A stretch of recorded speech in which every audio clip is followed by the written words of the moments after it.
Good morning. Today is 22nd of January 2025 and we're going to be racing today. Today we're going to be racing at Doomben. This is in Queensland and the ground reading today is soft. The last finishing mile is about 350 approximately, probably a little less than that. Um, and we have raced here quite a few times. This is one of the prime tracks in Queensland. We've raced here. It's a brilliant place to be, and the shape of the track is not one of the best, but not one of the worst. And this is what we have to deal with today. There are 8 races here today at Doomben, and we'll see what we can do here. Welcome to Grandstand, and we do horse racing 5 days a week, and we do that in 2 steps. First, we try and identify the best horses through mathematics, physics, a little bit of understanding of horse racing. And once we have identified the best horses with the best numbers, we try and take a look at the horses at the paddock when we get the live stream from the paddock or the gates. If we find that all the horses that we have chosen are looking good and good to go with, we stick to our picks and place our bets. But if we find that there are better horses at the paddock and there are circumstantial changes, we do make changes with our picks and place our bets. This is horse racing, so we need to be vigilant. We need to be making decisions that are worthy, and that's exactly what we try and do. So I've got 3 tabs opened here. The first one is where we get to see the live feed. The second one is RaceNet, where we take a look at the odds and the scratchings. And the third one is where we take a look at where is Doomben?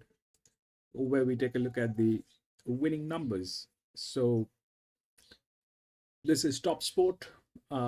This is a website that is available all over the world. You can just access this to look at the results.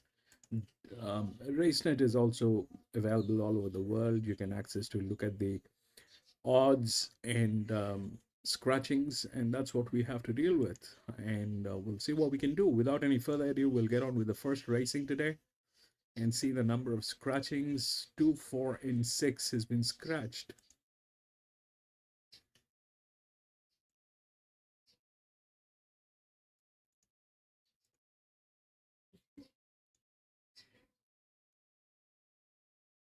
$1,100 maiden will fix the torque.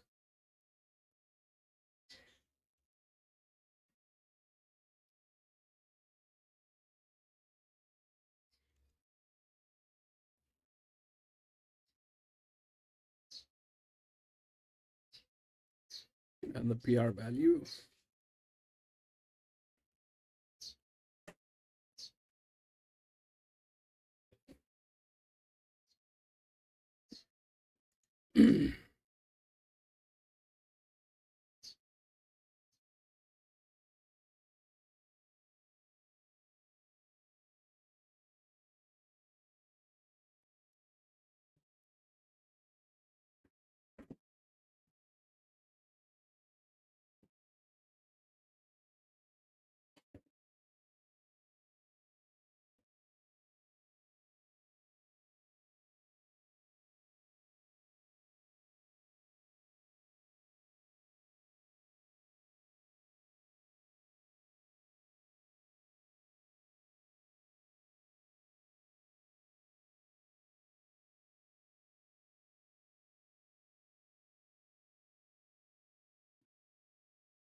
Cannonball!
Length. Interesting to see Matthew Carl venturing to.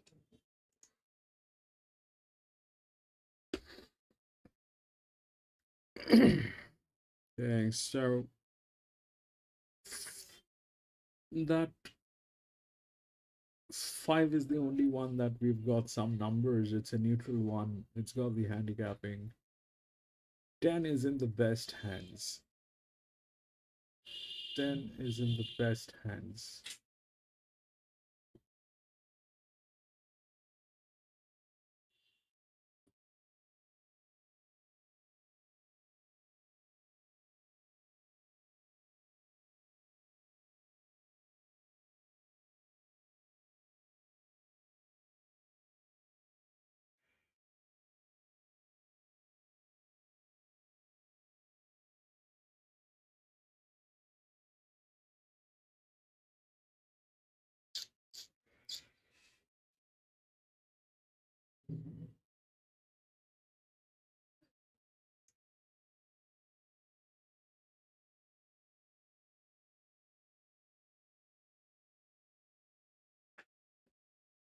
We'll see.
huge positive, and with a little bit of extra fitness on her side, she does look a major player. I thought they were two horses that were certainly worth taking note of from recent Kembla Grange meetings. I'm going with Imposing Fear on top.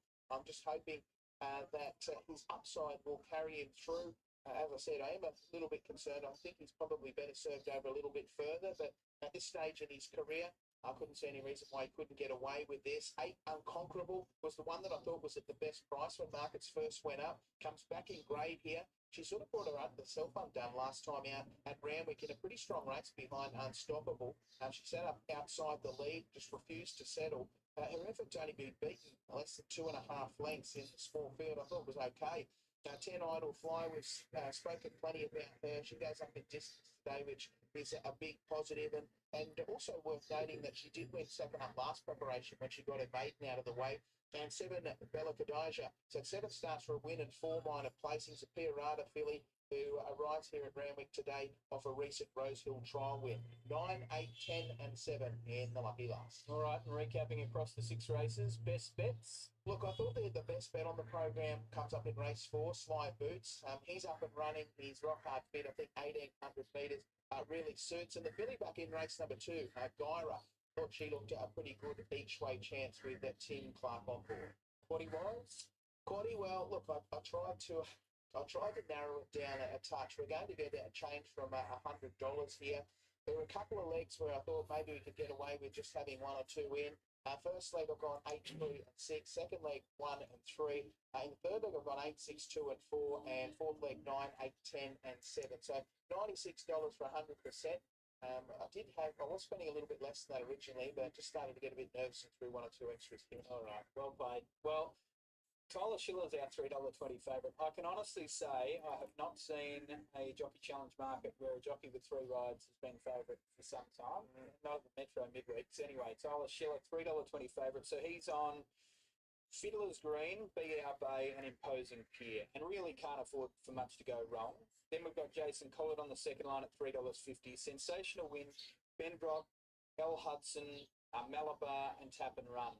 So Tyler probably needs to win a couple to be taking it out, but they are the 2 that have been picked by our traders and maybe by the punters as well. In terms of what's coming up, first race at 2:55, last race at 5:50. We'll have the first race at Doomben before then, and before our first race, we'll of course have a look at them in the yard, and we'll have Ali Mosley to join us for a look at them as well.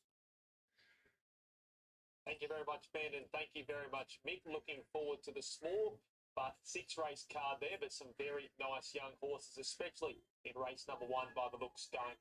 So we'll be back around the other side of the break with the mounting yard for the first at Doomben. The 2-year-olds will be joining Bernie and Maxie in a couple of moments.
Right, as you can see, runners have just entered the mounting yard at Doomben. Sunrays is the favourite, heavily backed, 2.15 in from 3.10.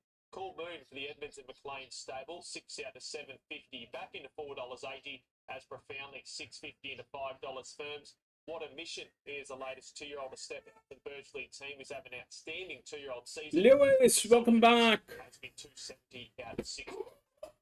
as we take you trackside for the first mounting yard at Doomben this afternoon. Welcome to racing at Doomben today, midweek racing. What is a pretty warm day here this afternoon. We've got the 2-year-olds in the yard.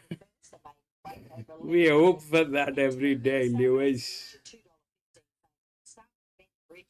Hope is the fuel. Spirit of Boom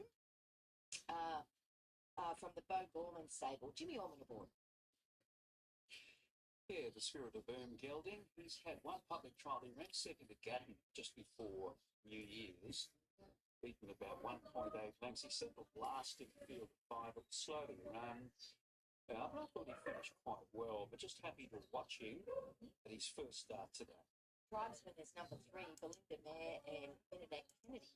A little bit similar to this Colt by Power. He's got blinkers on for his first start. And he hasn't done a lot in 2 trials. The latest he ran third on the Sunny Coast on the 2nd of January, and he led early, but was under heavy pressure in the straight. He was blinkered, had the heavyweight rider in Paul Hamden up, but we'll wait for him. The market's open. What a mission, which is $2.60. Who is now $6.50. So I'm not sure what's happened there. Liam Birchley, Justin Stanley.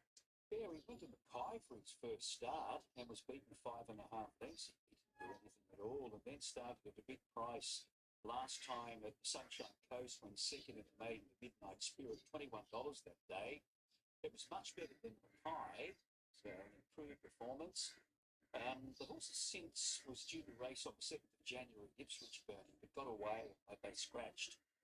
What a mission. So he's here. Look, he's got race experience, having had 2 starts, and he's drawn nicely and should get the run of the race. Number 7 is filly by Cool as a Bill, Cool Moon, Toby Evans, Steve McLean, and Andrew. Yeah, we mentioned Cool as a Bill, getting a few nice horses.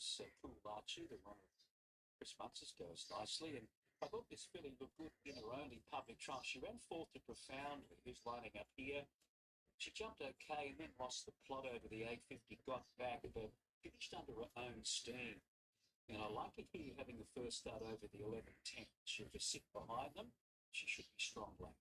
Profoundly is number 8, Lee Friedman, Taylor Marshall. Well, she won that trial over the 850 pretty impressively, very professional. She bounced the gates quickly and she railed beautifully. She's got a lovely action on her, the daughter of Farnham. So I know she's drawn out a little bit in a small field, but I hope she jumps cleanly. She can cross and lead or get outside the leader. Number 9 is Steffi Electrica, Toby Evans, Steve McLean, and Carl Wilson Taylor. Yep, they've got 2 runners here. The team are fitted by Graf. She ran 3rd in that Profoundly heat. She finished slightly in front of Cool Moon, the stablemate. She jumped away a little bit awkwardly. She got herself up to 3rd, a little bit keen. Did do a few things wrong she can't afford to do today. And here's our favourite, number 10, Sunrays, filly by Hellbent, Kelly Schweeder and CJ Graham. Only public trial, she ran 2nd to 4 here at Doomben on December 23. She was only beaten the length. Time was good, 50.49, and I like the fact she was fast away to lead. She held the rail, tapped up, kept on well on the fence. The winner, Get Ready Lass, since raced well in the debut at the coast.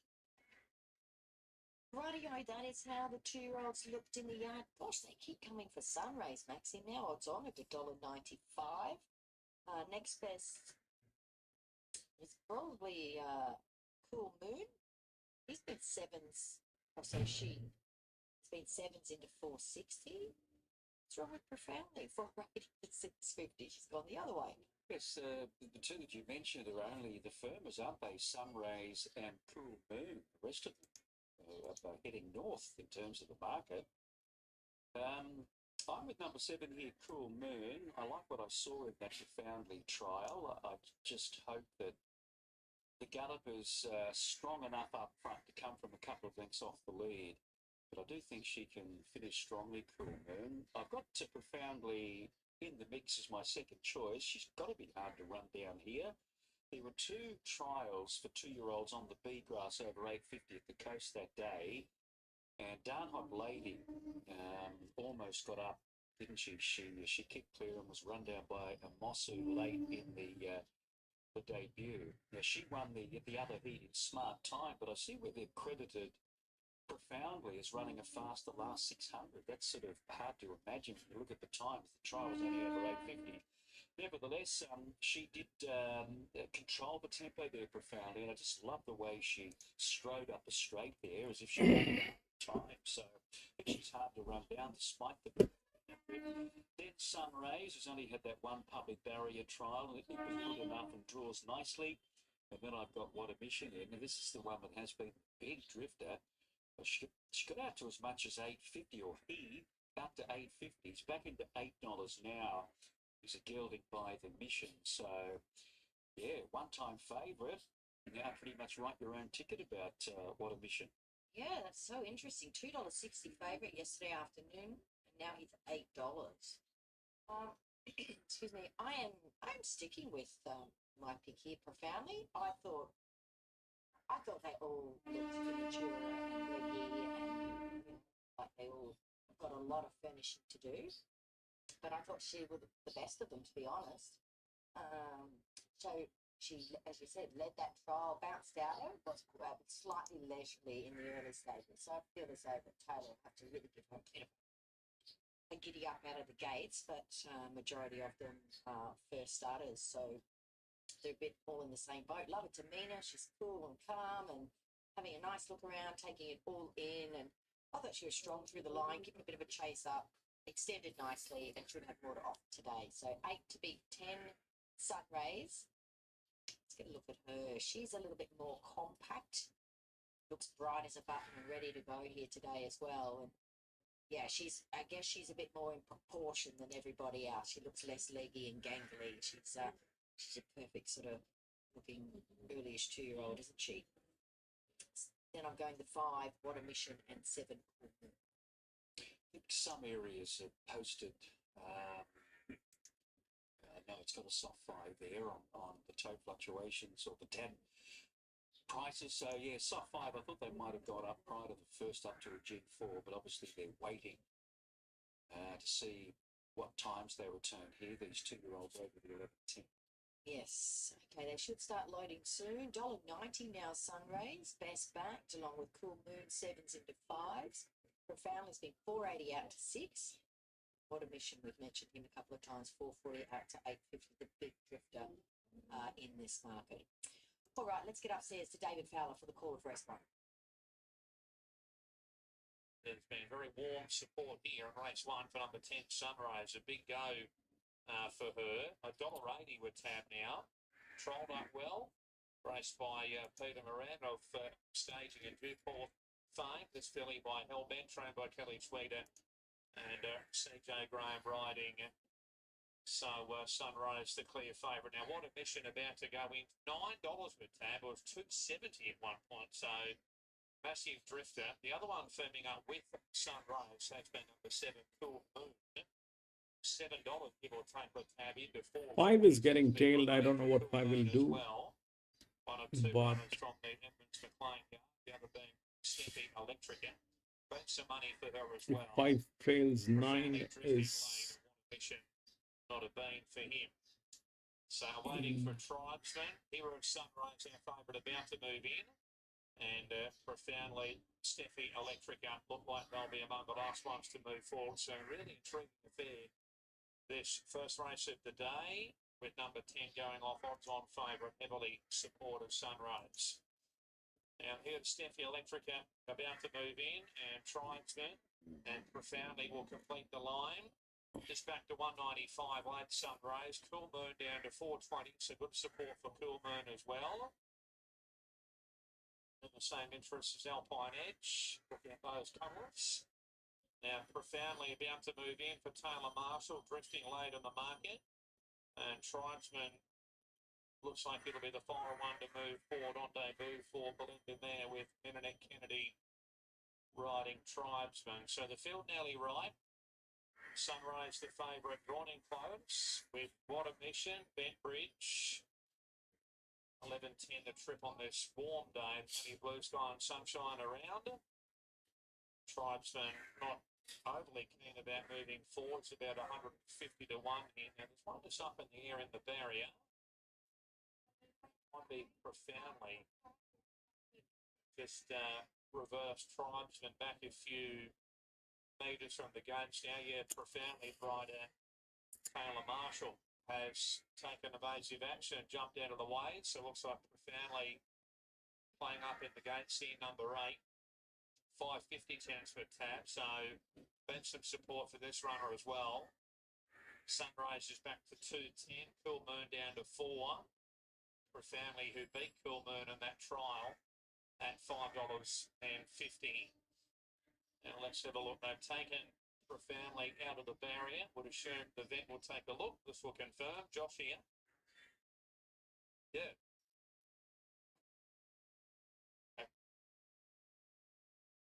Okay, you're up, Mr. Williamson, yes. Now,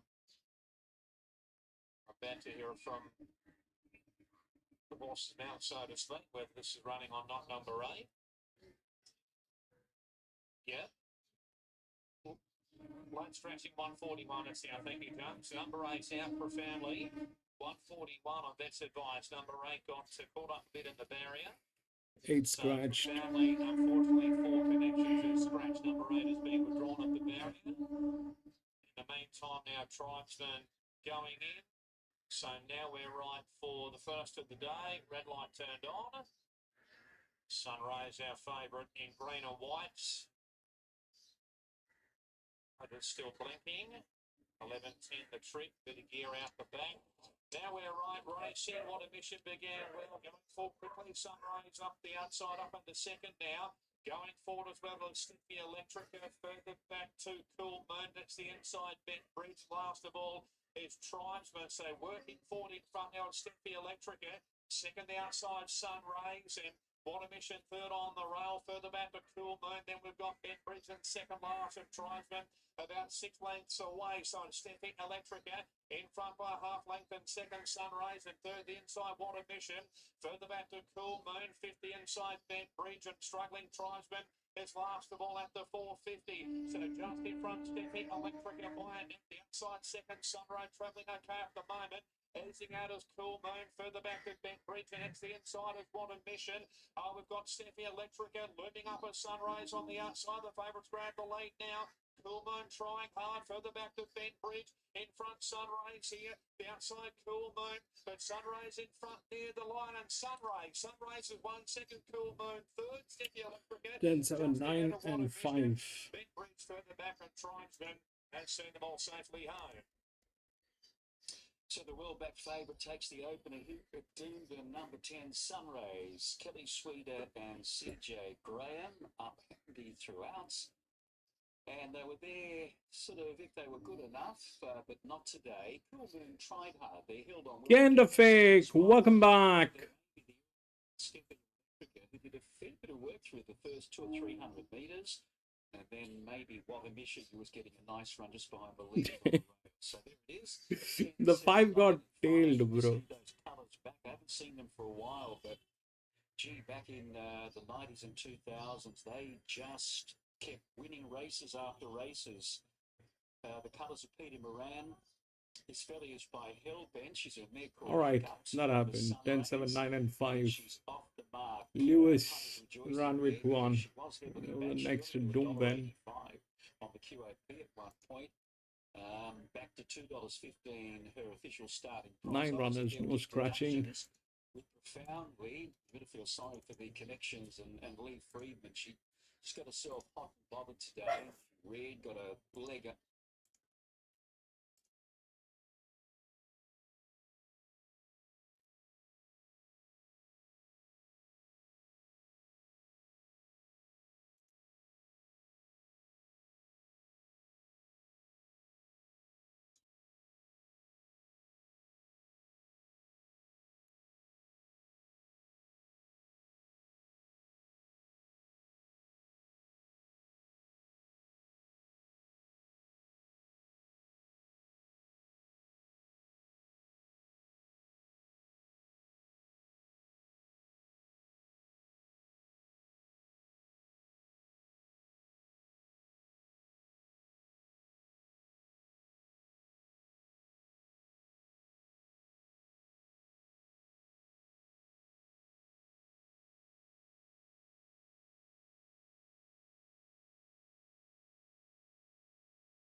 Lewis.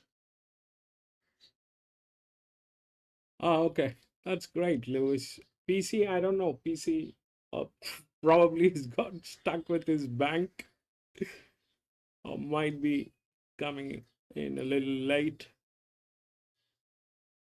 Uh,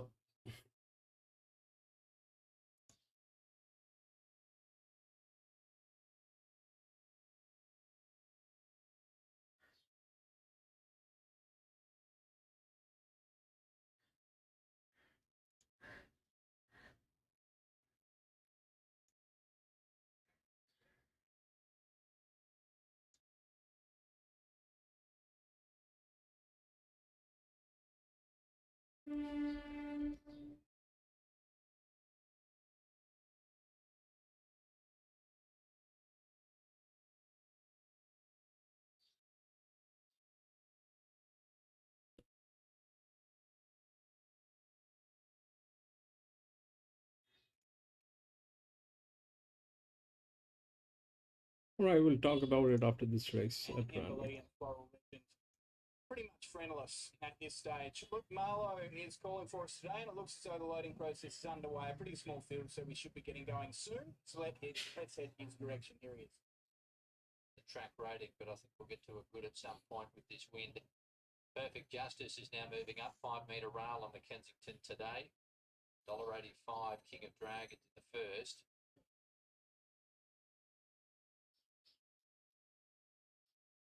They go in. Walsby Mate goes up. And the last to come forward will be Floral Legend.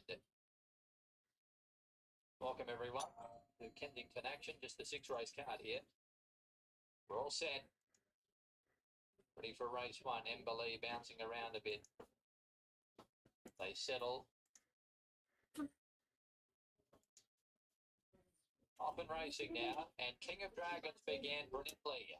Favourite's going to find the front. He goes straight to the rail and leads from Floral Legend, working across. Handy was Wah Wah Wah. On the inside of Walsby Mate, Emberley centre field the inside. Then came Some Invictus, being followed by Perfect Justice. And last settling down was Sensational Wind. Favourite has his neck arched, that's King of Dragons, and he travelled boldly in front to the 700 metres by 1 length on Floral Legend. Wah Wah Wah gets a nice trail, followed by Walsby Mate, Emberley. Half away the outside, Some Invictus, followed by Perfect Justice.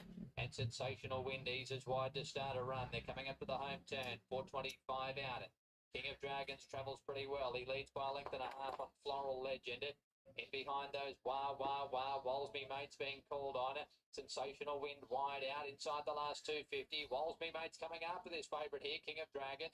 King of Dragons kicking. Walsby Mate ahead away the outside. It's Walsby Mate, King of Dragons fighting it out. Nothing else really a winning chance. The King of Dragons is lifting. He's lifting the King. King of Dragons fighting and fighting too well. King of Dragons with a few nervous moments, he gets there, wins it a half a length on Walsby Mate. Third's tight between Wah Wah Wah and Floral Legend. Sensational Wind was next home from Emberley, Some Invictus and Perfect Justice. Yeah, agonisingly tight for that third placing, but one thing we do know is King of Dragons has been able to stave them all off late, and it was Walsby Mate who loomed as the main danger at a big price and has run fantastic.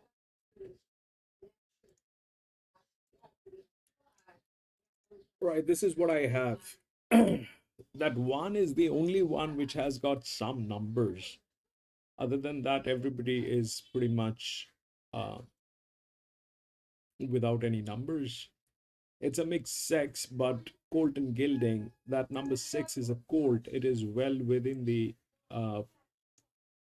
rails, but it also rhymes the gate with number 2. But that's an extreme gate. That's an extreme gate, and though it is there, but it's pretty difficult. 2 is beautifully placed. 2 is beautifully placed. The other one which is there is the 8, which is in the best hands. 8 is in the best hands, and they probably fabulous. If you look at which one is the best jockey, sorry, 2 has the best jockey, right? but that 8 is in the best hands. They're profit-making people. Coming from gate number 7, that's gate number 8. And that 4 has the dev, and it's like this. So um, if that 4 gets tailed, let's say if that 4 gets tailed, uh, then probably the other one that I kind of 7, which is from gate number 2. Uh, this is probably if that 4 gets tailed.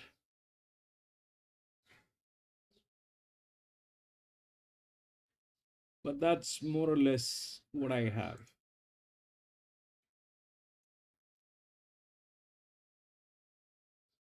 So one is a clear go in this. That's what I think. It's the only linear with the handicapping, with the advantage, but it's a maiden, and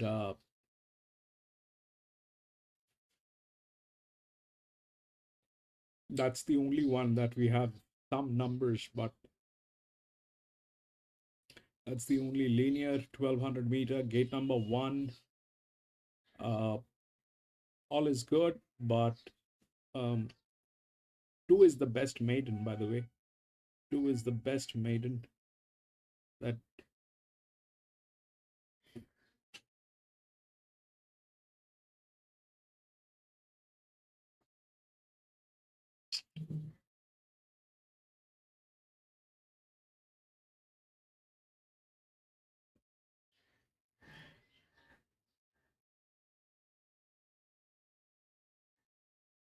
okay, about 9 and 3. 9 is this one.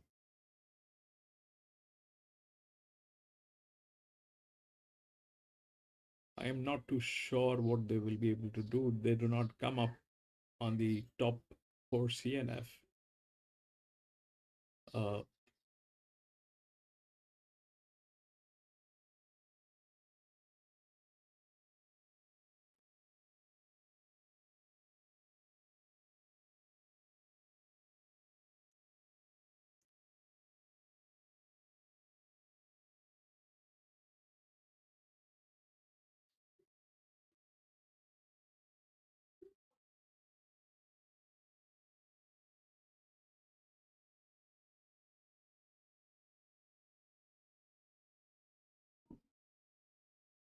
One is from gate number 3.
Yeah, it's 2 is good. 2 is good. It's the best maiden, right?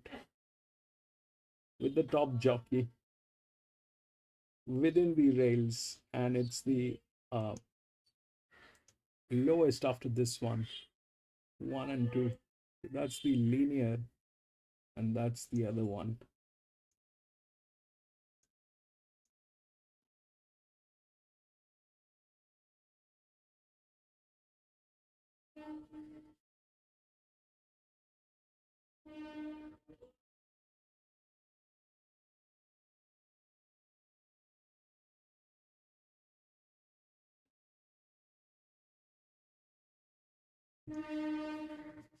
Hitting the line nicely. Track was a heavy 9. Maybe he appreciated that. But I still think he's good enough to race on firm.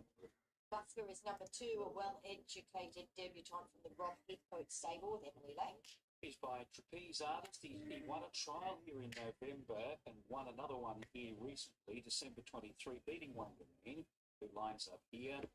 He was written out and it was a 4-way finish, but no blinkers are on. He hasn't had the blinkers on in those 2 trial wins, so that's up their sleeve as a positive. Number 3 is Call Out, Adam Campton, Jimmy Orman. Yeah, it's advertised blinkers first time, but there was a clerical error. He actually had them on at his first start. He ran okay. He ran 5th behind concessions. Only beaten 2 lengths there at Eagle Farm. He was a bit sort of tardy out of the gates. Settled 9th with cover, 6 lengths off them to the outside, and he was green but kept on finding the line. Ninjutsu is the 4 of the Goat Jagger Chester. He's getting blinkers first time as well. Just the 1 start back on the 1st of September, and he beat 2 home at the Sunny Coast. I wasn't there that day, but he came up the inside, and I was just wondering whether that might have been inferior ground. He's had a good break. He finished second in a recent trial here on the 23rd of December behind Saga's Girl, who won by a big space. So keep an eye on the market with him. And there was a little bit of a tip in our looking at the tab fixed odds earlier today, and they are trimming him up a little bit, this fellow. Ah, all right. What about Wherever Life number 5, Florian Clardy here?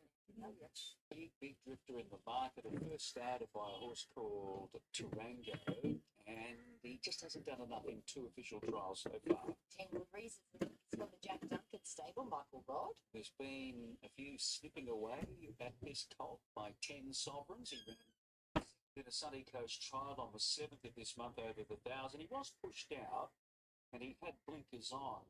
Does hold his head a little bit high too. So blinkers on first time for his first start. He's also got a crossover on as well. Tickle My Toesen is 7, Florian Clardy. I thought he was okay in a pretty good 2-year-old maiden back in July. He ran 5th of 9 behind Defiant Boom. He was back near the rear, but did make some progress in the straight. Now, since the spell, he went to Gatton and had a trial and finished second in that particular trial, and I marked it as good. So I'm expecting him to improve a little bit on that first prep. He's got Huxtable and a good draw. Under Suspicion, roughly this one, Matt Wested, Boris Thornton. Yeah, finished at the back in 2 official trials. So let's just watch and see how he goes. Wanganeen does round them out. Looks to be feeling the hot conditions out there, Maxi. Tony Gollan and John. Big drifter in the market. He's a 3-year-old I Am Invincible. He's since been gelded from the first prep where he didn't do a lot. His recent trial, he finished second behind Busker, beating the neck. Busker's lining up here. He was fast away from the outside draw. He managed to lead. Wasn't really asked. It was sort of a little bit inconclusive, that trial. It was that 4-way finish trial. So, but the market's saying it's not keen on him. However, the market is saying it's very keen on Kelly Schweder's horse here, Brazen Act, at $2.40 into $1.85. So they've bet up and won on Kelly's in the first. Yeah, Sunrays. She got the cash there, winning by a length over the 11.10. She ran 64.88 and 34.37. So it was a nice time for 2-year-olds having the first start. So hence we went up to the good 4 after that first race. Look, I'm with Brazen Act. I just think he picks himself here. You would have done all the replays of these newcomers, and couple of them are showing ability, but I think he's got the form on the board with the second placing, albeit well beaten by Give Me Space, and a second again well beaten behind Blitzer. They're decent enough horses, in particular Give Me Space. I thought his run at the coast on that heavy track was very, very good. He was back on the fencing behind them, came out into a 3-wide position, and finished about 5 horses off the rails that day. So for him to do that, 5 horses off and finish as well as he did, I thought was very creditable. So clearly he's on top here. Number 1, over the 7, Tickle My Tosin. Number 9, Wanganeen, and number 2, Busker. Yes, I am very, very similar. I've got him on top as well. He's just got good race experience, good maiden depth. He's obviously hasn't turned a hair. I mean, he looks absolutely outstanding out there. We really do want to see this guy get his maiden run one. So, surely this is a great one for him. Smallish field, just the 9 runners. He draws well enough. His runs at 1200. He was beaten 4 by Blitzum, and he was beaten 4.8 by Give Me Space. I guess another plus for him is he's back to 3-year-old company versus, that open maiden that he was in last time. Yeah, definitely. That's the one that convinced me. Yeah. He should bounce today, put himself there, and he really should win on his current form. So I'm going 1 to beat 3, 2, and 9. All right, let's get to Brody for a market update. It's all about the favourite here, Bernie and Maxi. Brazen Act, now $1.80 with the tap. As you mentioned, Bernie, went up $2.40 momentarily, but has been crunched in. Ninjitsu's now second favourite, 26 into $7. No scratching, so pure cash for the Rob Heathcote trained galloper, the son of Zuzane. Wanganeen, as the team mentioned, very soft on track, $3.50 at $7.50 getting warm. And the final run of single figures is Busker. Let's take your trackside for the call of race number 2 at Doomben. Kelly Schweeder looking for a race-to-race start.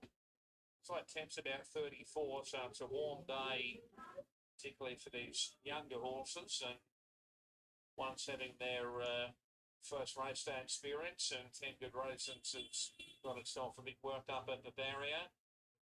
And we wait for Ninjitsu and also Call Out to move in. So 185 for Brazen Act, in from 240, clear favourite. Wanganeen's back to 650. They move for Ninjitsu. Busker's a drifter. Tickle My Toes and a nibble. 11 into 950. Stablemate to Revelot, both from the gear and yard. Now Call Out's gone in, so just waiting for 10 Good Reasons to move up on debut for Jack Duncan. They culled by 10 Sovereigns. And the rider, Michael Rod, jumped off a moment or so ago. We'll reunite hopefully in the barrier once 10 Good Reasons goes in. And now we're just about right to run. Light turned on. Brazen Act our favourite. 1200 here for race number 2. Good line. 1 or 2 attendants are in there. Light still blinking. Orange silks on the favourite Brazen Act. They're racing, and away well was Wanganeen. Called out for second. Brazen Act is up to third. Leaning fourth is Ninjitsu. Busker's over on the outside, drifting back. Tickle My Toes and passed there by 10 Good Reasons going forward. Revelot back there on the inside. Tickle My Toes are now second last. The last of all is under suspicion. So Wanganeen's in front by length and a half. Second Called Out. Third, the inside, the race favourite Brazen Act. Up into fourth is Busker. Ninjitsu fifth on the inside. They're clear from 10 Good Reasons. A length and a half to Revelot. Tickle My Toes on the outside and 2 lengths away to under suspicion.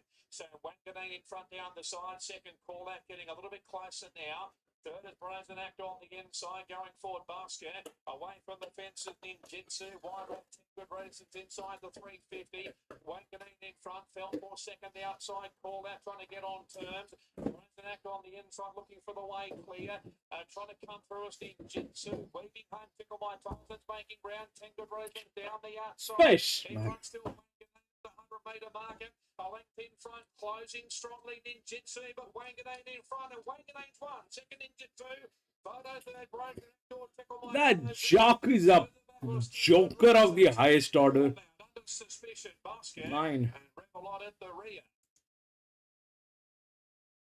All right, so number 9, Wanganeen has gone all of the way. And in Jitsu, there was good support for him. 4 got At through. one point, he was 11 down to 750, back to 8 on the official price, gets second.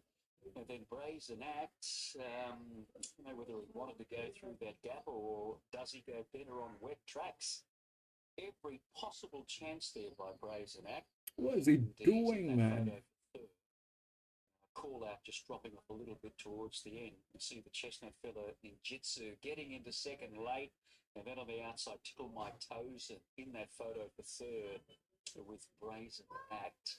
Brazen Act will get third according to that, but Wanganeen, obviously named after the former AFL great Gavin, and he sort of took advantage of a preparation and a spell, and he finished second to Buster in a recent barrier trial, straight to the lead here. He'd been gelded since we last saw him back in July, so he had a good spell. Tony, I remember talking about this guy back then 6 months ago, and he even felt, he said prior to his start of his career that he's going to take a little bit of time, and he was proven spot on because he was only fair in 2 starts. But today, 6 months maturity under his belt. Welcome back, PC.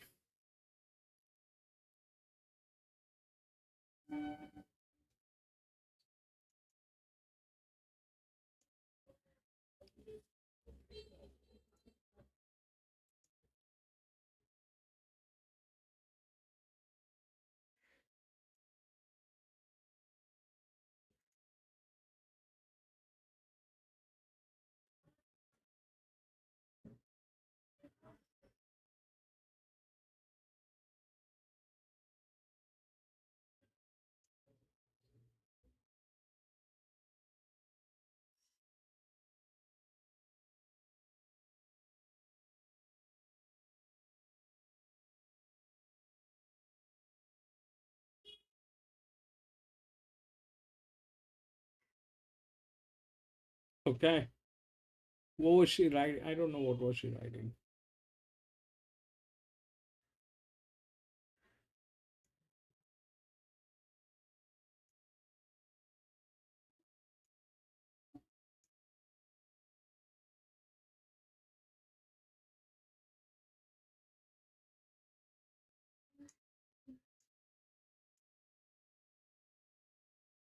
Okay. The jock. 9.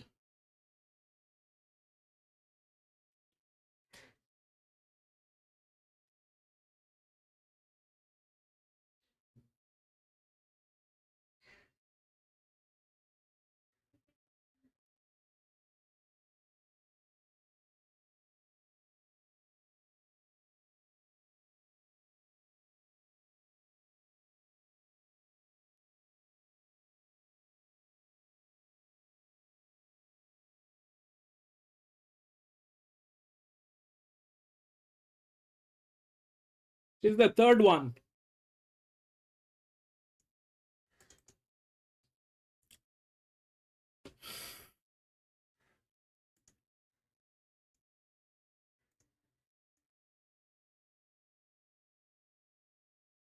No, the second one actually.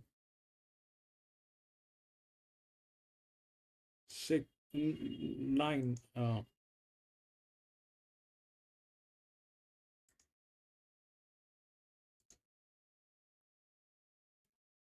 But the maturity is very good. She is the third one, but the maturity is very good.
Free jock.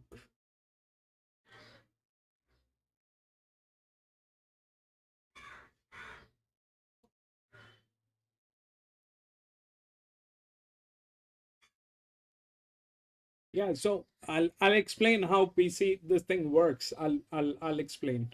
Let me just figure this thing out, the third one.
Right, this is what I have.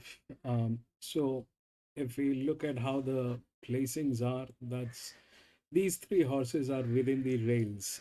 That's why 8 is there within the odds. These are within the rails. Somehow it is calculating.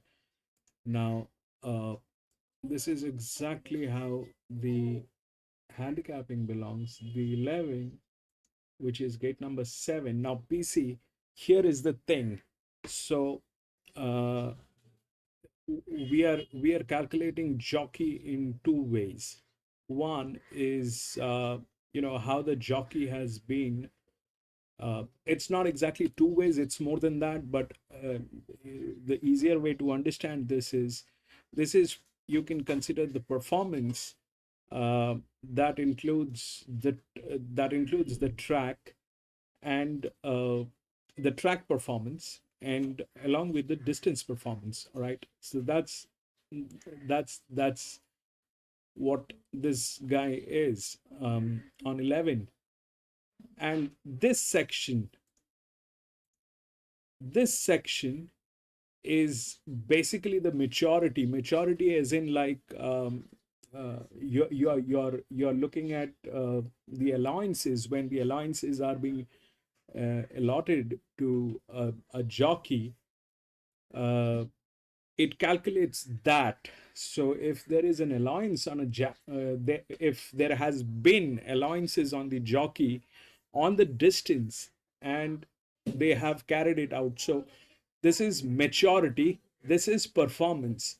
So when you have, like, in this case 11, you have the performance and the maturity both. Okay, and this is only maturity.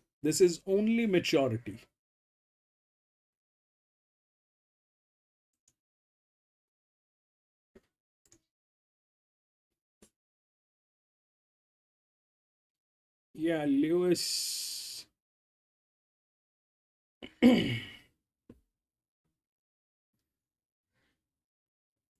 Shine Law, Pink Shalala straight into a good spot third. Then a Chetera running fourth the inside. Gyra slotting in outside of Bendro. Getting back was Hurry Miss. Followed by the first starter, Serious Legend, being covered up by Cuban Rain, the outside. Chelsea leads Sunshine Law, turning off the back straight. They've got 750 metres to go. It's Chelsea a half length in front of Sunshine Law. The speed slackened. Pink Shalala wanted to over-race the outside of a Chetera.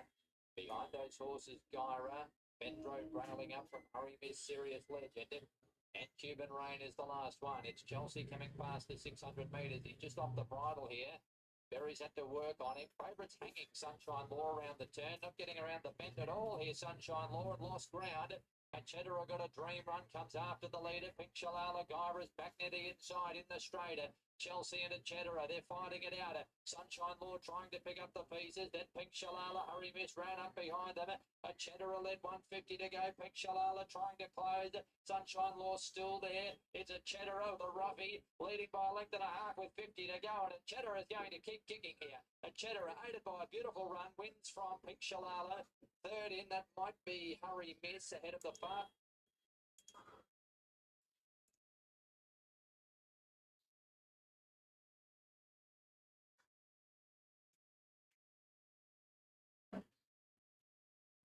And if you go to racing.com, I'm taking that into the data, PC. I take almost everything from RaceNet. I take almost everything from RaceNet and Racing Australia. RaceNet, probably about 8 to 9 of them.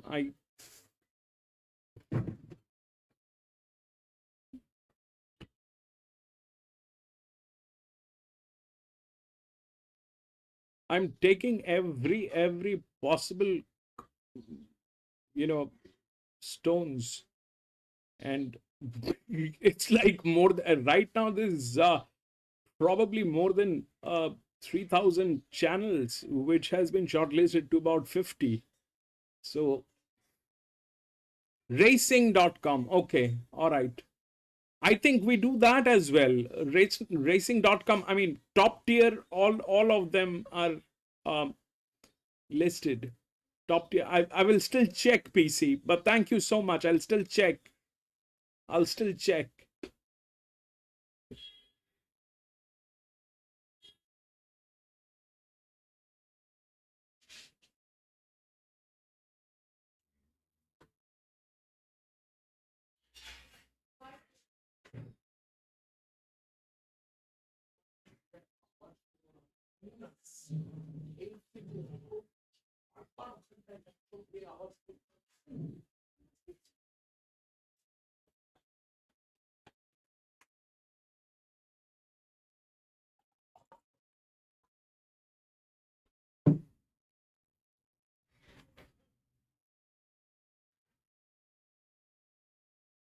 Victorian racing site bit shows.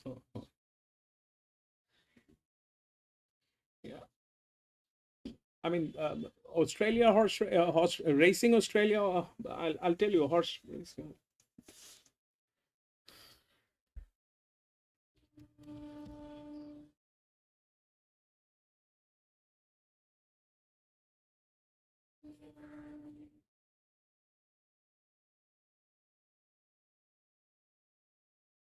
So I use this one. My primary data is from this that I take in. Like today, whatever is there, Doomben will go. So that's what I do. I mean, for the horses, this is where I get the intel, the weights and everything. I think rest of the people are also using this. I mean, whether you're using whatever, racing.com.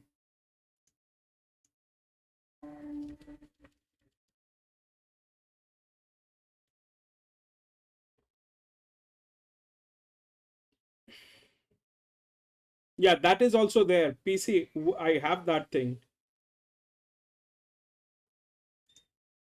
We're taking jockey, we're taking jockey, and we're taking almost everything to do with the jockey distance. Everything is from these sites. Anyway, so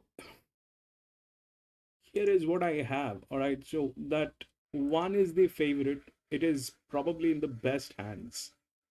But there are others which are also there. So I mean, it's a 1200 meter. These two are also that 7 is also in a very good hand. It's not that it is not in a good hand, but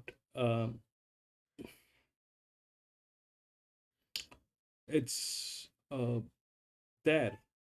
But if we look at how the handicapping is, that's probably this 14, 12, and 1.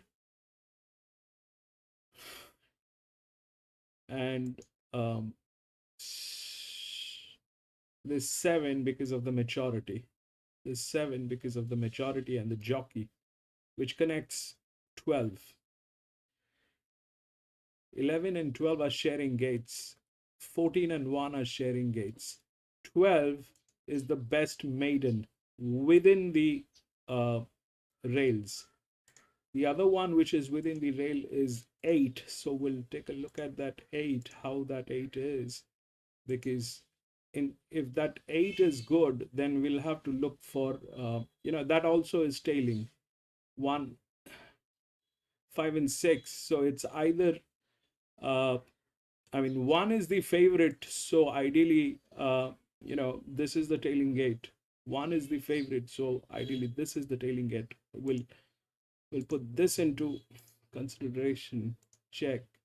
And 8, because this is within the rails.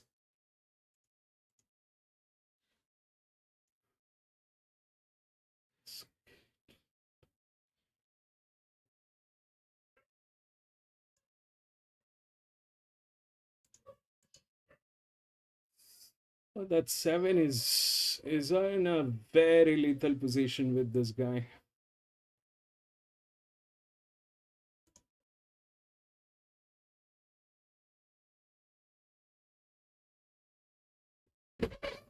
No, PC, we are taking in consideration all into all that, PC. I someday you and I will get into a video call, or I'll share my screen to you and I'll show you what all is covered.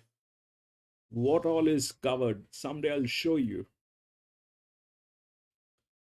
I mean, if you count the number of channels that is there right now on screen, there are 50.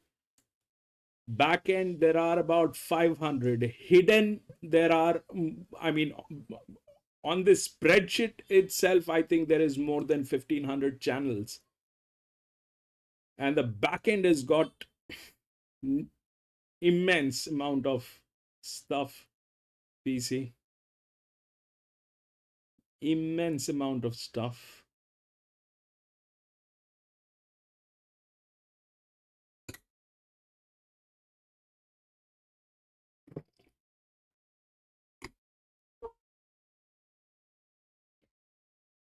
The 14 is a well-tested one.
Can you keep note of all wins by jockey with 15% plus WSR and odds? Well, that's possible.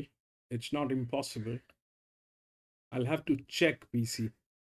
That'll require programming. I'll check. I'll check. That is possible. What you're saying is not impossible.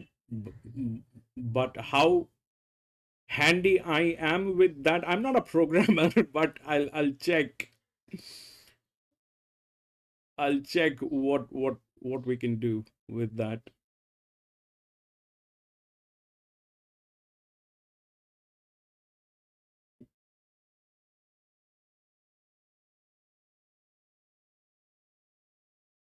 I'll can you do me a favor, PC? Can you just send the same text to WhatsApp? I'll be able to save that and refer to this. Can you just send it to me on WhatsApp, PC? I'll be able to refer to this later. Otherwise, I will lose this. Deegan, Christmas Eve, very hard to get a guy. They strung out in that heat. She sat second on the fence, and she showed something. So it's interesting that Darren's put her in first start 1200. So I'm interested in 3. Castelvetrano is the 5, Helen Page and Tara Marshall. Yeah, this filly's had 2 starts. Latest went first up the Sunny Coast. She was midfield, the Red Feather Boa. She was on pace. It gradually tire from about the 150. Copenhagen Cat is the 6, Darryl Wardell Smith. It was okay last start at Ingle Farm in the race won by concession. And I think the extra 200 will possibly suit her a little bit better today. Divine Die is the 7. Good, Sharon Livingston. Yes, having the first start for Sharon. She competed in the debut 12 months ago, won by 2 Darn Lizzie. It's beaten 7 lengths, so the effort was okay, but off the scene since, change of trainer, no public trials, we've only got the market. And it's taken a little trim, 31 down to 26 as we do there. So she looks pretty good. Number 8 is Flash Drive from the Red Slip Stable, Kyle Wilson Taylor. Filly by Encryption, 2 runs back have been good. Second at Gatton, who battled on strongly, and then 4th at a recent midweek at Eagle Farm. That was in the concession race that Copenhagen Cat was in. And this filly sort of struck some trouble. She sort of got put up the fence at 600. And I thought ran on quite well the last 200. I think 1200 is perfect for her. Miss Gracie is the 9 from the Brett Bellamy Stable with Courtney to ride. Yeah, it was okay at Coffs last time. Slowly away in both starts there at Coffs. And the winner did blitz enough Pyrrhals. So going okay, but there's a fair bit of depth to this maiden town. What about Suspicious Love from Emily Lang? You just want to wait, just have a 1 start back in September. Didn't do a lot. It was over the 800 metres. Did start $3.40, but a complete forgive. I mean, 860. So it was like a quarter horse race. The barrier trial recently was quite good, so I think she's probably going to go a little bit better today over this trip. He has been affirmed here, Tony Gollan and Jones. Always had ability. She was impressive in a couple of trials, impressive enough for her to start favourite in the Saturday race at Doomben of 125k. It was won by Mashani Willie. She had a break after that. And then she was first up late today and ran 4th in the Bill Carter. I know she's beaten a long way, but the 2 fillies that finished 1-2 are exceptional. And she was back near last, really found the line strongly. She's had a jump out. She won the jump out leading, and her trial was okay as well. Valley of Vows is from the Ryan Tyrrell Stable, Jake Bayliss. They're not fancied. Ran 3rd in a moderate maiden recently, but there's no money. And Winnett is... That's midfield. CJ Grant. Really like that. Favourite now. Yeah, she's heavily backed, a little like the winner of the first race for Kelly. This filly... Sunrays? Yeah. So this filly, they're sort of doubling up, aren't they?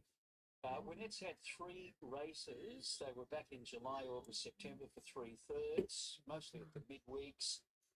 Did win a recent trial with blinkers on. It's very strategically placed. That 8 is very strategically placed. It's within the rails. The benefit of the preparation already, so I can see why punters are like it. Yes, Winnett's had 3 races and 5 husbands, Maxie. Yes, and I was just doing a little bit of research. I assume that she's named after one of country music's legends in Tammy. Yes, I was interested in that, and that her signature song was called Stand By Your Man. Wow, and she had 5 husbands. 5 husbands. 2 of them are old. 2 are old, and the others, the average 5 years before getting divorced. So. I had her down as just a beautiful, well, maybe she was, I don't know. But that was interesting when we went through the marriages. She wasn't in for the long haul, mates. Oh, no. She was out. There's a bit of turnover there, but you stand by your man. Marriage annulled after a year, anyway. And within a year, yes. On one occasion. Yeah. Anyway, she's wonderful from Nashville and an absolute legend in country music circles, Tammy. And her namesake is going to be hard to beat here, according to the market. As you said, Sunrays for the team. The Morans and Swede have got the money in the first, and now they're doubling up on Winnett. On number 12T, good to see there is some market support. She touched 480, she's back to 4. I think they'll go forward like they did in the jump out, rather than go back and try and slot him with this rail out a bit. I reckon they might go forward, and that could be an advantage for T. To beat Winnett's, definitely Annie one ready. And then the other one, I've got Flash Drive, who looks to get a nice sort of conservative run, probably around about midfield. Alrighty, I'm going 1 to beat 12, 8 and 14. I've got the same numbers. Leaving anyone ready on top. Pretty cool, calm, collected lady. Loved her recent trial. And loved how she just found it out. I wasn't expecting slightly bigger, but Manuel, nicely put together. brilliant. One is there. Beautifully balanced. General Saddle. T definitely. I thought she looked great. She'd obviously closed, so she's wet. But she looks right up to the mark today. The 14 Winnettes from the good draw with the blinkers on today. Oh, sorry, for the 18 next. The 8 big flash drive winning. So 1, 12, 8, and 14 for me. As we get to Brody, Brody, new favourite here in the 14 Winnettes. Now, anyone ready, Bernie, hit $2.90 and even above $3 for a moment, but back into $2.80 now, just about rejoined Winnetta's favourite, who's $2.70 after bottoming out at $2.40. Good support for Max's runner tight. He'll be happy to see that. Now $3.50. Flash Drive's basically held its price, although getting out late to $18, and Breeze at 34 to 26 since the mounting yards. Another one that's received a little bit of support, but now $2.80 a pair. Anyone ready? And Winnett Bernie. Thank you very much for that, Brody. They are loading up nicely here. Miss Gracie by D'Argento, Max. I don't know that we've seen many. Not many. Yeah, the grey was good for Chris Waller, wasn't it? He was gorgeous. Yes, so 270 Winnett number 14 and anyone ready 290 T. Is on the next line at $3.40. He's been well back late T. Get him as short as $3.30 on the QOP. All right, let's get to Josh for the call of race 3. Sunny Coast by David Van Dyke, Jimmy Ormond to ride. She's out for 290, anyone ready? About where she was earlier on, she firmed up, but now drifting a bit late, and she's about to move into a good barrier. And Brenington is playing up a bit over there, and Flash Drive in. So T is down to 340. Anyone ready after 290, but Winnett the favourite, number 14, around about that 250 mark with tab. Now Huxtable's jumped off. Reason behind the barrier. Not too keen about moving in at all. She's a filly by Jungle Cat out of an Glacier man. Boy, couldn't he gallop a Glacier? No, Flemington, he ran walk speed there down the straight 6. So I think Bruisen is now right to go. And the light now turned on for the third. So Annette will jump the favourite. All clear from the back. Light flashing away. 1200 here. Still holds. Hits a button now, they're racing. And away well was Winnett, likewise going through as Valley of Owls, and Suspicious Lovers ride up there, and also Anyone Ready showing speed. So Anyone Ready, Winnett, Valley of Owls the inside. Suspicious Lovers fourth, and going for Copenhagen Cat further back the tier a little bit deeper. And then Flash Drive, Castel Vetrano, Reason, Divine Die, as a friend second last, and Miss Gracie's about 3 lengths away. Very keen here, Winnett, Anyone Ready. Another one going forward, also up in to make a line of 3 as they swing down the side of the 550. So very, very keen as well. There was Copenhagen Cat up there. And further back on the run to Suspicious Love, Valley Vals on the inside. Tears out wider, followed then by Castel Vetrano. Inside the 350, Winnett just in front. Anyone Ready looming up on the outside. Copenhagen Cat dropping off. Valley Vals on the inside. Look at Breezer running home down the outside of big odds here. Anyone Ready's grabbed the lead. Breezer down the outside, finishing strongly. Breezer grabbing the lead and come right away. Breezer's won. Second, Anyone Ready. Third, followed as a friend, good late. And then we had 3. Flash Drive, Valley of Owls, Tia, Divine Die, Castel Vetrano. Back behind those, Copenhagen Cat. And then there's Gracie. And the last one was Suspicious Love. So Breezen having her first start today, a filly by Jungle Cat, has got up, ridden by Justin Huxtable for Darren Bell. And Anyone Ready has done a really good job to hold on for second. Winnett as well. And then as for our number fourth, there were 3 of them going. What happened there is Copenhagen Cat, Anyone Ready, and back in the field, Breezer. 3-1-14. And she's been able to finish off strongly to get up by a length and a half. Anyone Ready 2. second. And then Azafran back in fourth. T was sort of 3 deep behind the leaders, but didn't do a lot up the running. It's all about the winner. She had a trial on, when was it? Christmas Eve over 650 metres. It was a bit of an inconclusive He's in a very good hand. but she showed something in that heat, as we mentioned, in the mounting yard, and significantly that was 650. But today, Darren Burley's a good form student, good horseman. He put her in at 1,200 metres for a first start, and happy results. Some money as well. 31 down, 10 points on the QOP to 21. It all depends on the teamwork, PC. It all depends on the teamwork. You see, that is the highest 400 by 60. They beat everybody else. They beat everybody else, whether it is whatever. The 2 is also was in the best hand. 7 was also in the best hand. That 14 lost it because of their behavior. That's all. You can't PC, the data is like this. You see that 3 is like 400 by 60. That's the highest CNF. That's the highest CNF.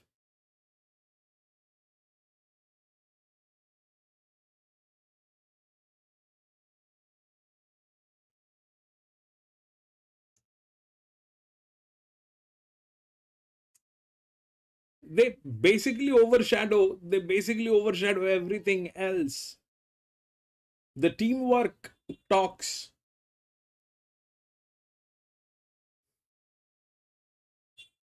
Man, this was absurd. Go to the next. Whatever handicapping it is, the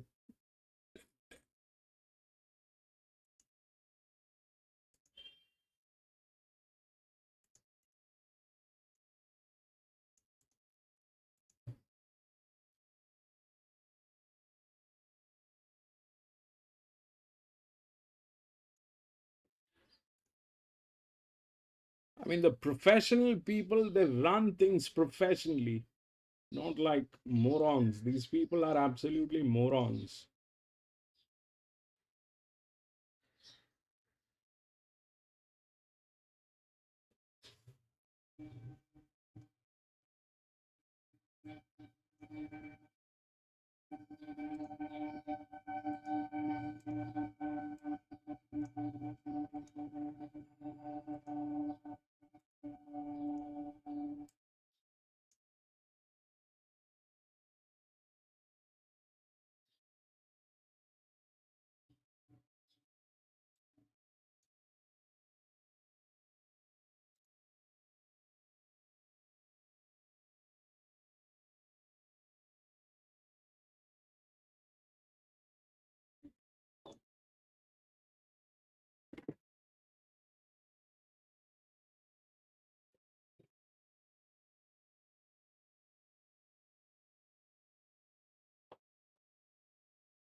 awkward spot before the turn. 600 metres out, and it's Suasive leading his stablemate Don Pedro.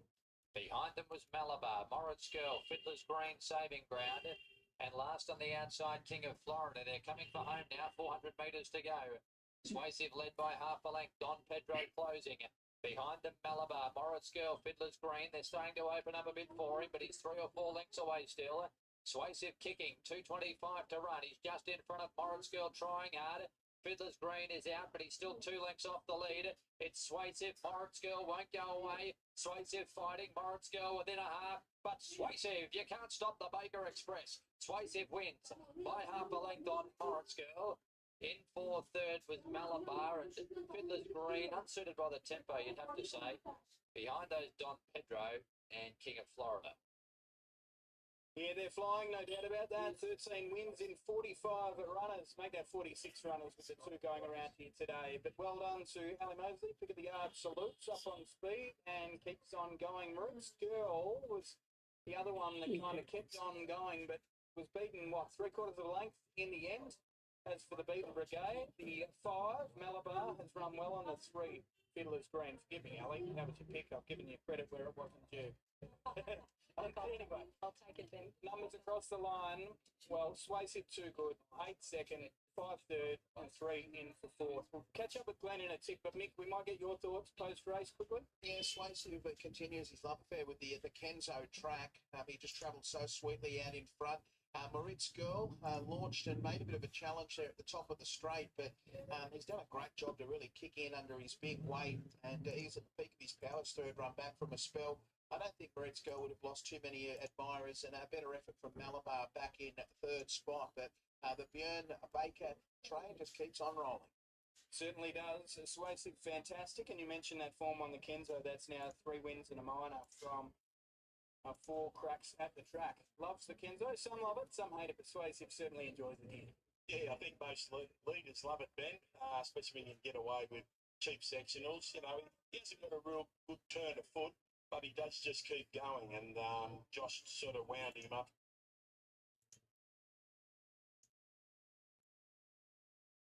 Right, this is what I have, okay?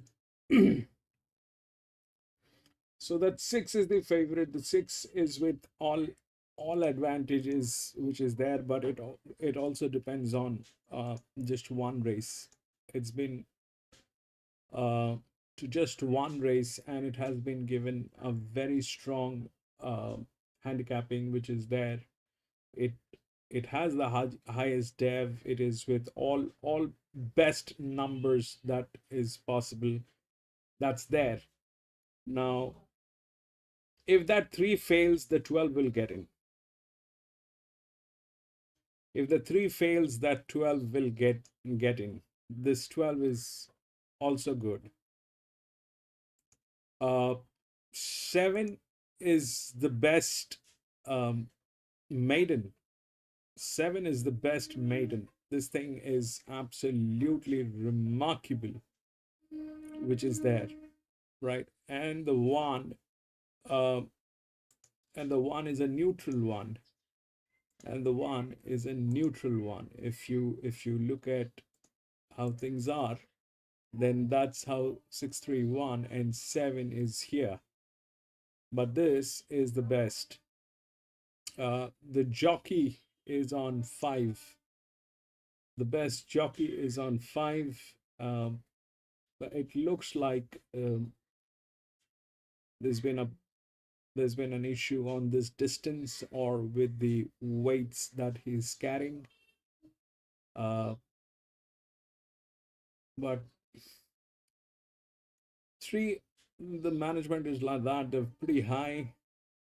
4 is the other one. I think 4 is there within the odds. Yes, 4 is there. So these people are also good. 6 is also good. 4 is also good. But if you in terms of management, but this thing has had about 4 runs. It doesn't look like it's in a huge position today, but it's a good one. It's not a bad one. It's a good one. That 7 is there. with the advantage, definitely. The other one which is there with the advantage is this one, number 2, from gate number 10, but they're suffering. There's a 65% downstream on that team. Also, if you look at the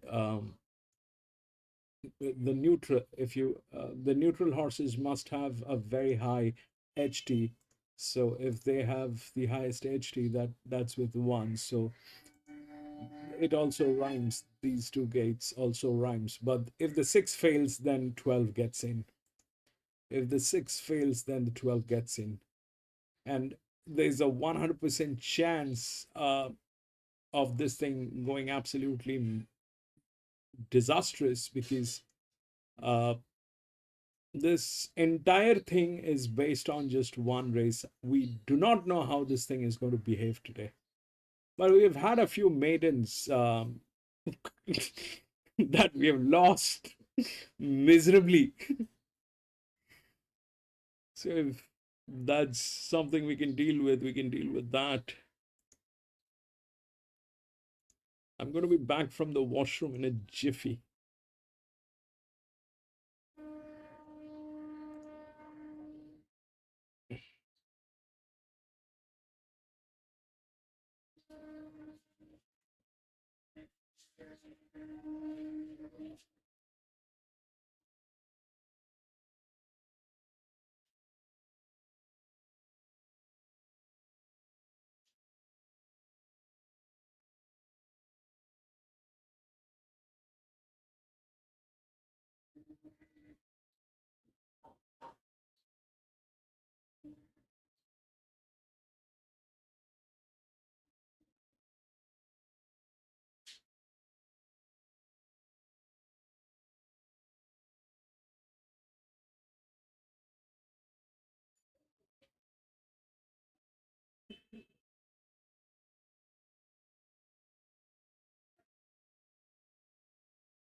Hey, Grand, are you there? Yeah, I just got back. I was in the washroom.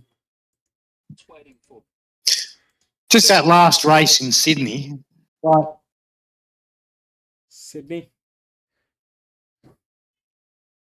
You mean Doomben?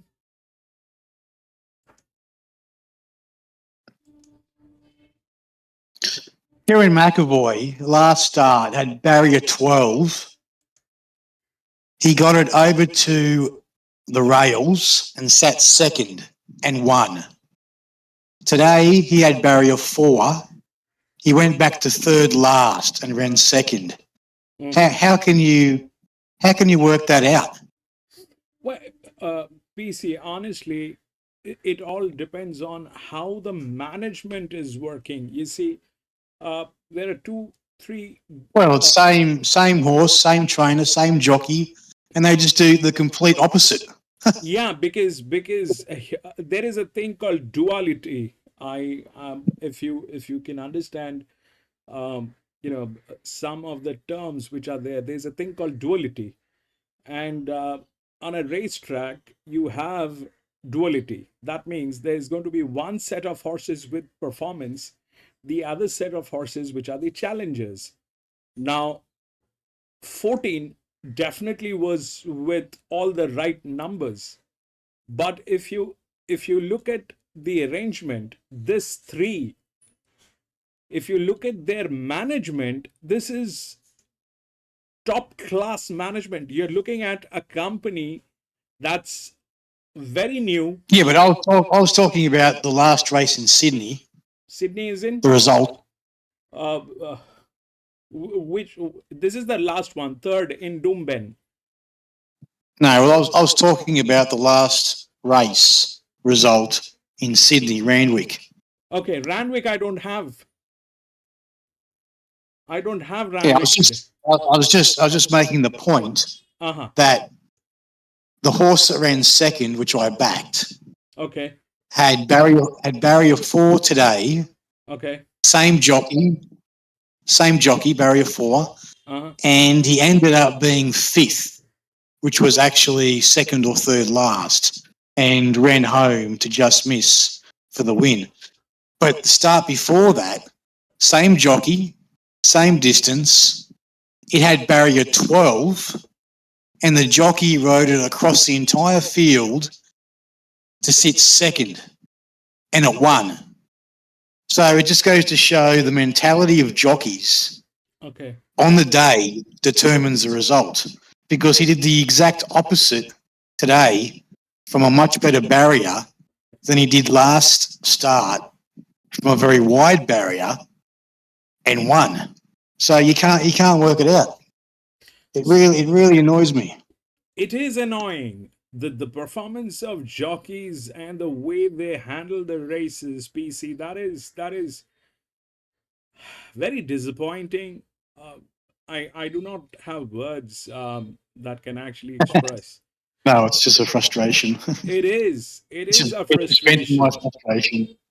It is a frustration, but if what I would suggest is, see, I'll tell you something, PC. The jockey is one side of it. The other side of it is how the handicapping has been done.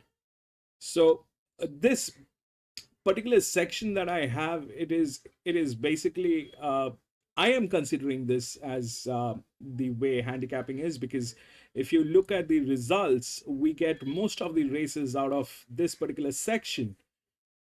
And I'm sure there is a professional way of doing this. I am a mathematical person. I do it with maths, but I'm sure everything is done with maths.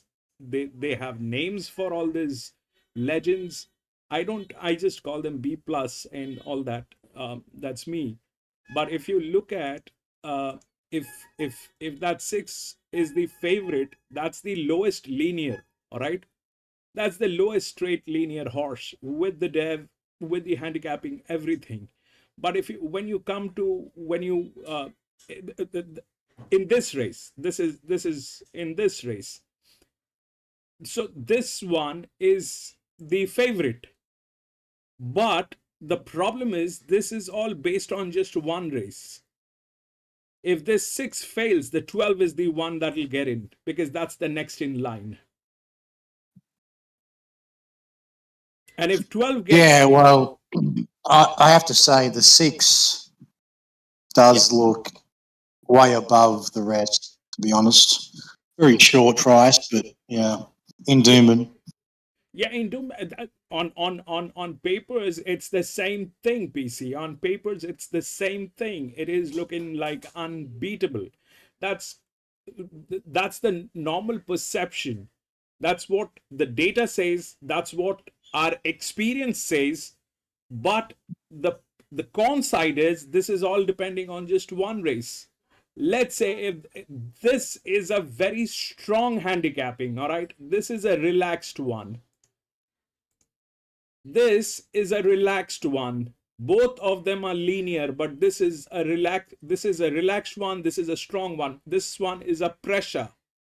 The question is, can 6 take that pressure, you know, having just one race in its background? Chances are yes, because they have some very strong numbers. The team is working perfect. But what if it fails? There is one that could upend that 6, which is the number 7. Not bad odds. It's a Waller horse. And it was a huge run last start. Came from back in the field and flew home. Only beaten 1.5 lengths, I think. You see? At number 7. It is right after this one. So this is, you know, for a horse which has not gone through any of those, it is also like it has got one race, but it did not get a place. That 7, but it is the best maiden, and the way it has been placed is right after that 6. So chances are you're looking at 6 and 7. That is what you should. I mean, that's what possibly is. Now, this, you having this and the lowest one from here is an unbeatable situation. I do not go with races where this comes seconds and here something else is here. That probably calls for a queen, but this one is in a perfect shape. That's 6. But my concern is just that it has got just one race, and that's a very strong handicap. Yeah, well, that's not too bad in a maiden. In a maiden, I can deal with that. If it was anything else, yeah, I'd look at that as a disadvantage. But in a maiden, they can win. They can win second start. But yeah,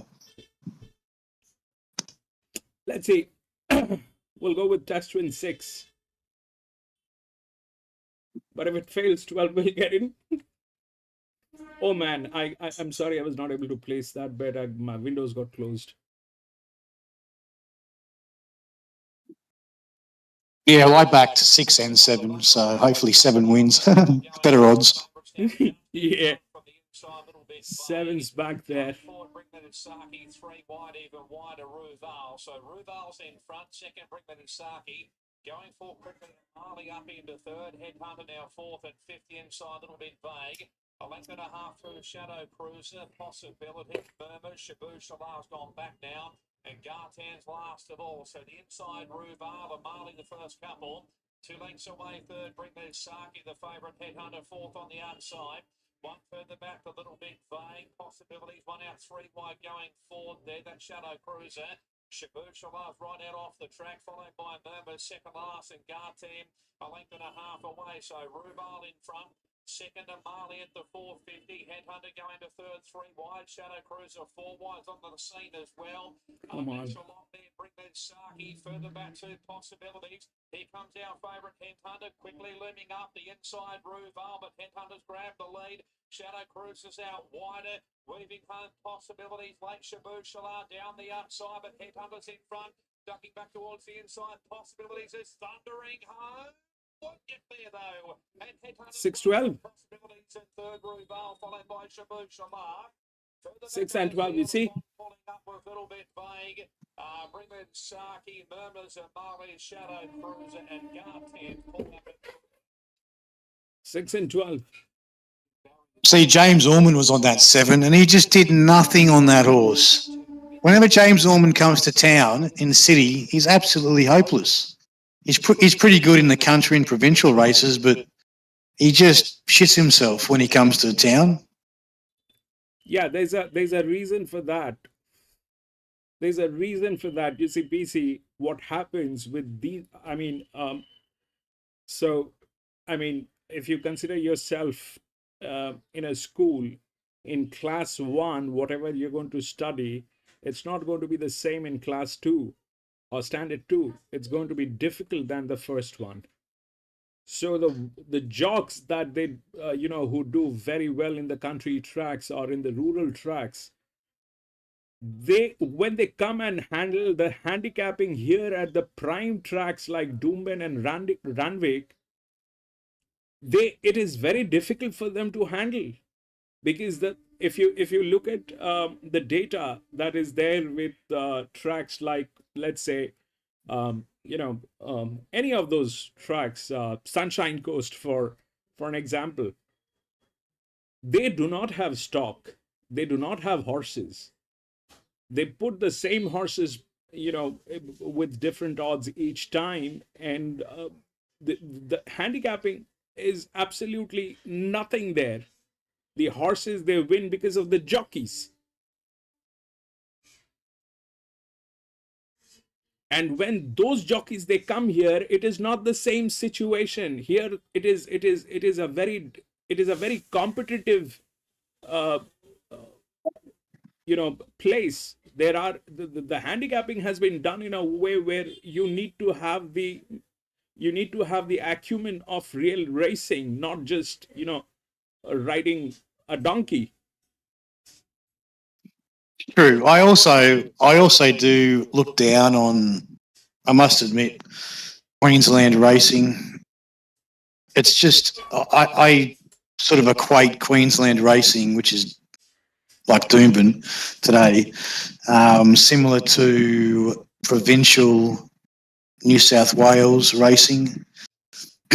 I just don't think it's up. It's definitely one level below Sydney and Victorian racing. You're right. So I do rarely bet on Queensland racing, to be honest. No, you're absolutely right. See, if you go through the top 5 tracks in Australia, you've got Flemington, Randwick, Rosehill, Doomben, and maybe something else. So here's the thing, PC. If you think it from a business point of view, if you think from a business perspective, a track which is a rural track will have a handicapper at a certain pay grade. The handicapper at Flemington is on a different pay grade altogether. He's got world as his audience. So that guy and the guy at some rural track are not the same. So the way he is going to handicap races is never going to be the same, which is being done in any of the rural tracks. True, and I also think that just personal experience from betting on these tracks is that I think Queensland tracks, because they're slightly lower grade tracks, I think you need more inside information. You need more inside info, which you need in a lot of country and provincial tracks, because the form just doesn't tell the entire story, because, they're doing all sorts of weird things. But if you look at Sydney and Victorian metro tracks, they can't get away with that because they're heavily scrutinised by the stewards and punters and everybody else. They're all watching them. And the form does usually tell a story, but I've just noticed that Brisbane is more like that, is that you need more of an inside info from track work, connections. It's very hard to pick winners consistently at decent odds just by the form. So this is exactly what I was talking about the other day. You see, I'm not good at looking at and perceiving the performance like you do. What you do is you look at a race and you have your own analysis, that you do it in your mind or pen and paper or however you do it, but you're pretty spot on.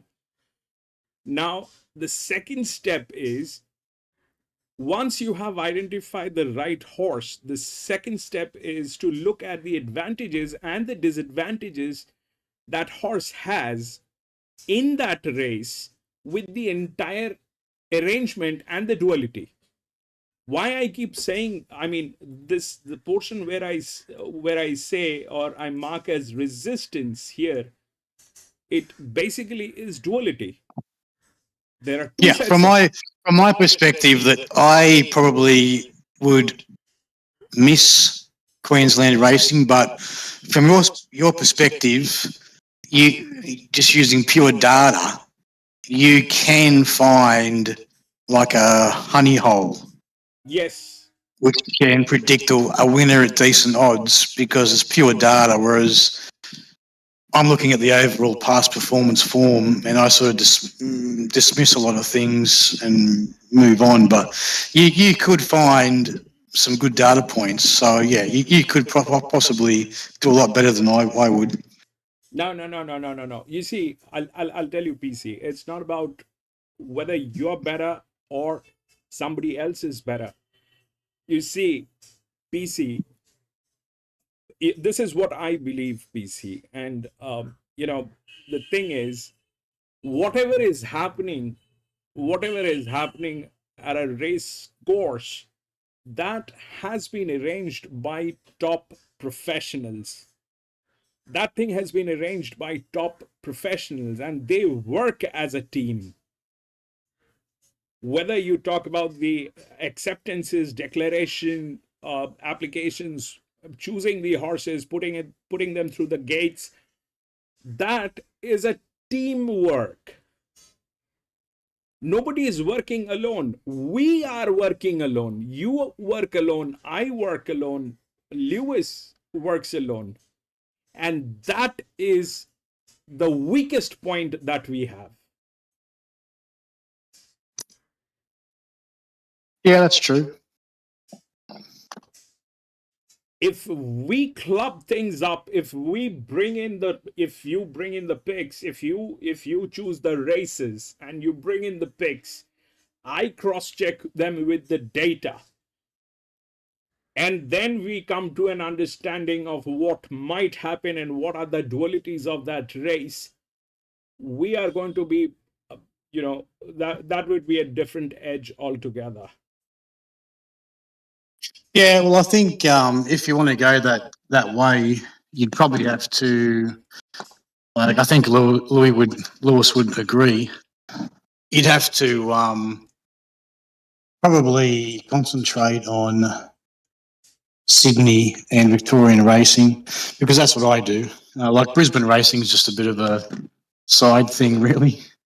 No, that's for me.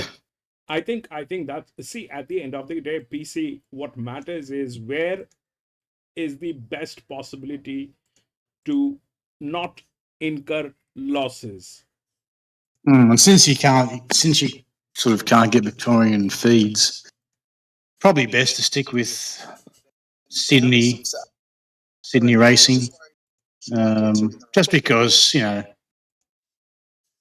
as I said, Brisbane, I think, is equal to Sydney provincial or country. Sydney is always going to be a step above, and you're always going to have the better bred horses, most expensive horses. Try and you'll also get a good recognition of the horses in the big carnival times if you are looking at it every week or every day. Well, you can't do it every day because Sydney only has 2 meetings a week, which is midweek and Saturday. But yeah, you get to know the horses, you get to know the jockeys, you get to know the trainers, you get to know the tracks, and so when the big races come around, you'll know exactly what you're doing.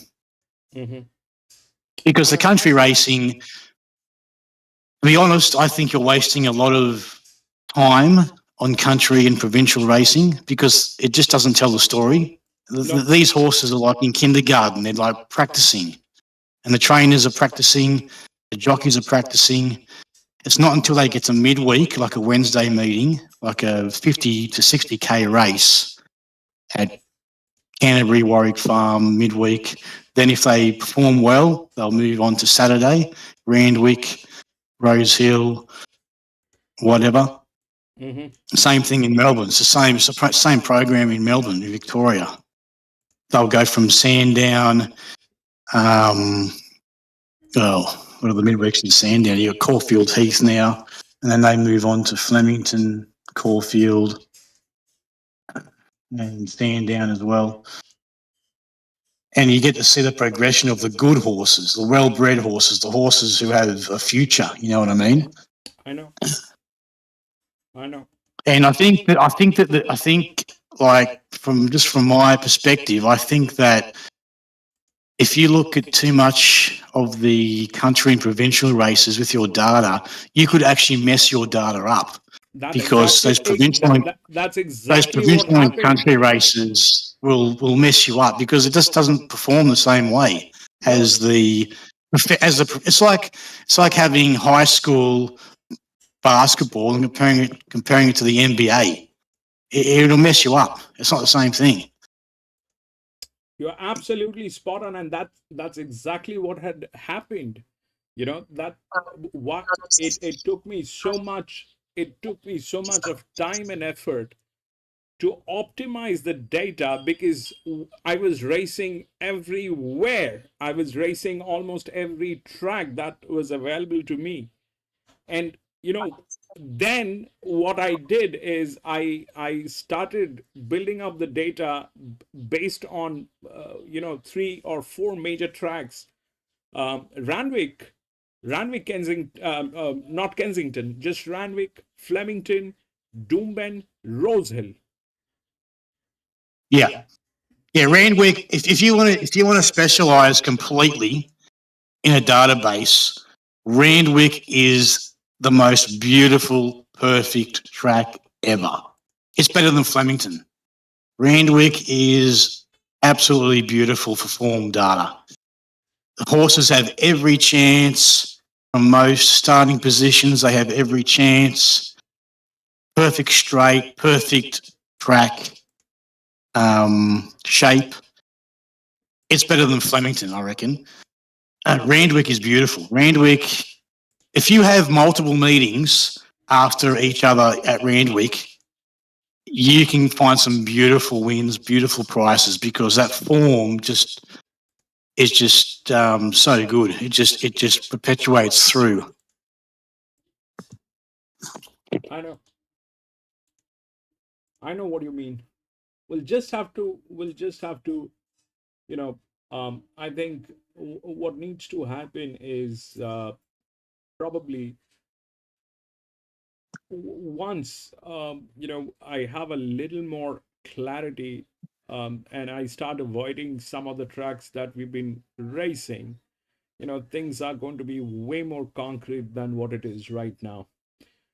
But yeah. Well, I think if you want to proceed from my point of view, you should segment your data from have a block called country provincial, and have a block called metro, which is Wednesday and Saturday. You could go even further and have 3 blocks of data. Country provincial, if you really want to do those races. Midweek metro, which I call it, which is like what we're doing today, and then Saturday metro, because they have to be segmented. Because I don't think you can cross over and have confidence with that data. You have to actually segment it and have 3 different blocks and look at it that way. That's how I do it. That's how I do my form. I don't even have a data form, but in my mind, that's how I do it. If I'm going to do form in country and provincial, I look at it one way. If I do form in midweek metro, I do form one way. If I look at Saturday metro, I do it another way. Yeah, I mean, because you're pretty much there. I just, basically, PC, the thing is, I this is my feeling that if you work alone, you will make mistakes. If I work alone, I will make mistakes. It'll take ages for us to get our game perfect. It'll take ages. We will be incurring losses each and every race until and unless we learn it. With a tremendous amount of time, maybe like you have spent 25 years on this. I have spent 20 years on this, but the point is this, that the risk that we take, that can be optimized. I'm on number 4 in this as well, by the way. Okay. This number four in the week. this thing can be very well optimized, and I just think somehow that needs to, if we kind of, Yeah, I think it'll work if I think you really do have to segment that data, and just like I do, and we can work on that, because that will you have to look at the, like, just for example, the percentage win strike rates of jockeys. It's going to be different for country and provincials because they're crappier jockeys. They're not going to win as many. So you might have to have the limit at like 11% win strike rate. Midweeks, you might have 13% win strike rate. Saturday races, because they're pros, you'll have 15% win strike rate, and you can pull the jockeys out like that. Same with the horses. You can't compare a provincial country race. Number 4's coming up hard here. Come on, 4, Randwick. Come on, 4. Come on, 4. This thing's coming after it. No, this grey's coming. No, the grey got him. Damn it. the grey is also going to lose that 6 or the 8. 6 coming up, 6 beat them all. See, 4 died at the 50-metre mark. Yep. Christ, what happened there? That was strange. That 4 died bad.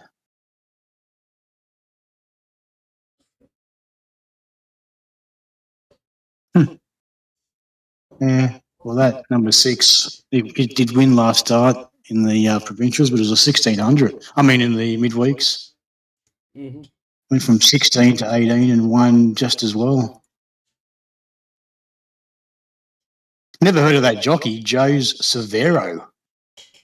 Never heard of that jockey. He must be an import. Probably.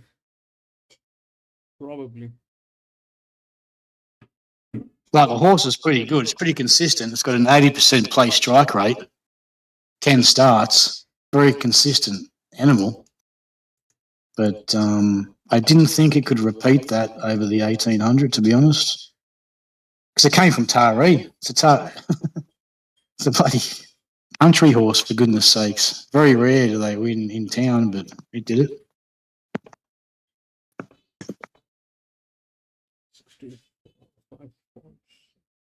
Mind you, it didn't go up in weight at all, so it had the same weight. Basically, same benchmark, but just went up in distance and did the same thing last start. So, yeah. There you go.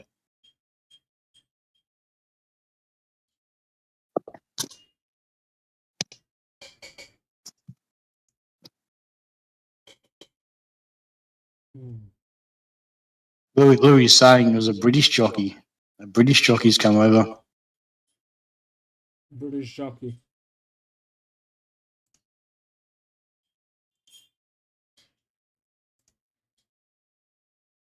Yeah, but I've always. I'm not I must admit, I'm not an expert in the midweeks or the provincials or the countries. All my time and effort has been put into Saturday Metros. Saturday Metro racing. I wait for the Saturday racing, and that's where all my form analysis have come from. Yeah, so I'm just too weak not to not bet on midweeks. No, PC. If you know what I mean. PC, that's something, PC, if you're doing something, and I think you're doing that reasonably. I mean, I try to bet, but I stay away from the things that I have no surety. I don't want to, because I know there are people who are absolutely new in this channel.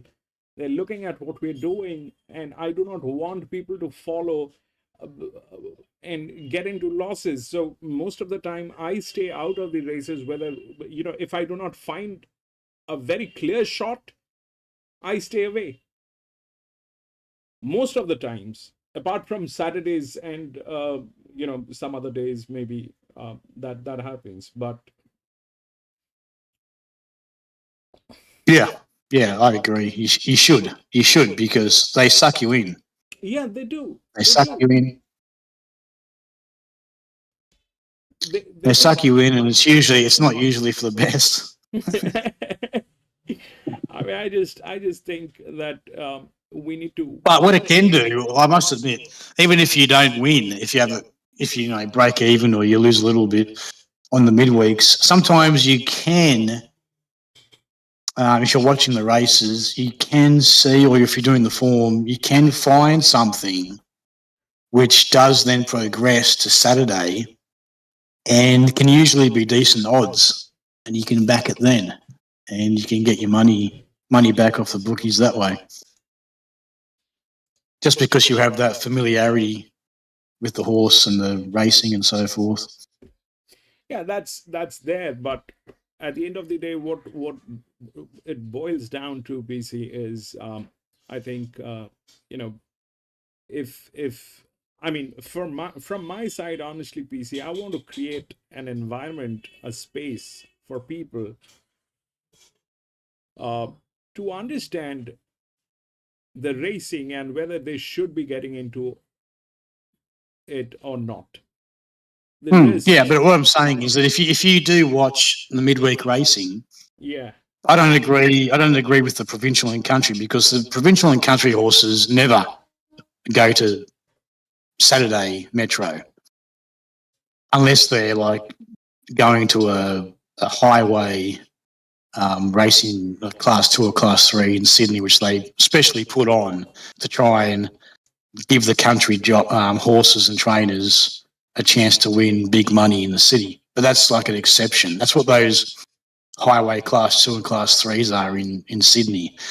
They're like a special thing promoted to bring country horses to town. But if you eliminate that, very rarely do country or provincial horses win in town. They have to actually race well or win in a midweek metro, like today in Randwick or Mornington or whatever, and then they progress to Saturday, and the form is shown. But yeah, even if you just have play bets or small bets, you watch like today at Randwick or Mornington, and maybe you might see a horse, or you might do the form for a Saturday, and you go, I remember that horse. It ran, second in that midweek race, and it was a big run, and now it's dropping like 5 kilos. It's got a good jockey on. It's paying $10.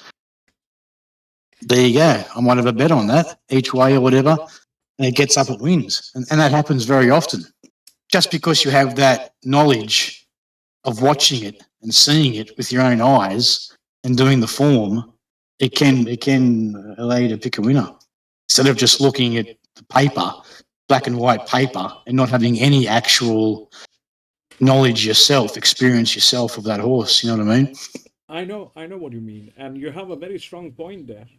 You have a very strong point there. We'll do that. We'll try and improvise. There's a lot of work that needs to be done. That's for sure. We are up against some people who've been doing this for way more than we've done. Oh, yeah, definitely.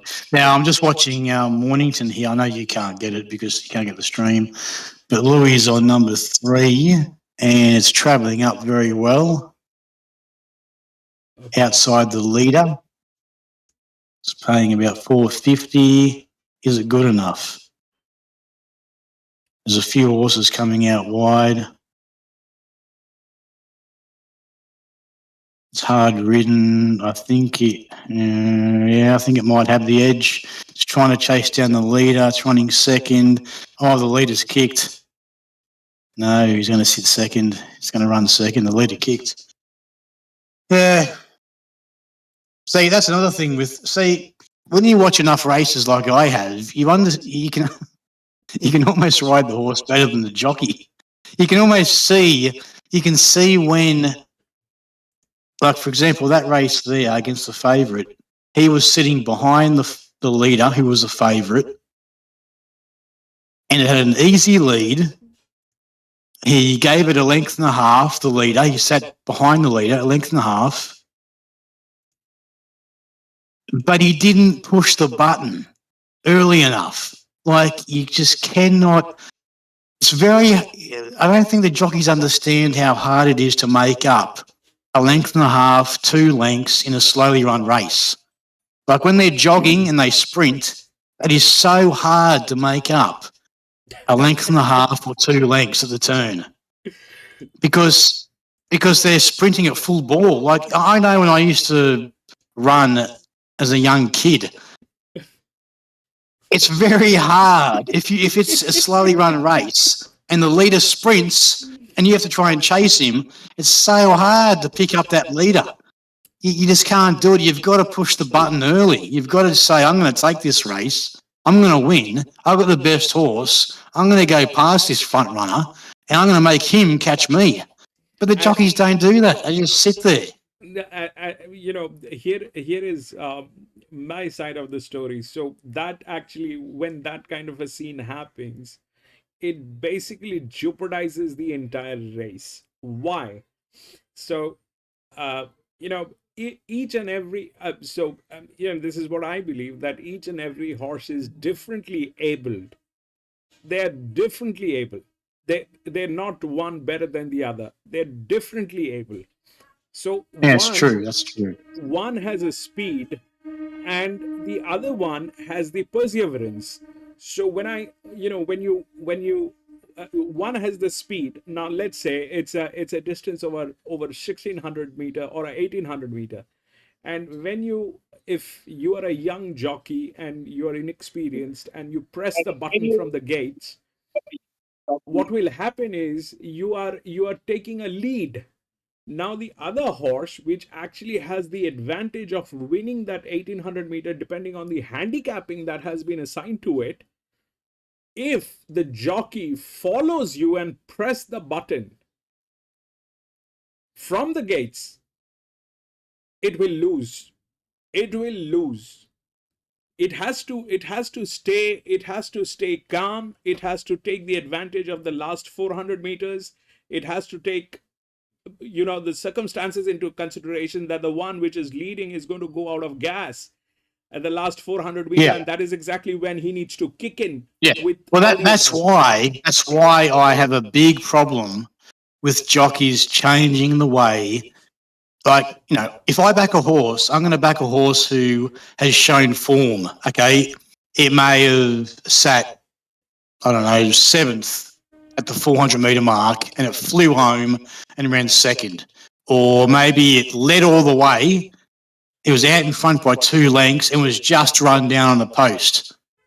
Now, if a jockey changes the way those horses race from last start, I am extremely pissed, because I am doing my form on the basis of how that horse performed last start.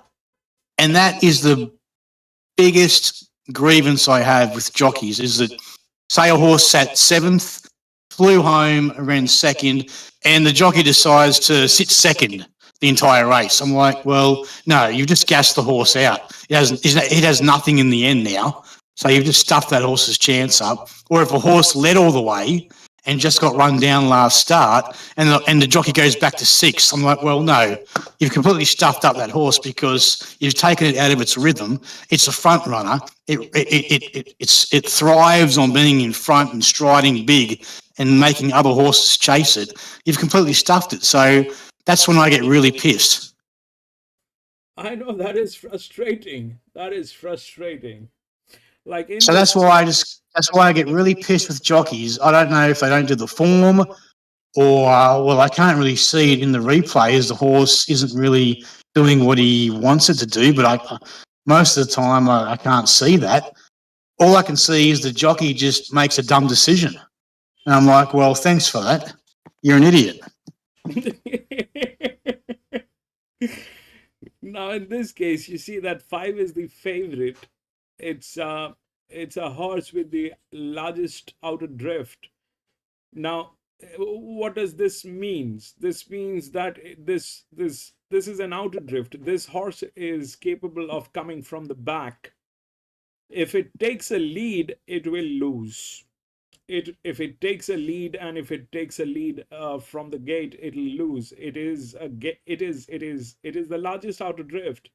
So this thing is within the rails. This is within the rails. This is the only horse which is within the rails. So if it takes a lead and makes that mistake of pressing the button from the gates,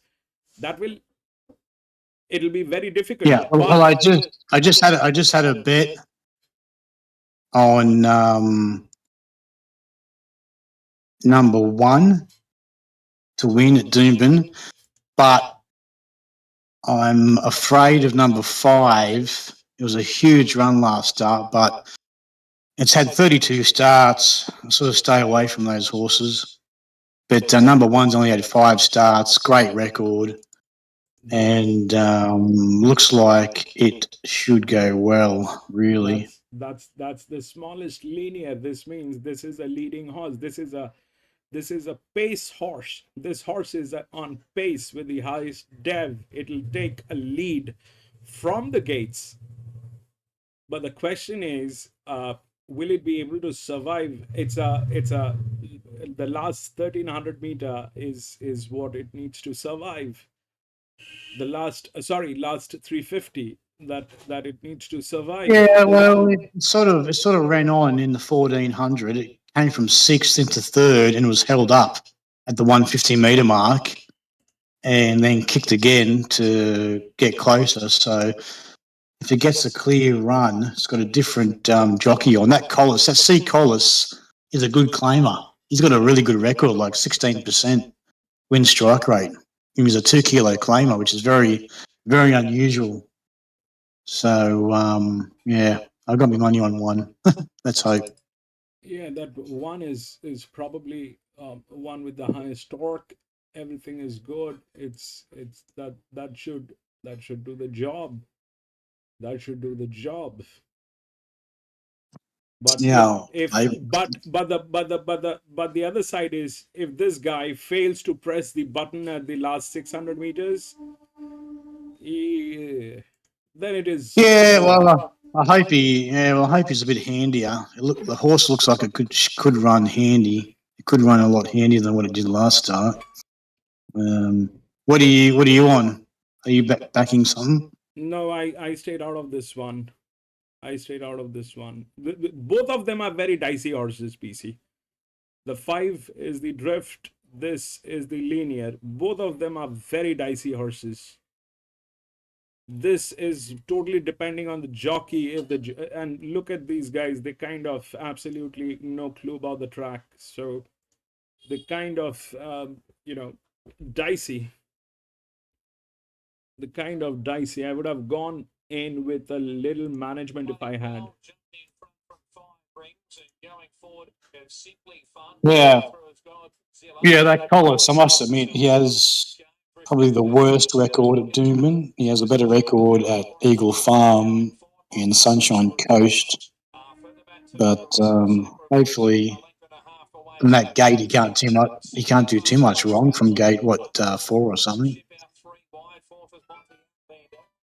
I think 1's got what are the scratchings? He's got gate 5. So yeah.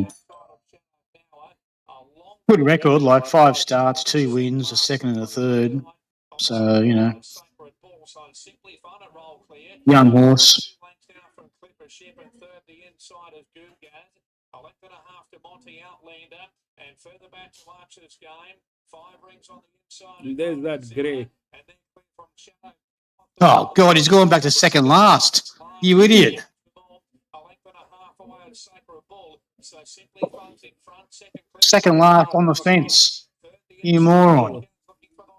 So that's why I stayed out. They don't have the management with them. They don't have the management, and the 5 pressed the button from the very beginning. That was an outer drift. Jesus Christ. Now he's trying to find a run. Like, he can't make this stuff up. He's got no run. He's going to pull out across heels. He's going to run on. He's going to maybe get a place. He's lost it.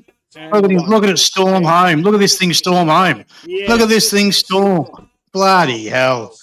You've got to be kidding me. From barrier 5. They He did that from barrier 5. They played just opposite. This moron should have pressed the button at 600 meters. This moron did not press the button at 600 meters. That's why it did not work. Why did he even go back? Why did he even go back to second last? He doesn't need. He could sit midfield. He's got 3 lengths up his sleeve. Right, and the 5 was the outer drift. All right, the 5 had every advantage, but this thing had to wait for the last 400 meters. This can come in. This thing can come in from the back. This is the advantage, to come from the back. This is the advantage, which is like, everybody has lost and got exhausted, with the pace and everything. Then this guy comes in from the back and wins the race. This is the number to do that. But what it did is it pressed the button from the very first, from the gates. That's exactly what I was worried about, that if he presses the button from the gates, it'll lose. And it lost. And this guy, I can't work out how dumb you can be to do that. Why would he do that? Why would he go back to second last? No, PC, they don't study, PC. Everything, these people, they need to look at their own races. They need to know. I'm just watching the replay. It jumped as well as anything else. Yeah. And he just pulled that thing all the way back to second last. Yeah. Like, are you an idiot? If I was on that horse, obviously in great form because it stormed home, you've got to be embarrassed to walk back to the connections and say, oh, yeah, I'm an idiot, I stuffed up. The one which actually had to be on pace was 1. This guy should have taken the lead from the gates. This guy should have taken the lead from the gates. He did not do it. He chose to come from the back, wherein this guy should have come from the back. That's why I only have like a fifth of my bets, a fifth proportion on Brisbane. Look at that 8 won. It's a 6-year-old mare, because both of these idiots, they messed it up. Both of these idiots, they messed it up. That's why 8 got through. 8 was. Well, look at the form. Look at the form of number 8. Okay, I'm just going to tell you the form of number 8, right? It's had 22 starts. Yes. Last start, it raced at Gatton, which is in the bush, beaten 6 lengths. Okay. Okay. Start before that, it was beaten by 5 lengths in the bush. Start before that, it was beaten by 7 lengths in the bush. Like, how can you work that out? It's just unbelievable. That thing shouldn't be winning in town. Yeah. So what happened today here is, if you look at how this thing worked. So 1, which was this one, it has the strongest. It is the strongest linear one.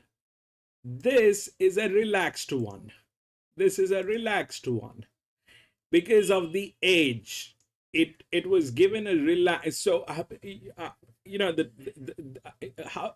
Let me explain how these numbers actually are working. So let's say you have a school bag on your back, and I have a school bag on my back. All right.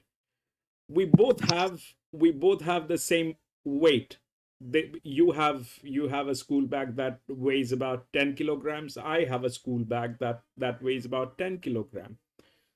But your age is 18-year-old. You're a 18-year-old young lad, and I am maybe a 40-year-old man. We are both carrying the same weight. Now, this is basically defining which is the one which is in relaxed position.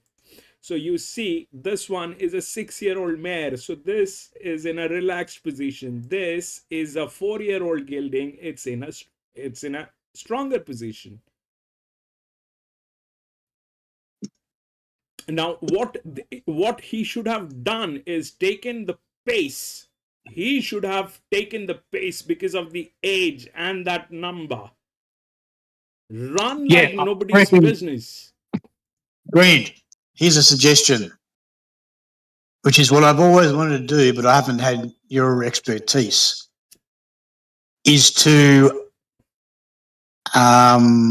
take all the winners and take all the spreadsheet data, just the winners, all the spreadsheet data, and put them together and try and find a pattern. Now, if you want to, you can break that up into Saturday. You can't do it for all segments of racing. You've got to break it up into Saturday Metro, midweek Metro, provincial country. Yes, PC, now, if you have all the winners and you find the key points, that would be extremely helpful for everybody, I think.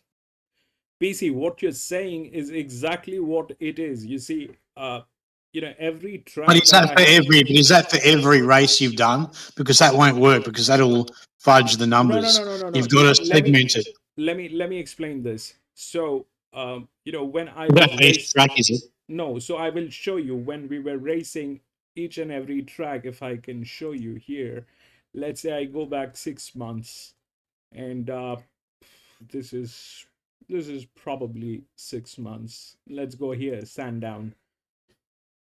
6 months ago. So if you look at this data, all right, and if you look at this data, there's a hell and heaven difference in both the data, all right? And how that happened is because of the footprints that I have been gathering from tracks like Flemington, Randwick primarily. So what you see on screen right now is the reflection of the database that I have at my back end on the server.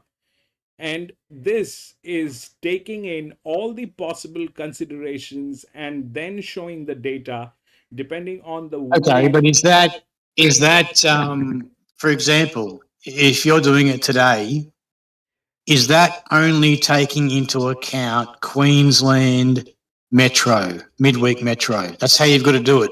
You can't compare everything, because if you're doing Doomben today, your data should only be taking in midweek Metro, which is races on Wednesday or sometimes on a public holiday in Queensland.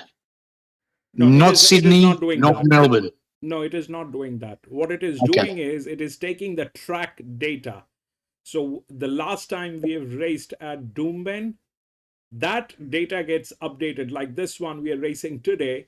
Okay, well, I know what you're doing. It sounds legit, but I don't think that will give you correct answers. I think you have to include every track, because I think the grade of the race is more important than the track that they run on.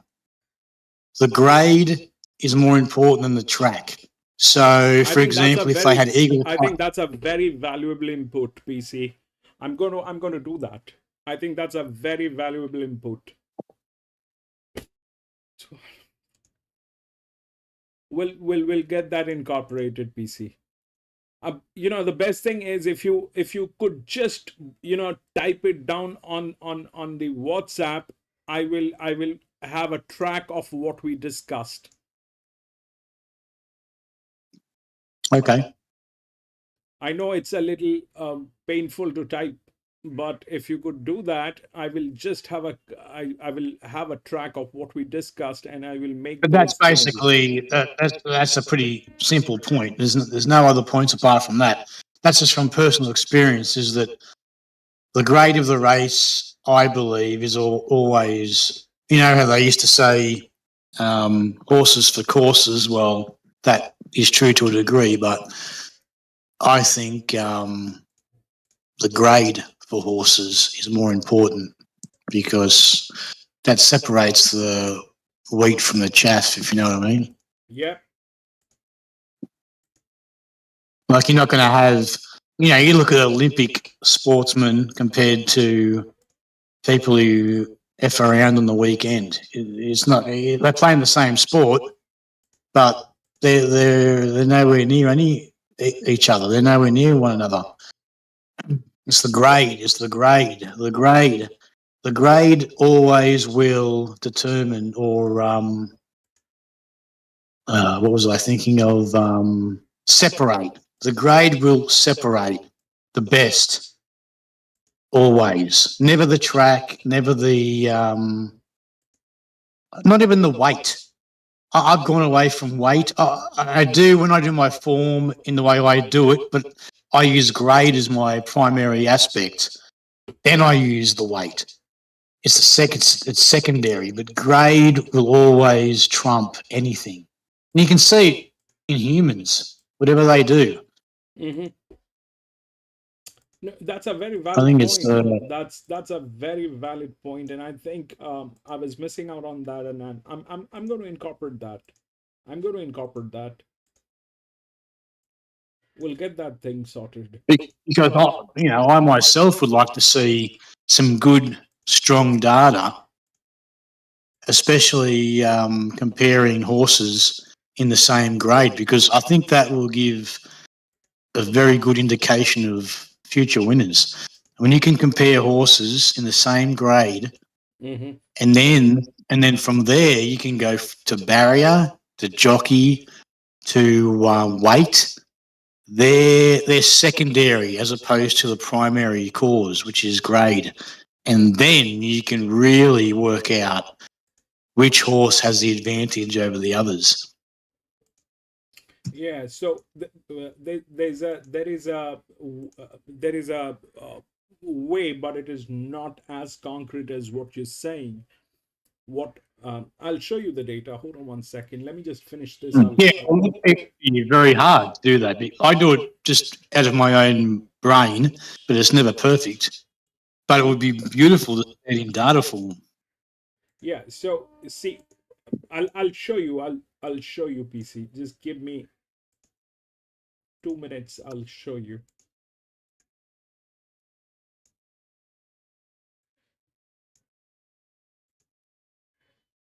Let me just figure this one out.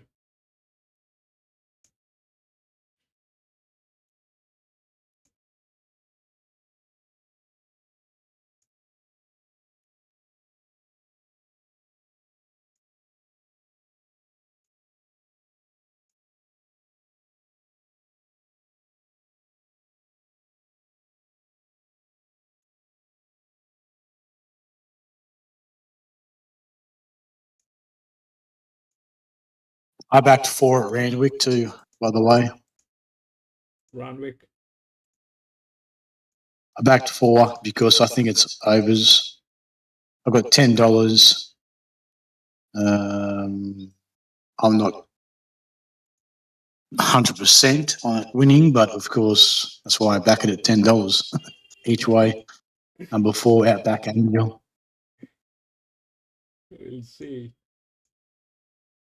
But your picks are pretty much spot on.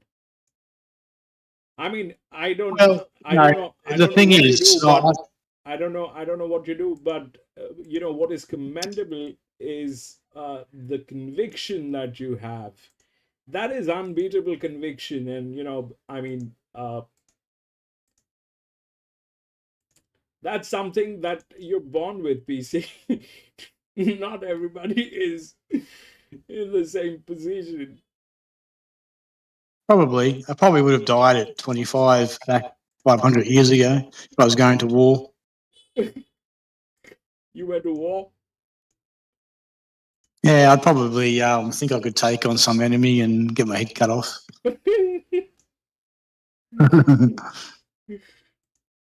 Instead, I'm just losing some money and winning some.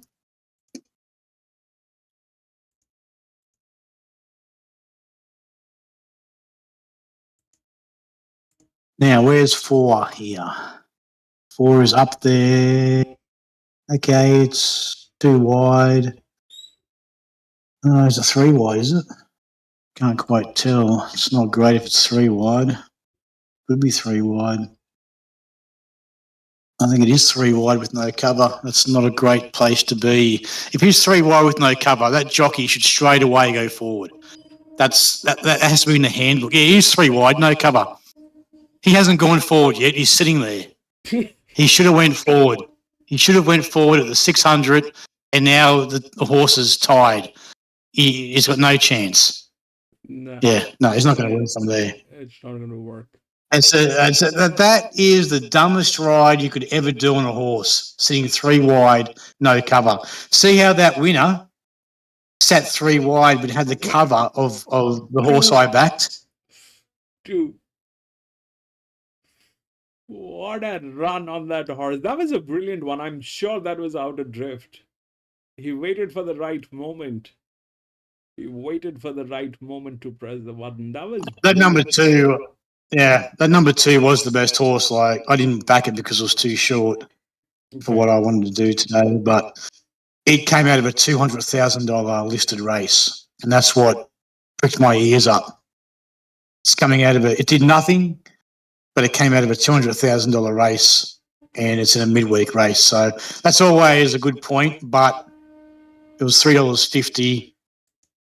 I chose to back something else, and I failed. I had my head cut off.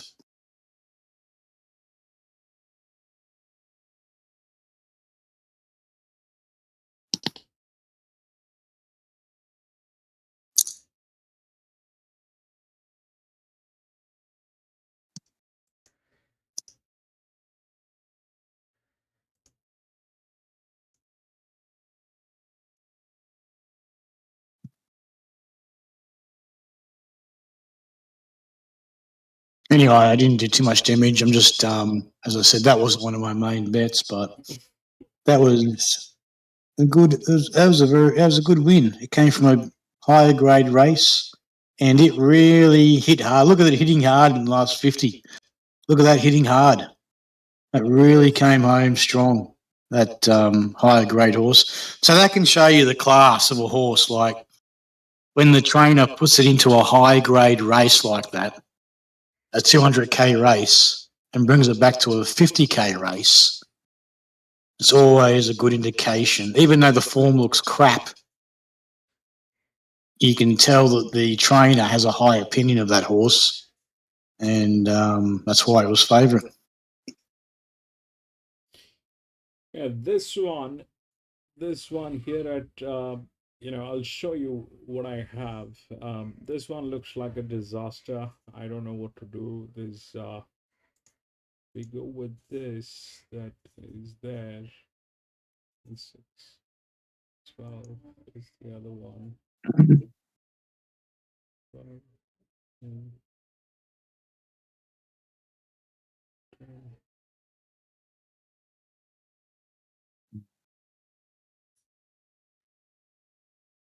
Oh, that's disastrous. 9, 10, 4, 13, 4.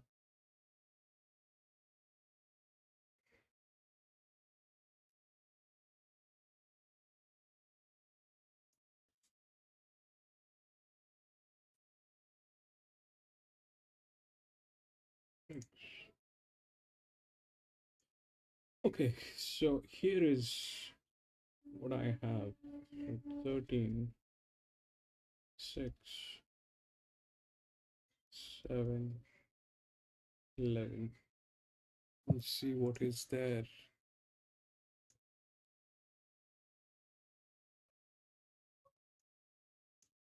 13, 6, 5, 4. Well, we got the 13 and the 6. 5 and 4. So now you see what's happening. So 13 is the lowest linear, all right? 13 is the lowest linear. And then 6 is with the advantage on the distance. Now, why distance?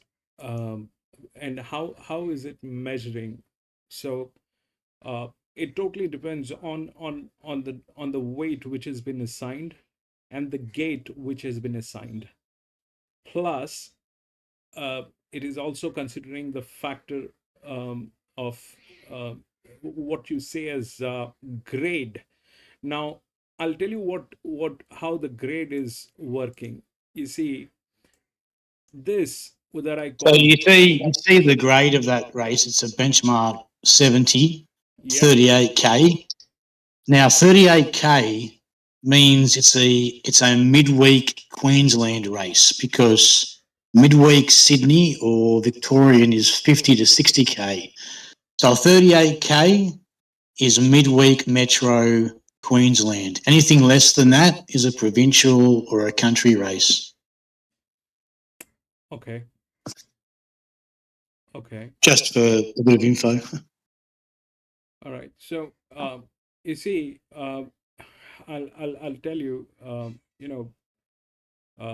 so you were talking about grade. So what I do is PC, you know, this entire thing has unified numbers. When I say unified, that means it doesn't discriminate between whether you are in US or in Australia or in UK. It'll take it'll have unified numbers. Well, it should, because UK grade is shit, Yes. especially if you're working on the dollars or pounds. It has no equivalent to Australian racing, because Australian racing is way ahead on dollars and pounds for race prize money. Britain has lost the plot, like everything it's done. Its prize money is so crap, it's not funny. Yeah. So what I've done is, this thing took a long time to figure out. It's like the currency. You have Australian dollar, I have Indian rupee, but when you have crypto, I have crypto. It's the same value. Now, this more or less is like the crypto. So, this is where the BB, basically it has 2-3 things in it. First, it measures the race distance, the body weight, and the local rating that has been given to it. So once it has done, so if you look at the calculations on this, so this is based on two other or four, 2 or 3 other. Okay, if I can just step in and critique something on that spreadsheet. If it was me, if you're just doing Australian racing, I would have, for your own mental health and understanding of racing, is to have the exact numbers. Don't have like a derivative spectrum which you work with. Have the exact numbers. Have the exact, for example, prize money race it ran last start. Have the exact win strike rate percentage of the jockey. Have the exact margin it lost by last start or won by last start. Have the exact weight it had last start, and also have the exact relative weight it has this race, which is going up or down in kilos. I can tell you that it will make your mind understand the situation. Instead of having numbers which equate to this or equate to that out of 50 or 100, it will have your mind understand the situation. So if you see a horse who is, benchmark 70 and last start it won a benchmark 64, You have the prize money of that race, say it was a midweek. Metro will say it was a 50K. You have also next to that, you have the track, Caulfield. Okay, that's a Metro track. It's a Metro prize. Because remember, a lot of races have Metro prize money of 50 plus K, but they are country or provincial. You have to wipe that away. It's not as good as a horse racing on a Metro track because that's where the best horses go. They don't go to Wodonga for a 70K race. Mm-hmm. Some do, but most of them don't. They go to Caulfield, they go to Flemington, they go to Randwick, Kensington. I'm just talking about Sydney and Victoria. They go to Sandown, Warwick Farm, best horses. They're training these horses to win. You have to see it. You can't use superfluous numbers. You have to see the numbers. And in your brain, you will then work it out. No, so PC, I'll tell you something. None of these numbers are superficial, all right? None of these numbers are superficial. So just look at those jockey numbers. Those jockey percentages aren't true percentages. No, you can't say, okay, Zach Lloyd, who's the jockey on that, has a 14% win strike rate today. No, it just says 44. What the hell does that mean? No, PC, I'll tell you something. So that let me just explain. So there is. But I think you need to have the exact numbers, and then from the exact numbers, you can then create your own software which uses those exact numbers, which is exactly what they did in Hong Kong. That's exactly what they did. That is exactly what I'm trying to say, PC. So these numbers, they are all based on real numbers. All right. Now, after that, I know. What has happened, these numbers are all based on real numbers. And what has happened after that is, because I love mathematics and I can do mathematics. That's the advantage that I have. What I have done is I have taken in consideration with the pros and the cons. What will happen when there is a talk or there is a handicapping which is placed, and I have been testing these numbers with the major tracks, whether you call it Randwick, whether you call it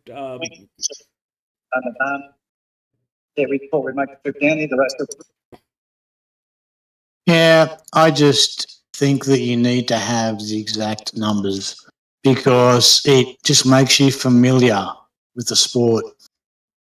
That's the only, you can look at quasi figures, and if you're pure data, if you're a pure machine situation, and all you want to do is just have the numbers crunch, spit out a number to back.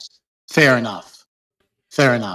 Now, but you will not get as much joy and appreciation of what you've done when you understand why that happened. You have a point. But now, if you look at this race, this one is well within all the brackets. Okay, this one is well within all the brackets. The number 13, that's the favorite. Now, if you look at the age of this one, this is a 5-year-old mare.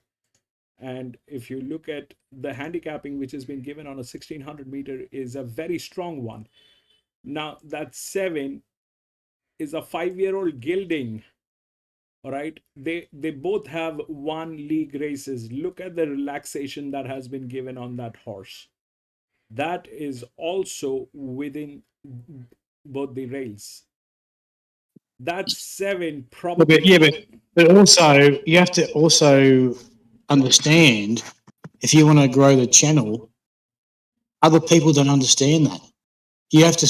Other people look at your spreadsheet and they can say, "Oh, that jockey has a 15% win strike rate. Oh, that horse lost by a length last start.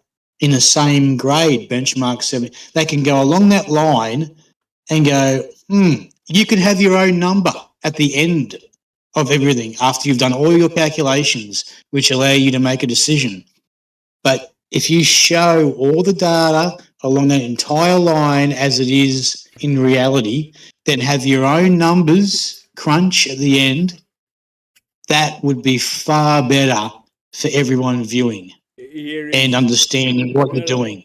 I'll show you something. So let's just open the numbers that are there. If I open all the numbers,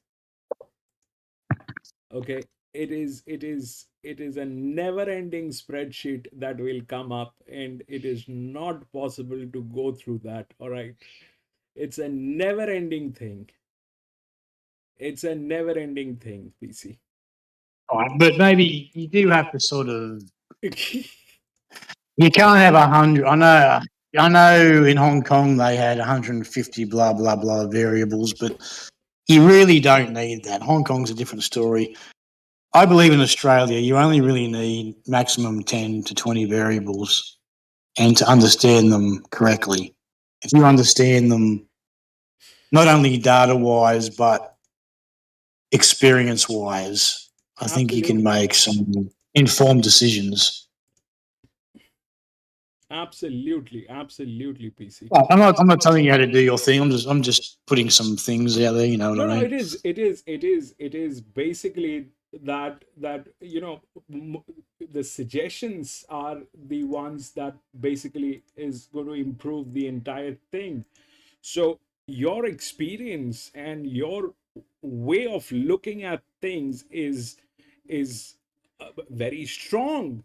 I mean, it is not that you're talking out of the blues, but you're talking out of your experience. You're talking out of your acumen that you have on this. And we just have to accumulate this and amortize this in a way so that this becomes, because also if it's pure data, I can understand the benefit of pure data, but also the downfall of pure data without actually living the races. If something changes just slightly, your data will be useless and you will not know why.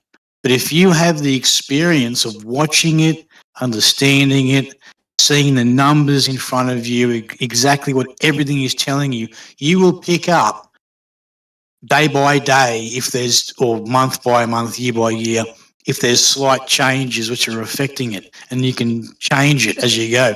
If you don't look at that and you just go by pure data, you will have no idea why all of a sudden you might have been winning. Now all of a sudden you've just lost your entire bank account. I completely agree with that. Completely agree with that. Lewis wants to ask a question. Yes, please, Lewis, go ahead.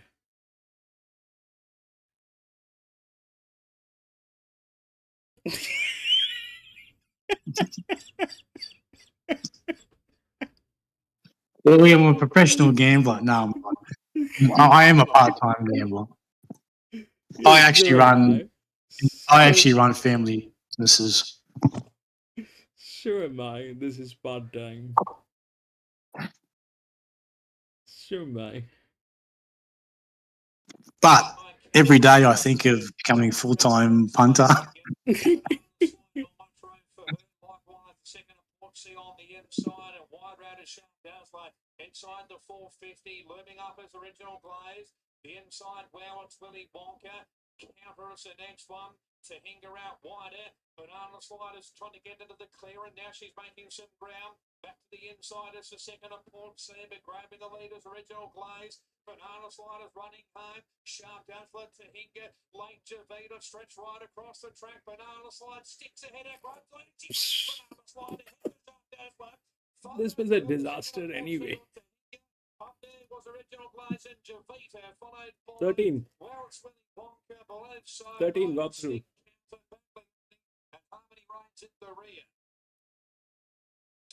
Seven Artist Slide number 13. The favourite has got up and beaten Sharp Dazzler. by Yep, there you go. A lightly raced horse. One last start. SP last start was 270. One by a length. Class 1 to a 70 is a pretty decent increase. But, yeah, it's a good horse. It could be going further, that horse. In Saturday grade. To come to the outside when they turned into the straight. Original Glaze was up on the lead, but she's been overpowered very late.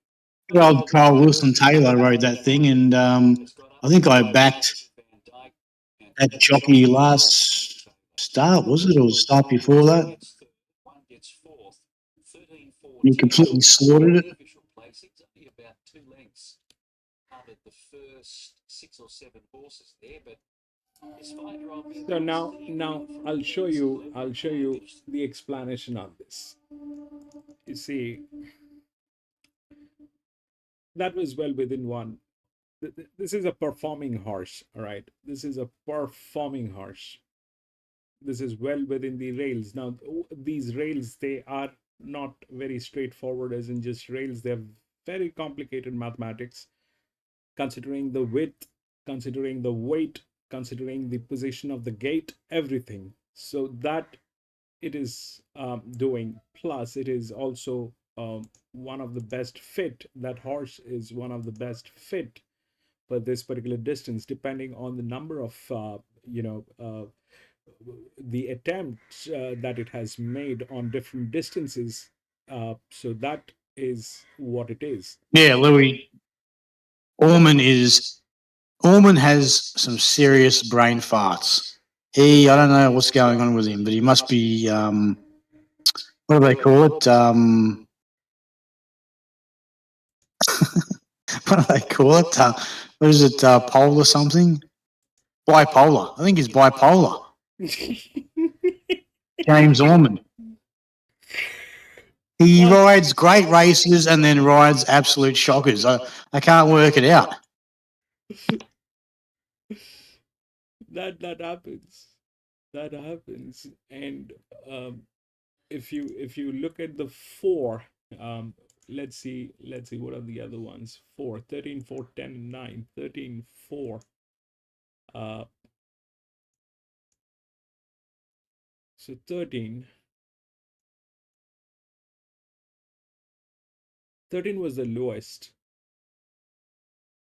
Then it was this one, 5. Then it was 4.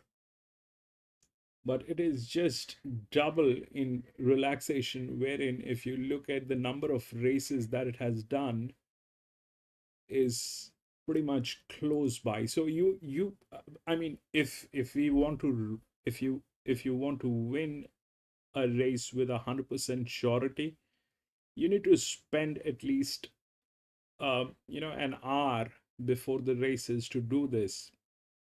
Doing this on live is where we miss out on things. So you see, the we took the headers. This is a header. This is a header. The 7. All right, that had the largest one. That is the largest in a drift. But that's a 5-year-old. This is a 4-year-old. And if you look at what happened is here, then these two are tailing gates. Okay, these two are tailing gates. The 10 got in, the 10 got in, and the 9. You look at that and you look at that. It's all tailing gates. Now you have to look at the advantages, which is possibly we can figure out, but I would have stayed out of this one anyways. Also, you need to okay, I'll give you, I don't know, 3 or 5 major points that I look at. So, for example, see that last race in Doomben? Okay, it was favourite. La, la, la. We all know that. It won. Okay. Barrier 4. Now, I will very rarely back a horse that has a barrier worse than 7. It may sound weird, but I just don't have the confidence in the jockeys to make the correct decision from barrier 7 outwards on a turning track. No, so you're not So- the only one. PC. So that eliminates No. half the field. let me almost. let me just explain that area before we proceed and get lost in conversation. So you're not the only one with that problem, so the inner gates, so if you look at what's happening, okay, so each and every race will have, like I said, there are dualities. So if you look at what's happening, is this thing is from gate number 4. Now, will that gate number work is a question that we all have.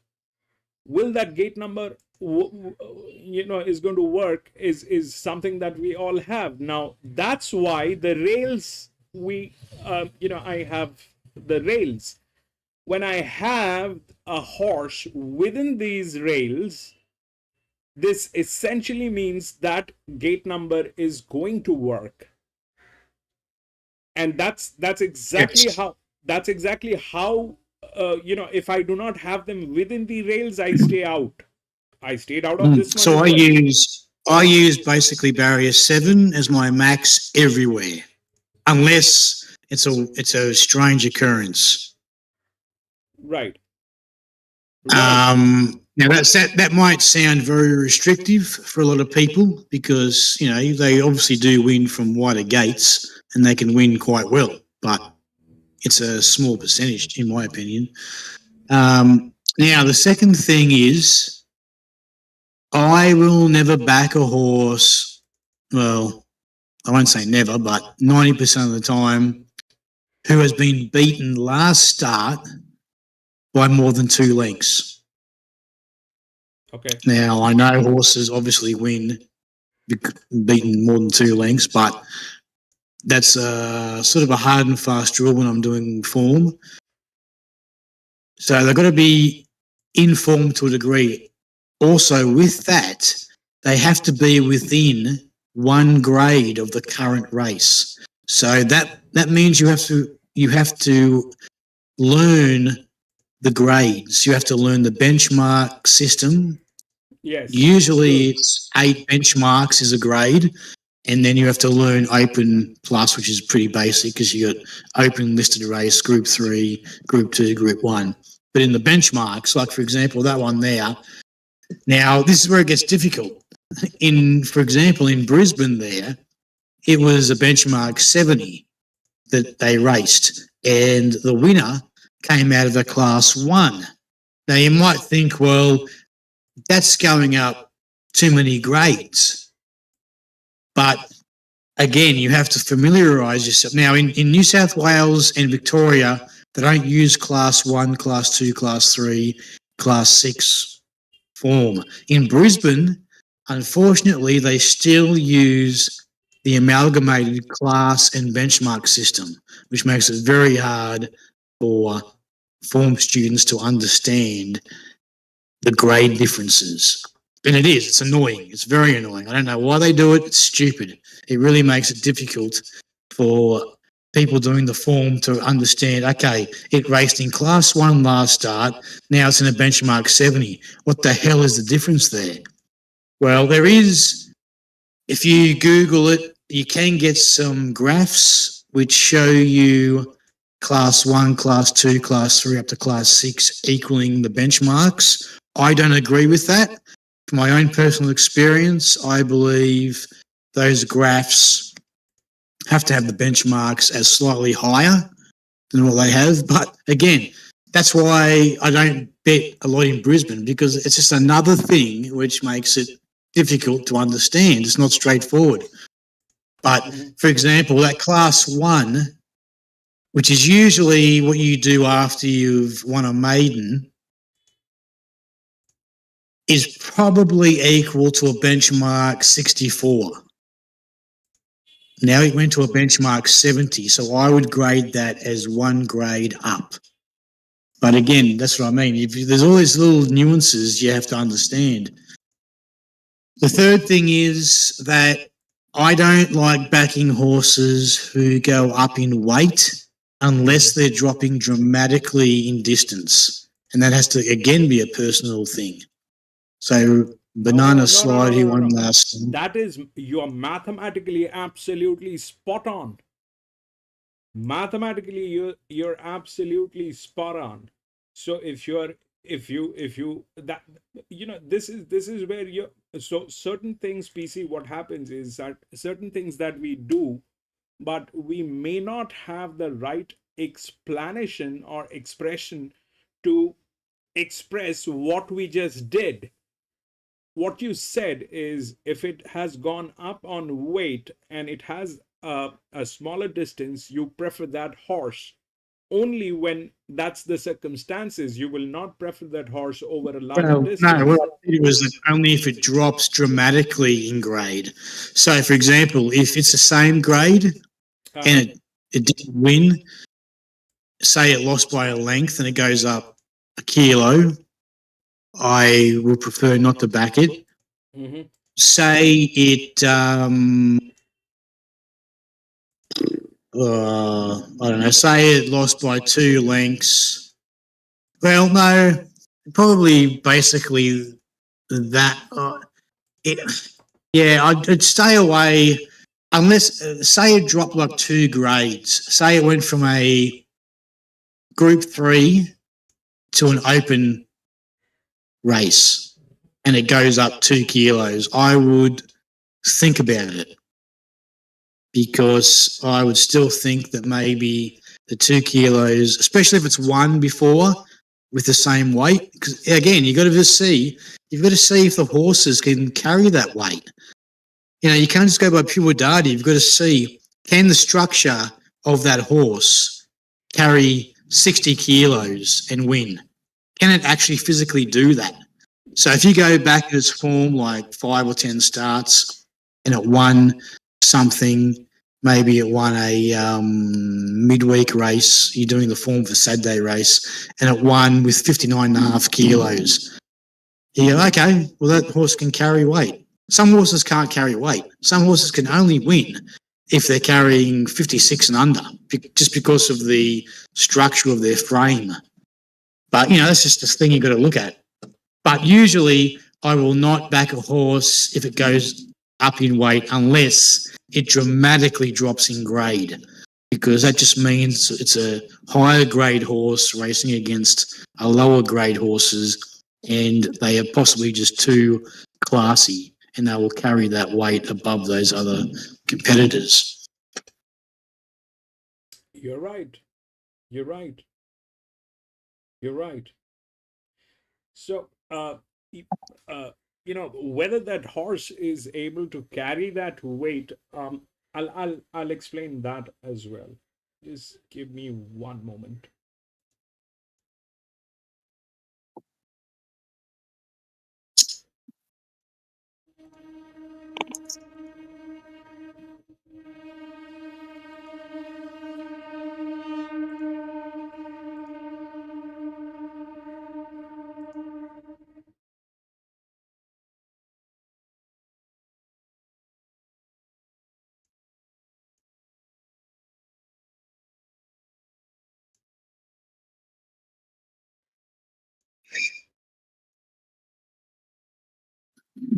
Are you there, Gren? I am. Just give me one Okay, moment. well, I backed a horse here. Now I'm a bit worried because I had a decent bet each way on a horse at Randwick called Red Hot Lizzie. And it's 13 out to $31. And I backed it SP. So if this wins, I'll be laughing. If it loses, I know why it's going to lose, because no one likes it apart from me. So, hold on 1 second, PC. 4, 13, 12.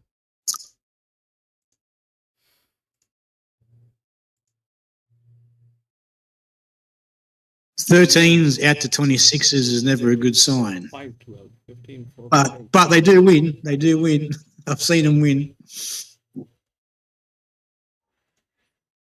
No, I'll explain that. I'll explain, and you'll see how it works.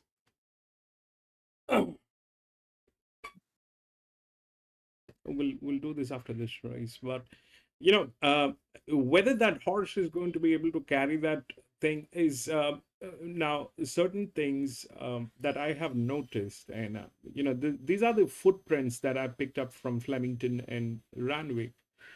That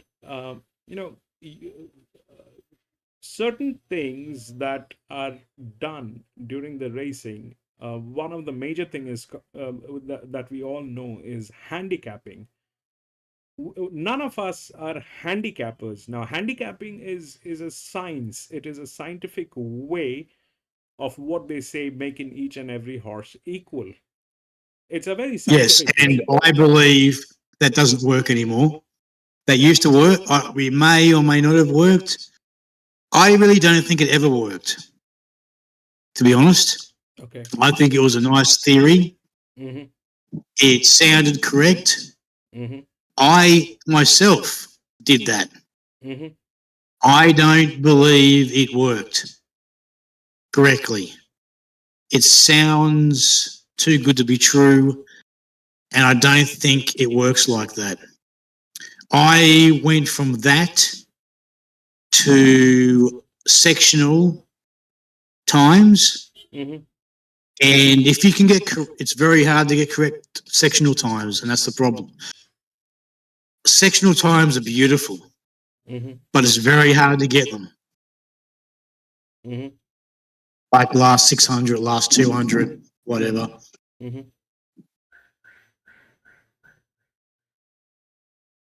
No, I know what you mean. So that 10 got through.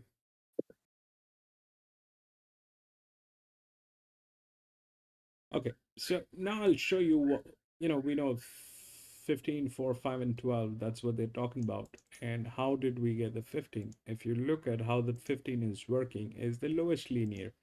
Now this PC, this is handicapping, all right? This is handicapping. If you look at that horse is the best fit with the lowest linear. This is a huge pressure on this horse, okay? This is a huge pressure on this horse. Now, if we look at the settings of the rails, the 5 is here on this one. That 5 has come up. That 5 is there within the odds. That 5 is there within the odds. But look at the advantage. So this is going to be a 13. This is going to be a 1350. So this one is the one with the handicapping. This one is with the gate advantage. This one. Now, here is the thing. So when we are looking at, the ones that are actually within the rails, when we just hold on, Grant. I just watched the replay of that Sydney race. Uh-huh. I cannot believe what I just saw. Because probably it was rigged. Number 6 from barrier 5. The jockey went back to last. That horse flew home in the last 100 metres. I cannot believe that. What the hell were they doing? No, so I what the hell were they doing? Yeah, so that's these are the footprints that I collected, PC. Exactly the same question that you're asking, what the hell just happened, is the question that I asked. And that's when I started digging, and I started digging mathematically. So now if you look at what is the designing of this one, so there are two dualities here. This is 15, which is from gate number 4. It comes within the rails. That means that gate is supporting that distance and the weight that it is carrying.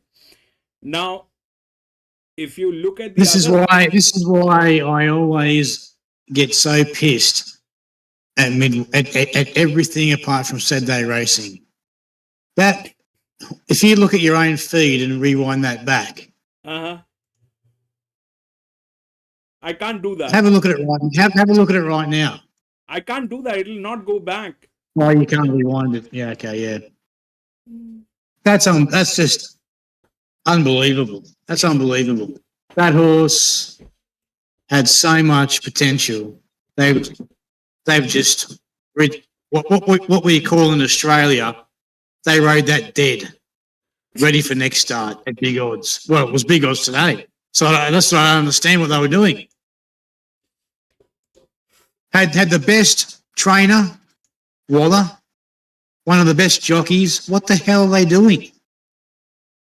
I can't understand that. That thing had so much running under its belt. 4-year-old mare, Cannonball. What the hell were they doing? I can't understand that. Sorry, I'm ranting. No, you're not. You're not. What you're saying are the same questions that I kept asking myself, and that's exactly when step by step. You've been there with me for the last 1 year, PC. Each day I keep adding new metrics, and each day I try to look at the mistakes that I have made in the previous one, and that is the result. This is the result of what we have done in last 1 year. Now, if you look at the duality in this race, that 4 stays perfect, all right? That 4 is 15 from gate number 4 is a brilliant horse. Now, this thing needs a support line. So the support line is going to be in some way or the other. You see that 12 is a good one. And it is, if you look at the balance and the thing on that horse is brilliant, but it is not within the rails. So this is not in a position to win, but this is in a position to come for a place, unless this thing gets rigged. So that is gate number 4. This is gate number 5. We'll also check the gate number 3. If you check the gate number 3, that's 19. And does it have an option? That is 17. It's in middle of nowhere, but it is something that has a presence on this track. This thing has been to this track. It has been to this distance. This is the track and distance, that the last mile and the distance. So that thing is there. It has advantage, but if you see mathematically, it doesn't have the advantage. Mathematically, the advantage is with this one. Why? Because of 1 or 2 reasons. What number is that? These two, 15 and 12, all right? They are the best fits. These 2 horses are the best fits. But this one, 12 cannot win. Well, I can tell you right now that even though I hate James Allman, this thing will win. 15 will win. They're all donkeys. They are all friggin' donkeys. Yes, I can tell you right now. I completely agree. But I might even have a decent bit on this. This is your experience that you're saying that the rest of them are donkeys. But this is how the physics has been laid. So if that 15 gets in, the 12 has a huge potential. It is either the 12 or this 19 that will get in. So we'll put 19 on check. I don't know whether 19 will get in, but 12 has huge potential. It's in good hands. One of the best fits. It's a linear horse. Now you look at the advantage on the gates. That's 4. If you look at that duality, that's gate number 11. Now you need to figure out which is going to be the next gate. 11 will have either 10, which is 18, which is a 5-year-old mare.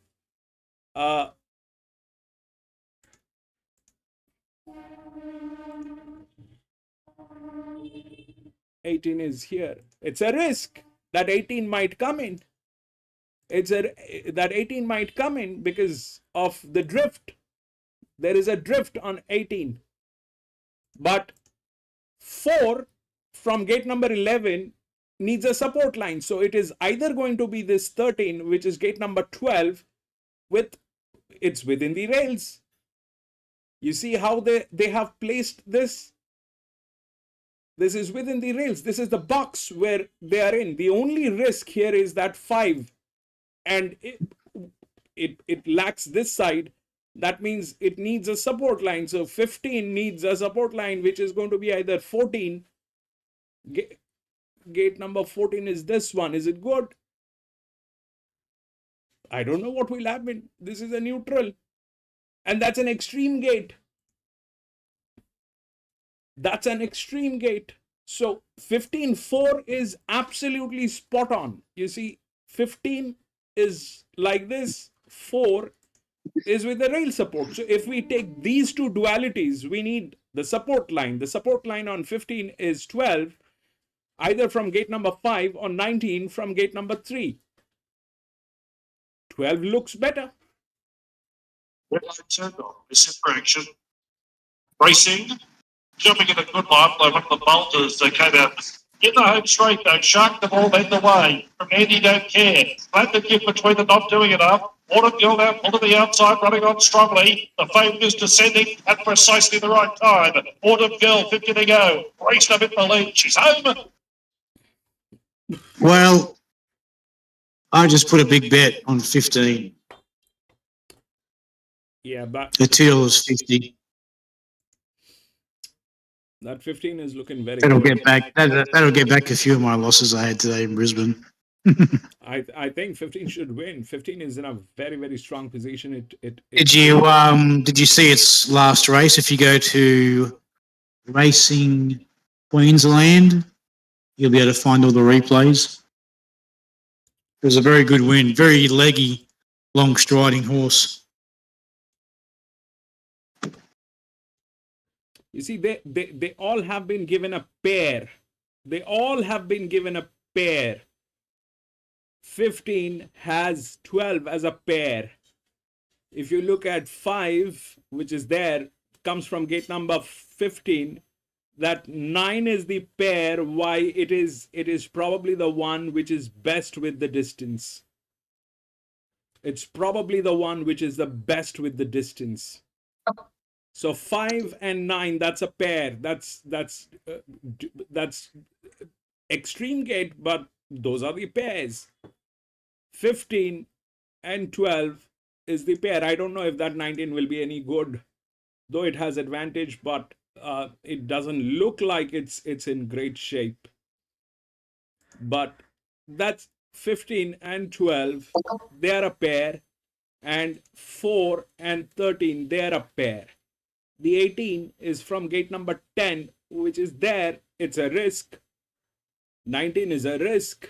5 is a risk. But that's racing. If this 5 was not there within this entire thing, this would have been a lot more concrete. But 15 looks pretty much neat. 15 looks neat today. We'll see how that works. There's hardly any money on 15 actually.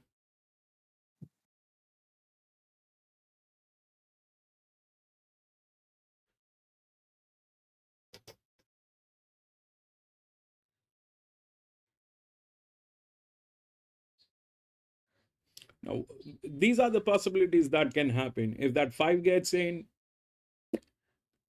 then the 9 probably will get in.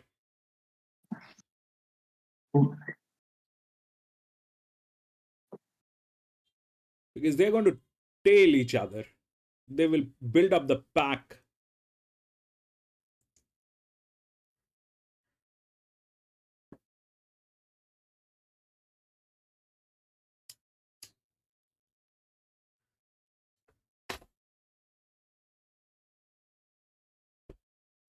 Back in May, it started at $91. From memory, he railed through and was too strong at the end, but he hasn't done anything in 2 starts since.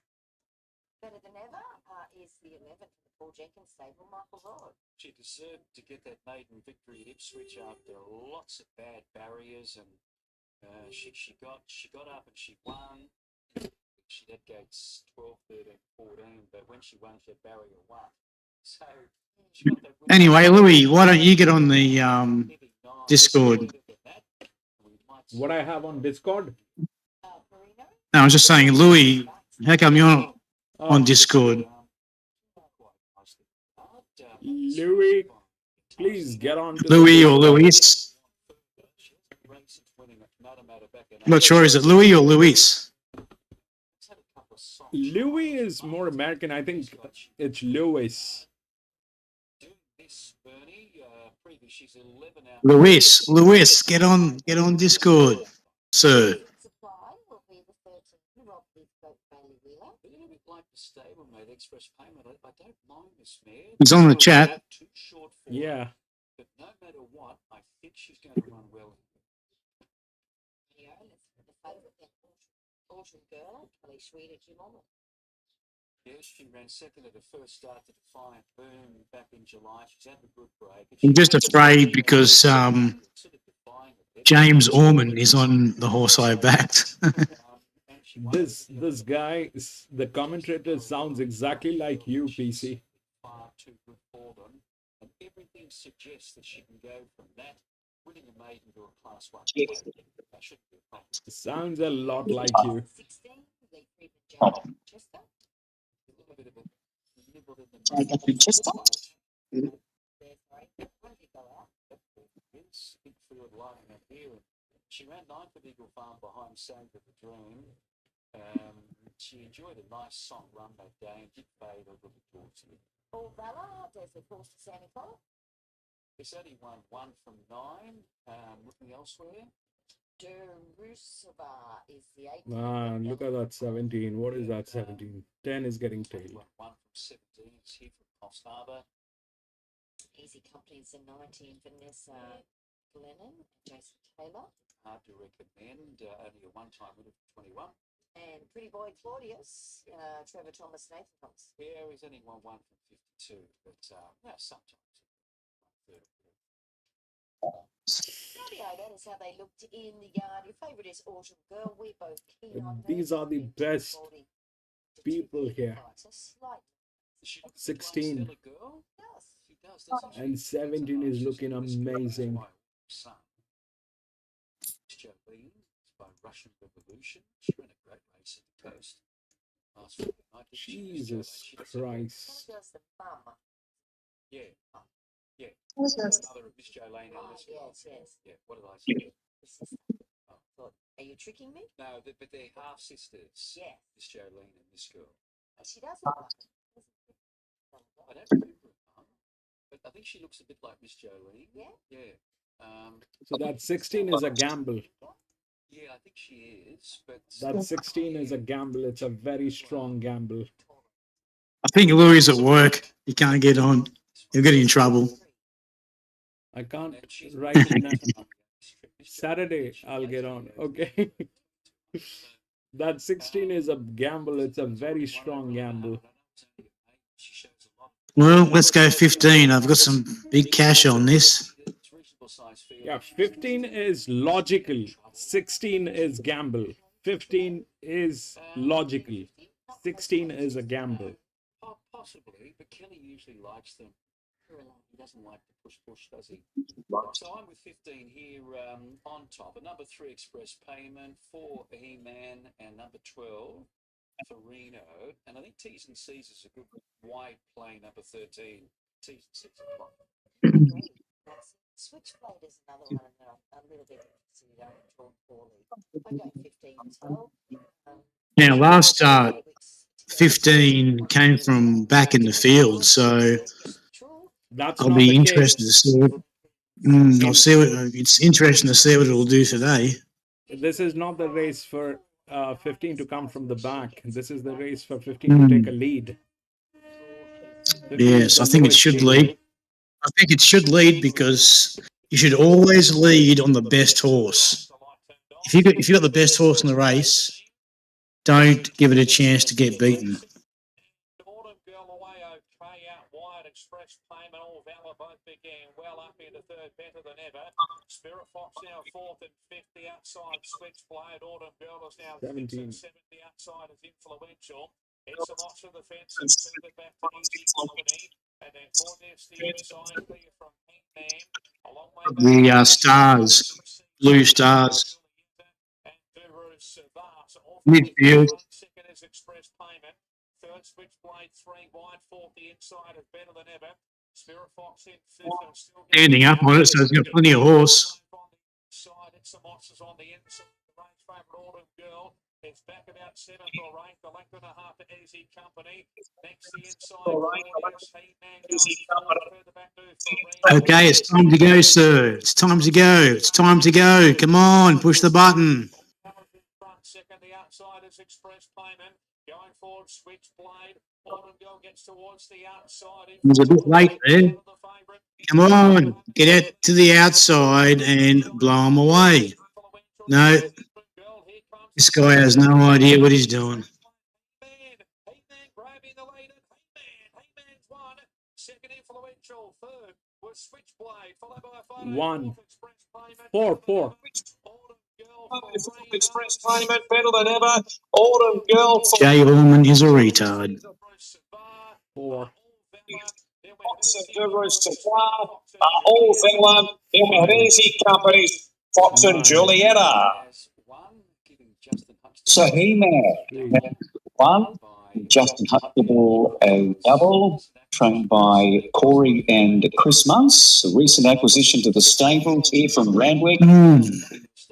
First up, that horse. First up. Well, well, not really. It was 18 back to 1,400 metres. It was first up. Came from a metro race, so it had form. It had the form, but it was first up. And going from 18 back to 14. He now carries the colours of the Queensland Road, so they're going to have a little bit of fun with this fellow who really sprinted quickly inside the last 100. Well, Brisbane racing. Don't I love it? Debut performance for New Connections, and then Switchblade back in third, and then Express Payment who was 9. again fourth. So 4, 5, 9, and 3. The favourite 3. looked comfortable. Ooh. 3. 13. Comfortable. Trying 11. Apart from that 12, everything went through. Too much. Gate number 13. Class 1, but there were some seasoned horses around there. Yeah, there certainly were. And if you remember, we went off way too early with him, and we tipped him at his first start for Chris, and Chris was still putting the feelers out. He was really good that day.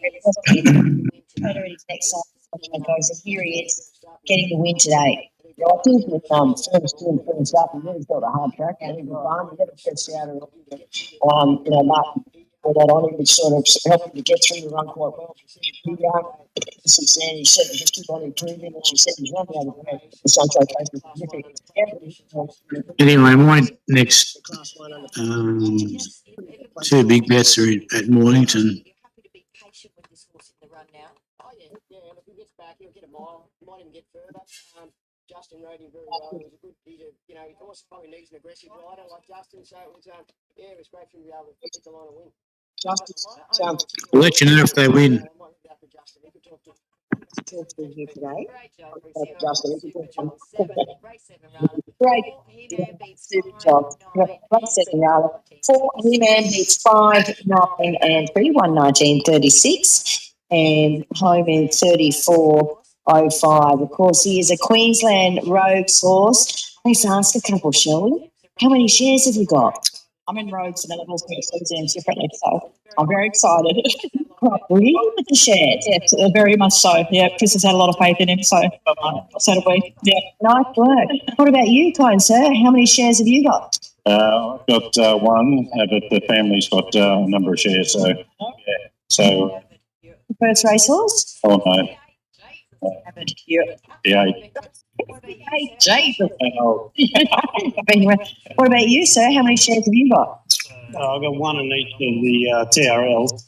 So, yeah, but I'm also in other horses too. You're having a lot of fun with it? Oh, absolutely. Yeah, absolutely. Yeah. So, Grand. Hello? Yep. Now, do you remember a few months ago I said to you about incorporating the last start prize money race of a horse? Yeah, I think they've blocked me from that. Because you can get it from RaceNet if you use their form, No, but no. that horse there, it actually came from a 250k race, which is big money compared to what it's racing today. I have that thing set up. I know where that data is. I know where it is, but it's not catching. It's been almost more than a good amount of time that I've set it up, but it looks like it's not letting me in. Running secondary. Yeah, right. Because it was by far, that winner was by far the biggest prize money of anything that was in that race. And I didn't find it because I didn't really do much Form 1 Brisbane, but yeah, it 250k is a big race, considering it's racing in a 38k race today. It didn't run too bad. It ran fourth, I must admit, fourth of 12. So you know. Today, yeah. So if you go to RaceNet and you click on that form, you'll see last start it ran in a 250k race, which was a Magic Millions race. Okay. That's what I mean. Sometimes the trainers can give you a leg up because they put these horses in much higher grade races with much higher prize money because they think they have ability. And if they sort of don't perform up to what the trainer thinks, they then bring them right back to a easier grade and they win. Easy. Okay. So it Just another thing to try and work out amongst a million other things. Yeah, I mean, the more it is, the better it is. But at the end of the day, it needs to be articulated rightly. You know, the thing is, the way things work is basically, you know, the data is available. Race card first and foremost. But how you're using that data is something that needs to be worked out. It's a race day, so often there's a really big crowd on track. So looks to be a great day for Yeah, well, what I haven't done and what I think you can do, which would be above my capabilities, don't say is don't say that. Well, no, it is because of your data, your ability to extract data. Because I just don't have the expertise to do that. To gather, this is very important.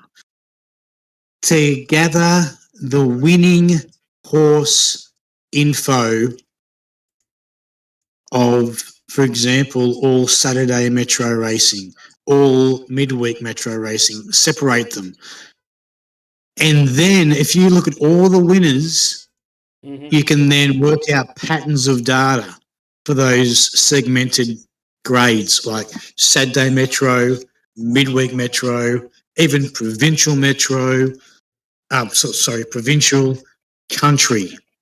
So you got 4 different segments there of all the winners. And maybe you could probably just get rid of,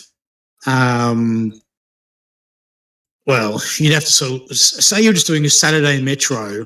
You'd get rid of, there's no maidens. Well, there's very few maidens in Metro. Usually they're 2-year-old races. Get rid of all 2-year-old. Get rid of all 3-year-old races, and just have all open age Saturday Metro, Sydney, and Victorian racing like benchmark 72 plus. Mm-hmm. And if you have all the data of the winners, Mm-hmm. you know, everything like last start grade, last start margin beaten, last start barrier, last start weight increase or decrease from its start before, which is a relative weight.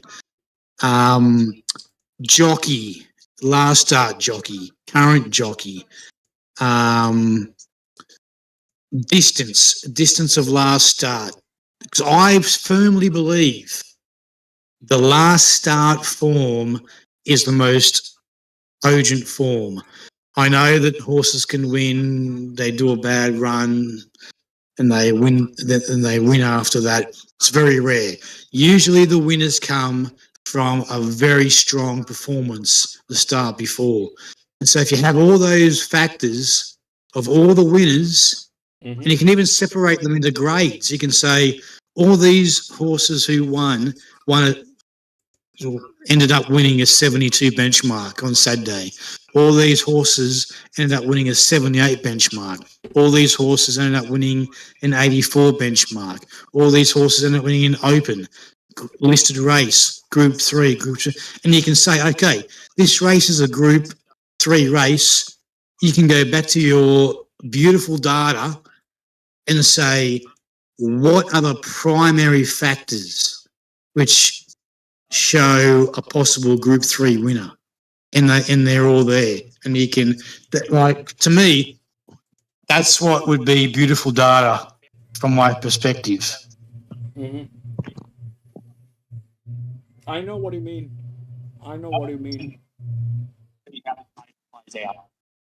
Because you have to separate.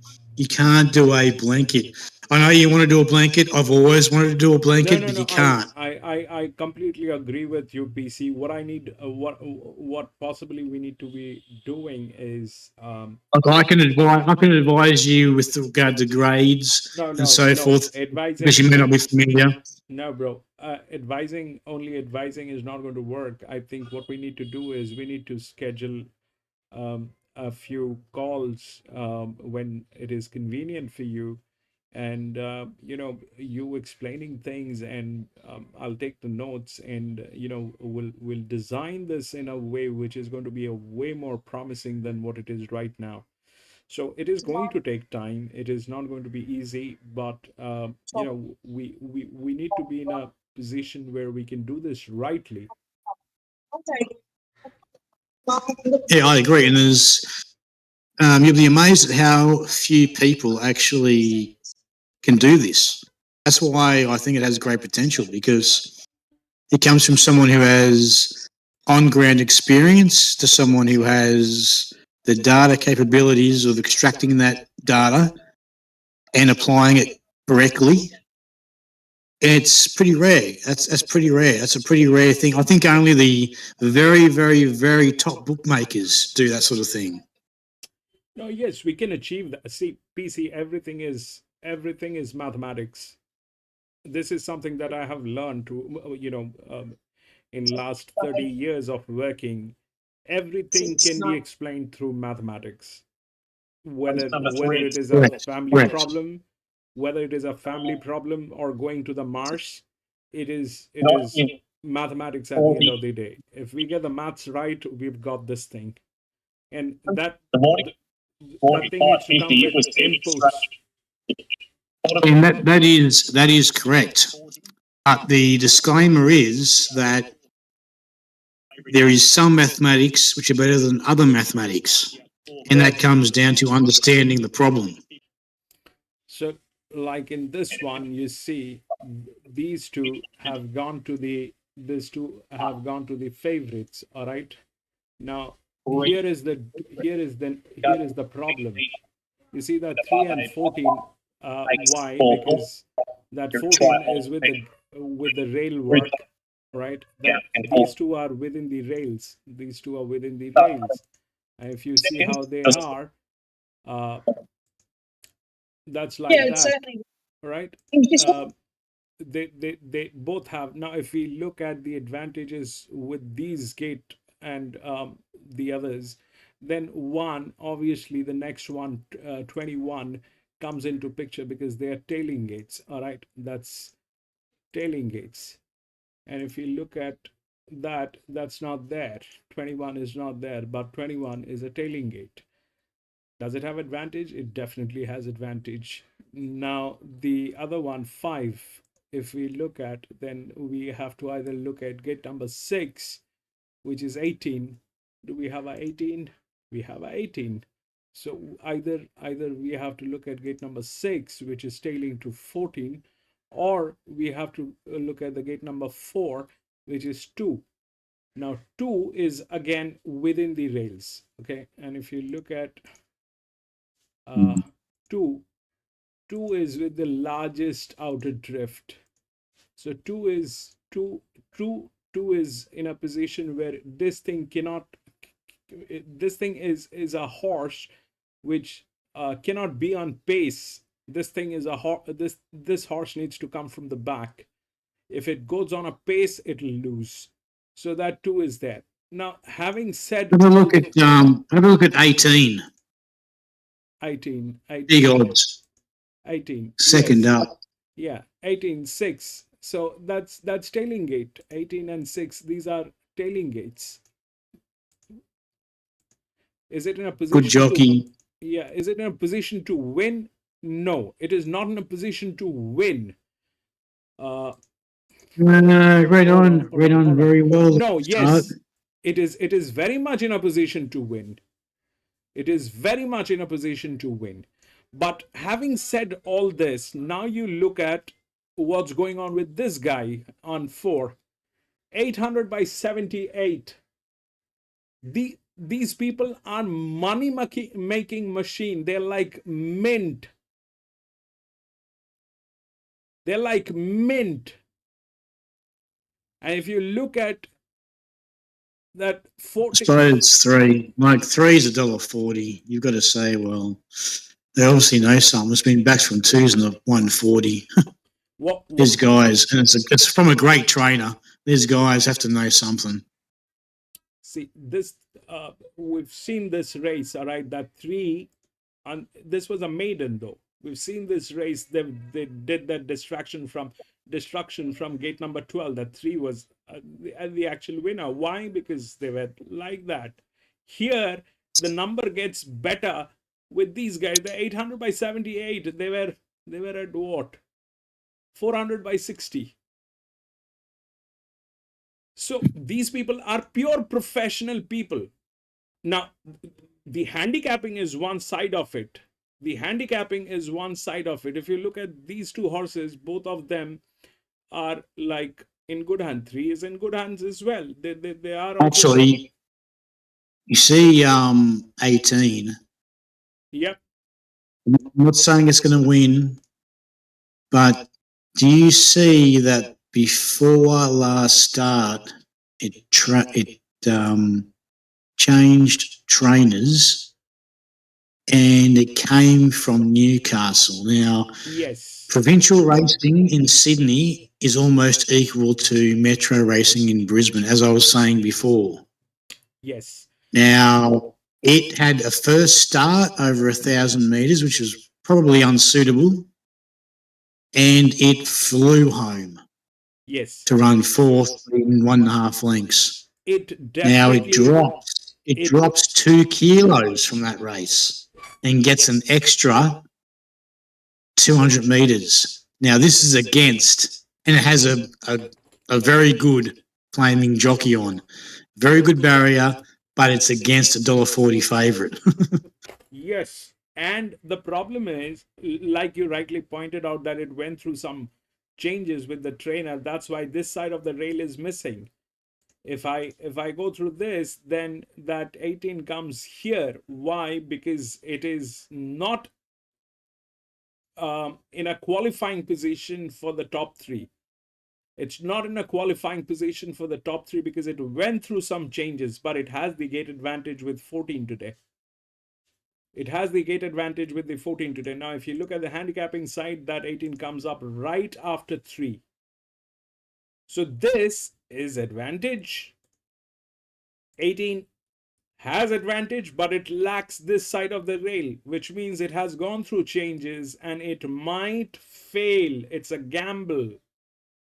Winning position has to be within the rails, the horses that do not have a problem. That brings in 14 and 3 and probably 2. So that works like that. Yes, yes. I just don't know how good this Casper Neighbour is. I did. I'm going to watch the replay in a second. Do you have that website up where you can watch the replays? Because that'd be handy to see your. It's called Racing Queensland. And the best way is to go. I can't access that without a VPN. Oh, okay. Well, I'll give you a some commentary. Yes, that'll be great. 3.14, but the so that Caspanova, who's $1.40. Where are we?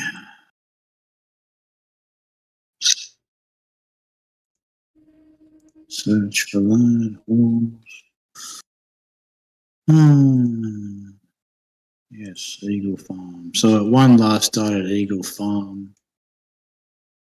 It goes in. They're locked and loaded. For home, Wheel the Bend. Rubik's Love that. Where is it? Orange sleeves. Okay. So the favourite, it led last start. It jumped third. Took the lead at the 1,000. Had the rail. Had basically the lead the entire race. What was the weight it was carrying, and what was the gate number? You can see that it at the 300 it was 2 lengths in front. Kept going in front. Kept moving. Nothing got anywhere near it. It was hit a few times, but it won by 5 lengths. So its weight difference is it's up 1.5 kilos.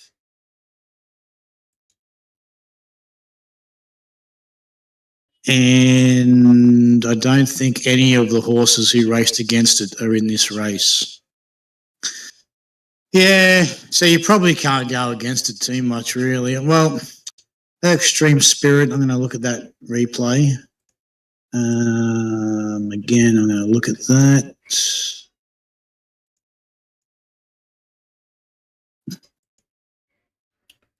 That is, look at that, 18 has given such an advantage here from game 18.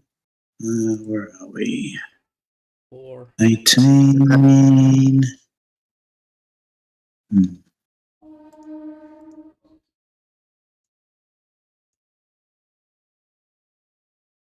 Green Spirit. Now, Ready to run, thank you. So Bonnet Rouge is right to go. Colours are blue with stars. Same as the last one, wasn't it? Blue with stars. Looks like it went back to on the rail, second off the rails, 5th last. A long way. Like, these idiots get these horses back so far, it's unbelievable.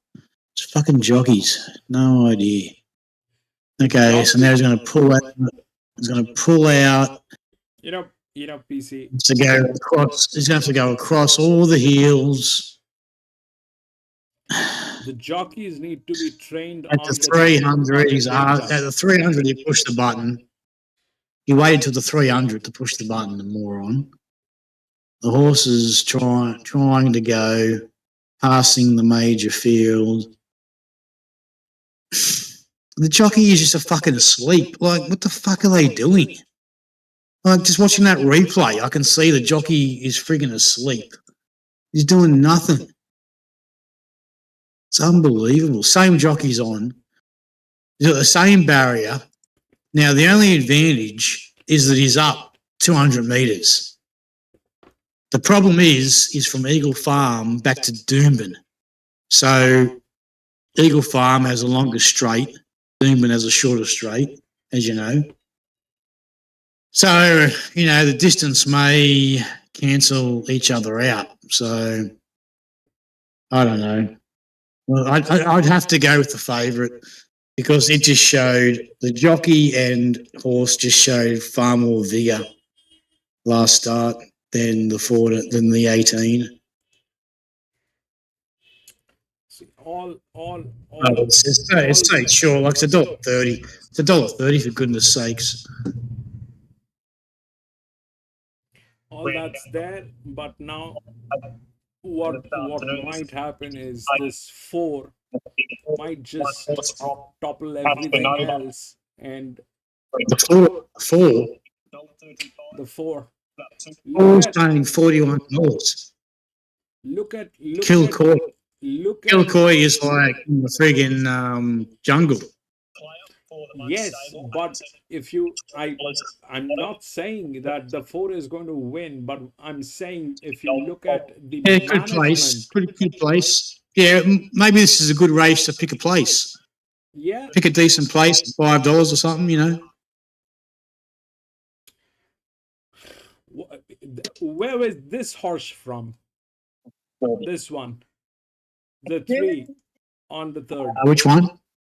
The 3 from the 3rd race. The 3 that came in. 3 from the 3rd race. Where was this from? Rural track? 5. So, Kwame, the first one to look at. Which one, sorry? 3 from the 3rd. 3. 3 from the 3rd Number race. 3. 1200. 3. Oh, okay, I got you. Breezen, yeah, $31. Well, it had no starts. It was a first starter. It was hadn't raced. Yeah, but where is it from? Is it from Sydney? Is it from?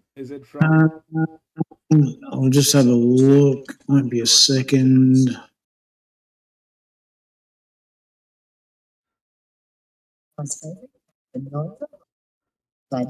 Yeah, very nice horse. Liked him from day one, really. He's a 4-year-old by Spirit of Boom. 6 starts, 2 wins in 3 seconds. And last preparation, when he was first up, he goes one better. He was in a class 1 and he absolutely blitzed them, though he was pushed right out to the line. And a bit of backup form there, Bernie's last run before. Yeah, well, it says Bridgman Downs, which is some country bloody outfit in Queensland, in the trees. Bridgman Downs. Never heard of it. Must be some bloody, some bloke. So see stabled out there. So see the management on that horse. If you look at that management on that horse, is huge. They were perfect with logistics. They're perfect with the books. They're just professional people. Here, that 4 is the same thing. Even that 1, but 4 has just remarkable numbers. Yeah, this man's been going okay, but it's been a long time. Yeah, well, I can't be bothered, but you know, as I said, I don't really like Queensland racing, but I'd put 50K on that 3. That's how confident I am. 50K. Well, it's now $1.35. But I'm not going to because I just don't do that on midweek stuff.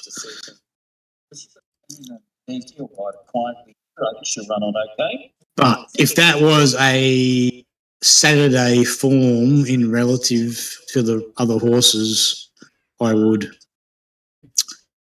Now, there is as you said, there is a situation here where you can make good money from backing a place because there's plenty of horses in this race. So, that number 2 we were talking about is $4 for a place. James Orman is the problem there, though. He's on, but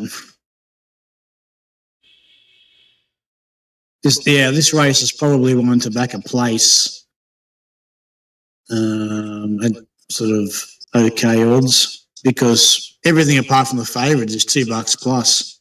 You're getting even money plus. This is a for a place.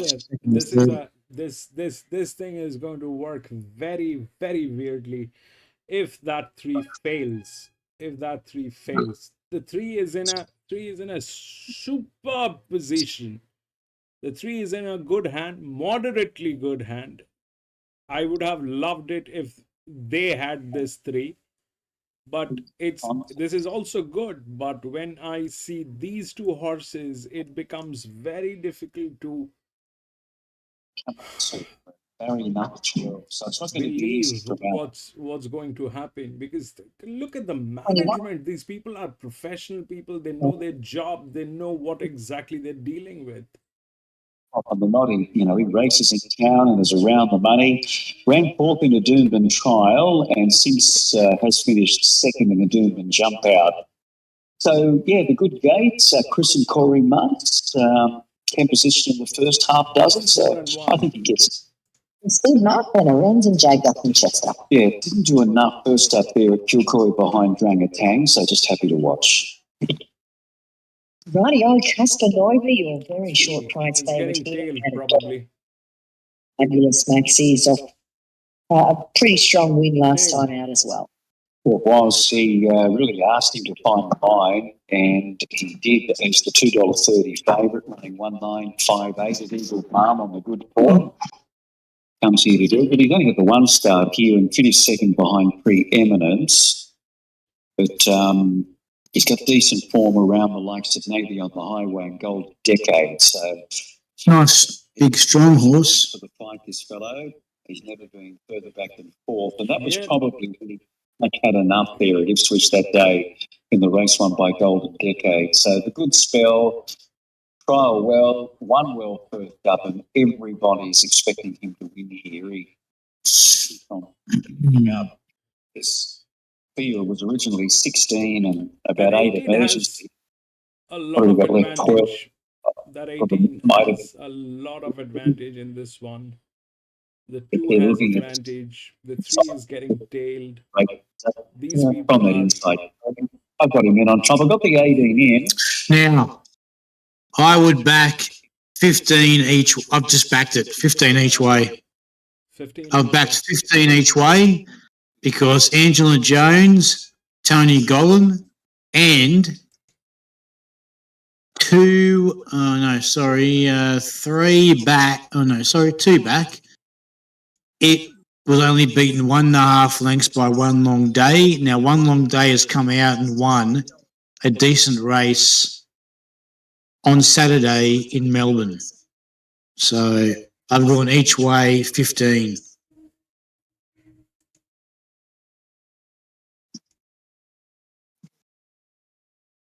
It's a good one.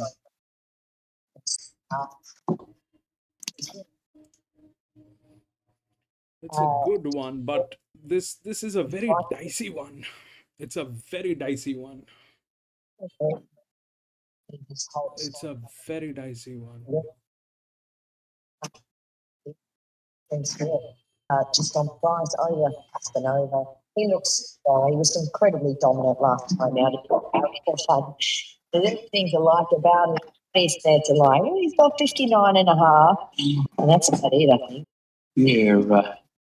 That's it. He's got a bit of weight here, but he's earned it and sold most of them. The player's been backburned. 16 down to 10 for Team Mutts. Yeah, well, he is one that I've got in my numbers for sure. Player, and I find the player from his good draw, reasonable weight, and perhaps his best form is fresh. I think he's been a winner and placed highs. So I'm going to say he's best on the fresh side for sure. So 18, 3, 2 and 21. All right, let's get to Brody for a quick market update for the last race here, bro.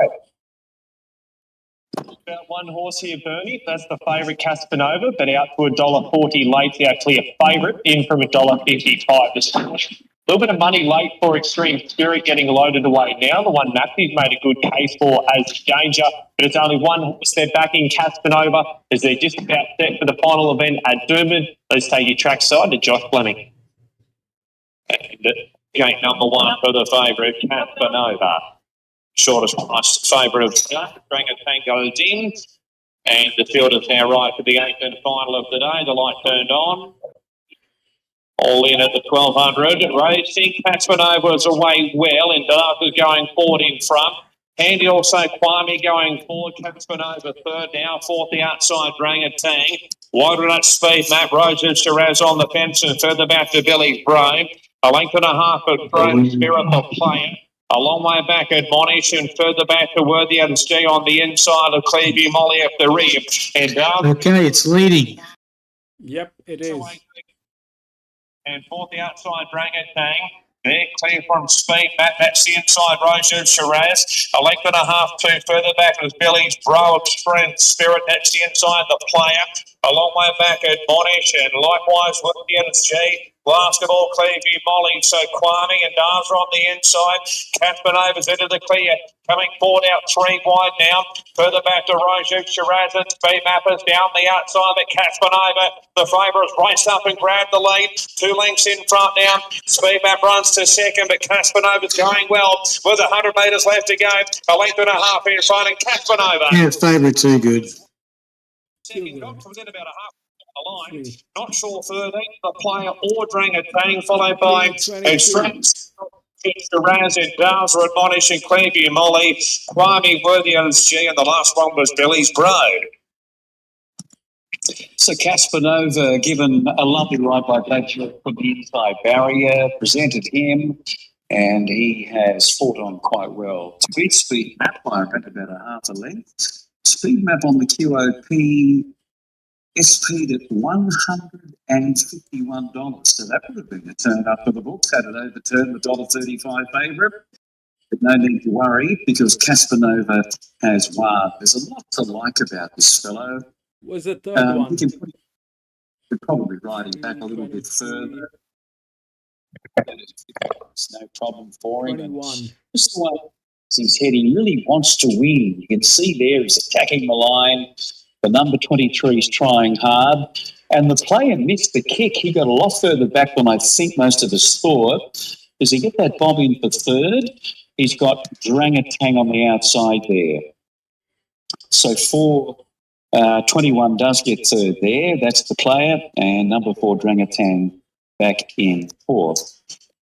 So Casanova, Bernie, coming right up the middle of the track here at Doomben, wins again. And you just love to own this horse in 7 starts. He's had 3 wins in 3 seconds. He is a beauty. He is a beauty, Maxime. He's got a beautiful name as well. He's just so professional. Well, stick around for the next race. Oh, well, you know, it's okay.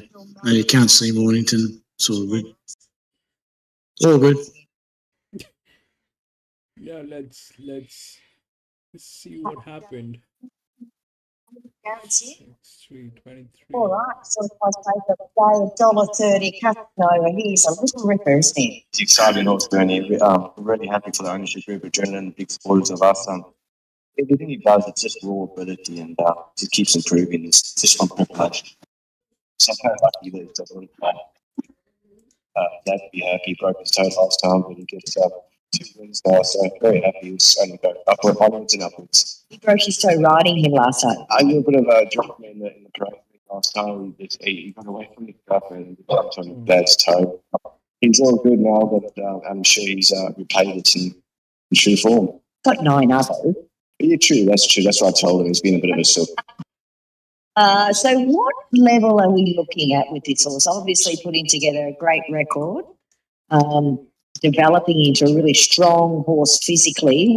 Are you looking at anything in particular or just happy to cruise through this low ground? That's right, Bernie. Take him to the grades. We originally had him actually in for benchmark 70 on Saturday, but this race just looked really good for him. And, we'll take him to the grades as he's still learning. He's showing us a lot more for him. So he's got ability, and we'll just take him to the grades. See, ideally, that 19 should have got him, but the 19 But did he not saw- get him because of that thing. A little clean in behind the This one speed here got- today. They both had the same Nice one. advantage. They both had the same advantage, but this one just went in because they're better. Controls.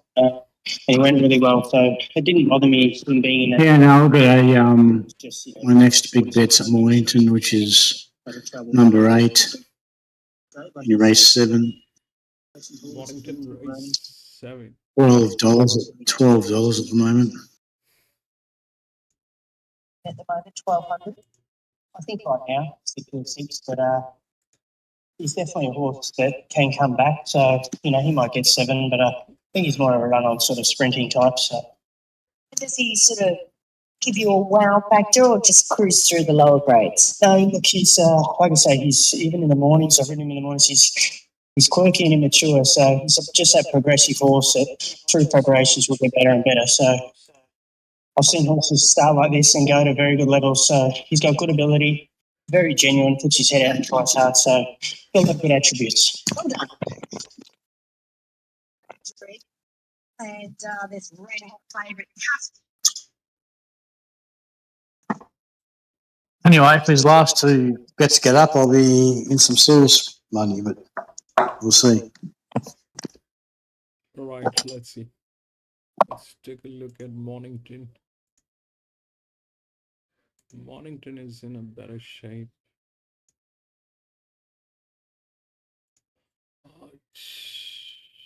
You've taken the 8. Yeah, so race 7 I've taken the 8, and race 8 I've taken number 8. Race 7, you've taken which one? Race 7, number 8. Race 7, number 8. Hold on. The reason why I backed that was because it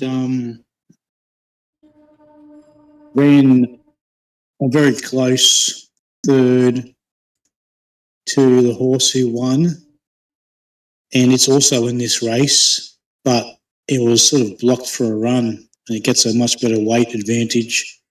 So good odds. I think it's $12 now. No, there's a possibility because this is the favorite one is the Colt, which I have no faith, and this one is from the inner gate, and what is it carrying? 62.58. Not bad. Not bad. They've said thank you.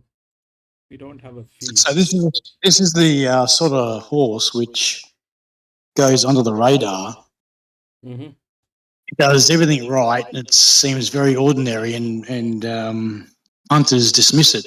But sometimes they win, these horses, because they just consistent. They got everything going for them. They get extra ground. It gets good gate. It gets the same jockey.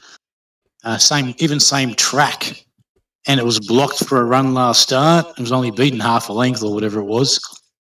So it's $12, $13. No, it is pretty much this is I don't know how you've come to the conclusion, but when I am looking at it, my perception is like this. I don't believe that Colt. I don't know what that Colt is going to do. Now, that's from gate number 2. This is the tailing gate.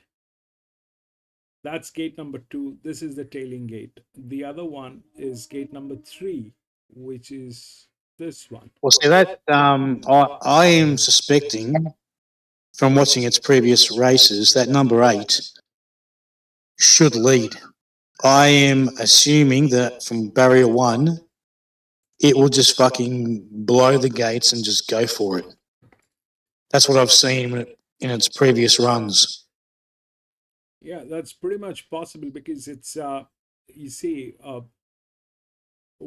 whether it wins or not, it definitely has a chance to get a place. It is definitely going to get a place. That is, I don't know if it can win because the other gate, which is here, is gate number 3, which is also a 4-year-old gelding.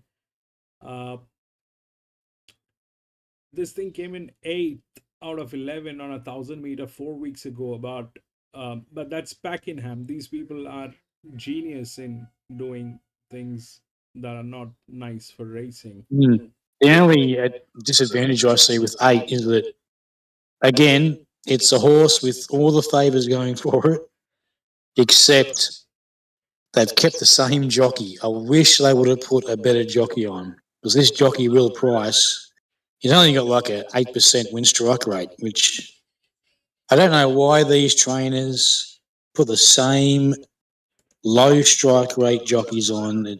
Maybe that's all they can get. I don't know, but the horse is good. The horse is ready, but they've again put a low strike rate jockey on. But what sort of overlaid that is that it's got barrier 1, and I'm hoping it should lead, so he can't do too much wrong. Geelong.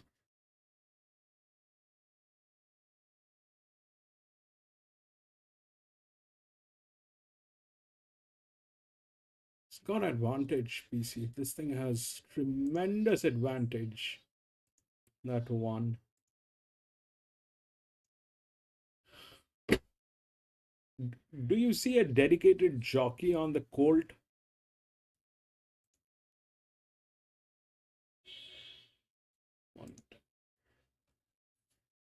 This colt, is it run by a dedicated jockey? Did this guy race this horse before this race?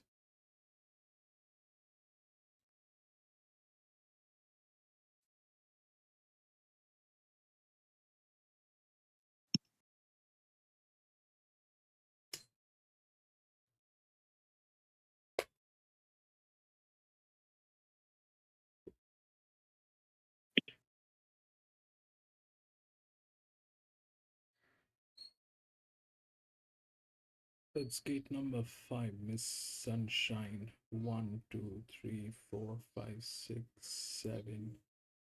Gate number 3.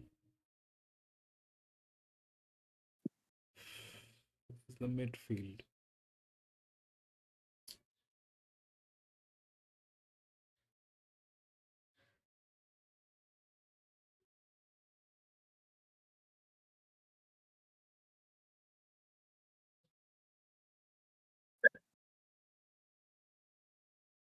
Five, probably 61. Allowance.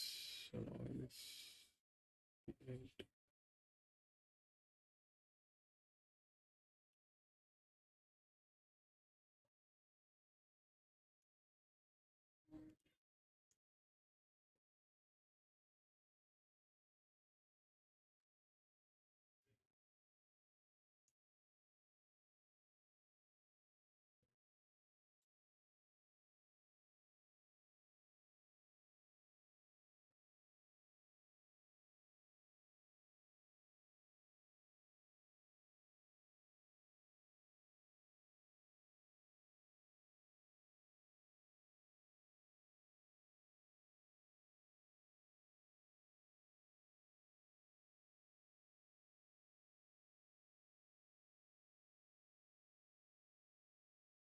So it's probably should be done with the hour to that. And to type I was starting up with a set including King. One of them going to be better tomorrow. I think both horses have been run to beat. So Typhoon for now coming up to grade 2 to 3. Starts happy they're And racing. pretty smart. The Carrillo on the inside beat them out. It's one of the initial leaders with also Castella. And they lob about 6.5 minute extended Humble Time Diamond 558. Followed by Miss Sunshine. And last of all is Takashima. To the side of the course at the 800 metres, the Carrillo with Castella and Epic Centre racing them 3 wide. A length and a half Simple Times and Diamond Fire Tail, and then came Takashima, who's getting going from the back, sliding up 3 wide, following Epic Centre around them, and Miss Sunshine is at the end. So it's the Carrillo and Castella together, 300 metres to go from Epic Centre, then Simple Times, Diamond Fire Tail, Miss Sunshine. Jesus Christ, I think it's 3 wide. It's the Carrillo and the 2. Oh no, it's in front, on the rails. No. 100 metres to go from Faithless. Castella about a neck. Simple Times coming at Castella over the top. Simple Times has won it from Castella. Miss Sunshine's There was a good chance to win, and jockey stuffed it.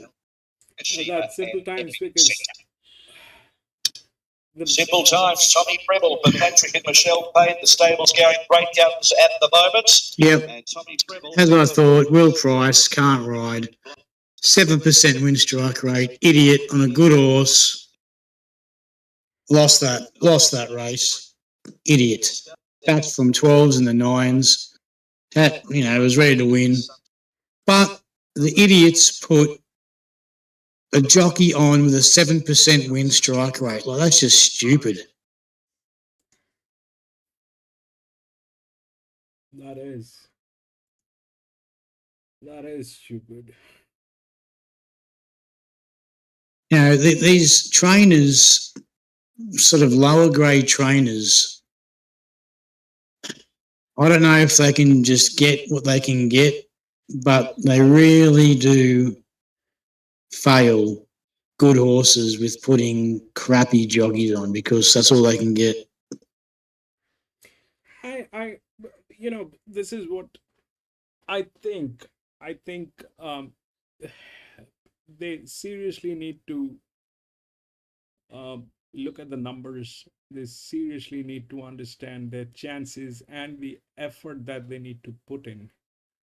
Until and unless that happens, that only happens with the professional people who are absolutely spot on identifying their chances and doing the right Like, thing. for example, here's an example. The winner of that race had similar form. D Lane was on that horse who won. He had an 18% win strike rate. The horse I thought was the best horse, which I think it was, but the jockey had a 7% win strike rate. Now that plays a massive difference. 18% win strike rate as opposed to a 7% win strike rate. Similar horses. It makes a difference. Yeah. Here, I'll tell you something. I have done this, I have done, so I'll show you. If you're looking at the screen, I'll show you. It's somewhere. Okay, so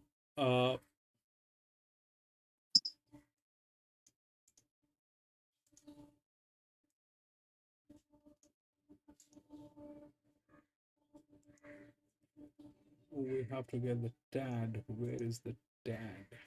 Dad is somewhere here.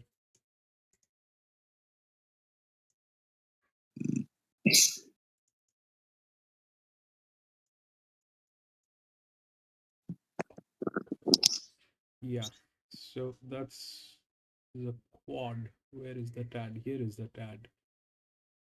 So you see, what I do is I don't go on the win percent. What I do is I basically look at so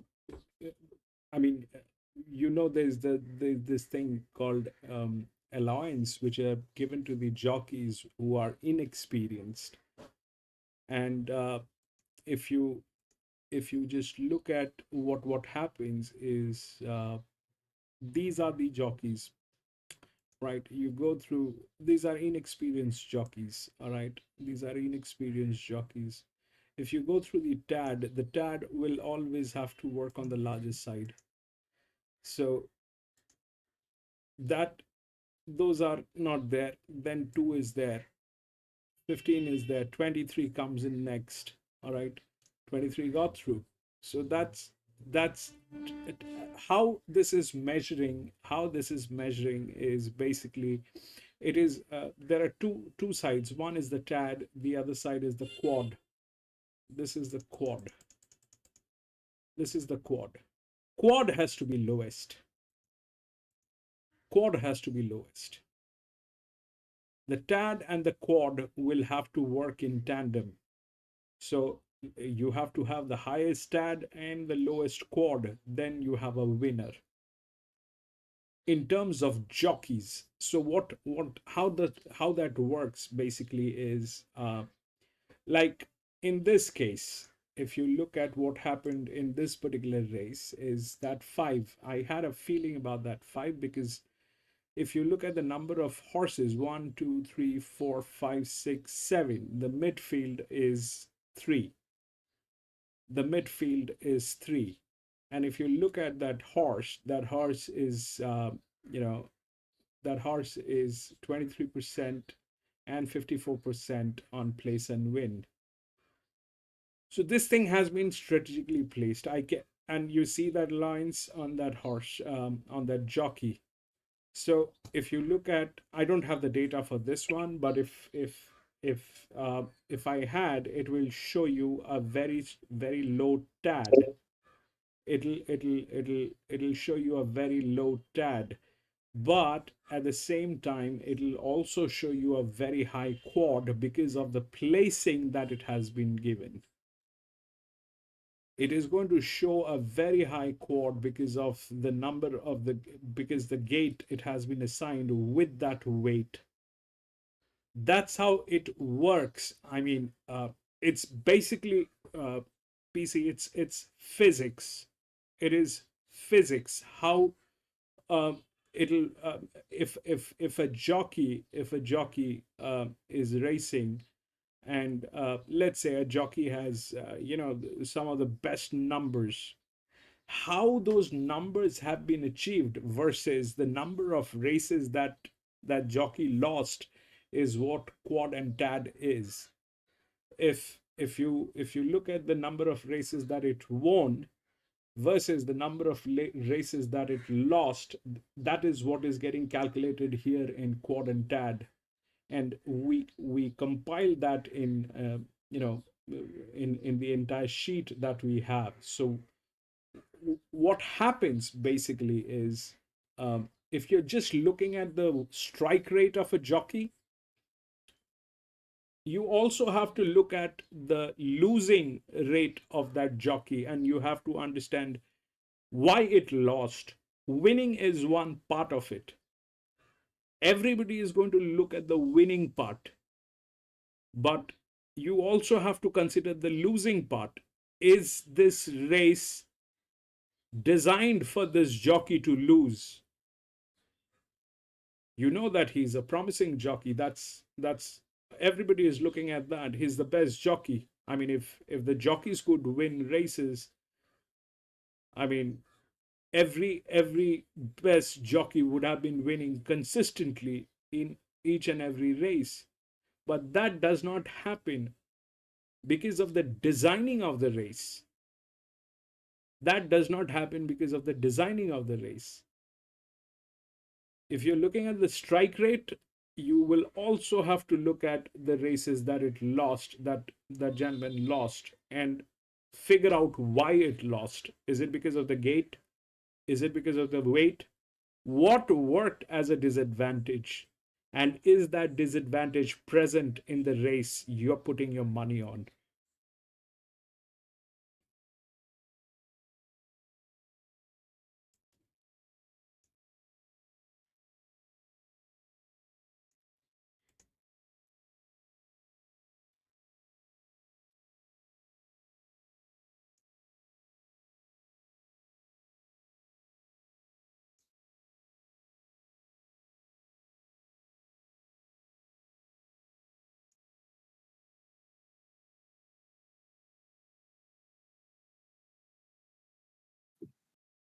True. Yeah, well, I put 10 grand on number 8 last race this morning.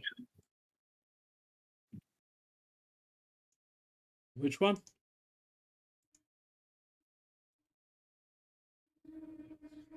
Number 8 last race this morning. Okay.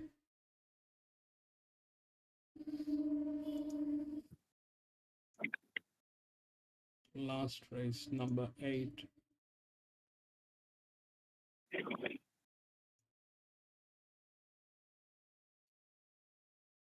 $1,600 1, 2, 3, 4, 5, 6, 7, 8. Midfield is gate number 4.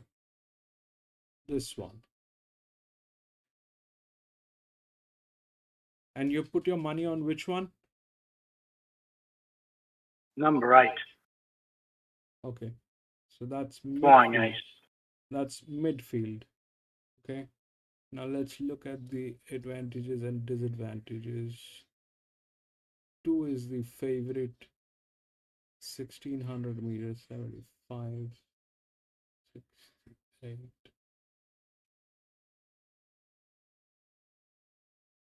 That's the midfield. 16%.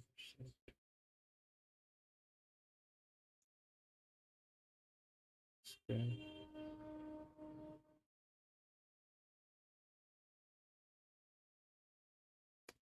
$1,600 is a tricky distance. This came in first in 1,500 meters 2 weeks ago, Mornington, same field. We'll take a look at what weight was it carrying. This is carrying 57 from gate number 4.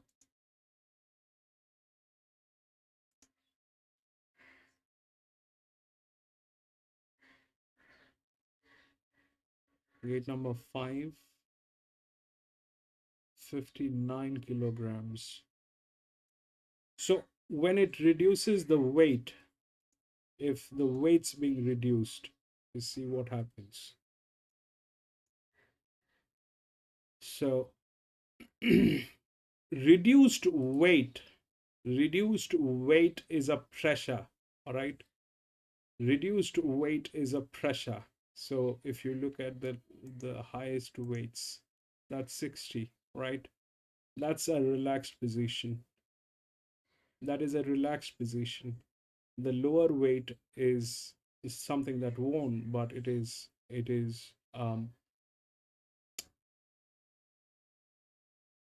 a pressure position. Reduced weight is a pressure position. So reduced weight means that it will not have its own momentum. It will not have the artificial momentum that is being put by the weight. It will actually have to work. It will actually have to work for it. Now, that momentum will that's gate number 4. It's midfield with a reduced but this time they have increased the weight, so that was pressure. This is advantage. You're in good spot, PC. You're in good spot. Yeah, I just put an extra 10 grand on, so I got 20 grand on this thing. Ooh. But you're in good spot. It was 57 the previous one. They've increased the weight. They have reduced the gate. This will act advantage.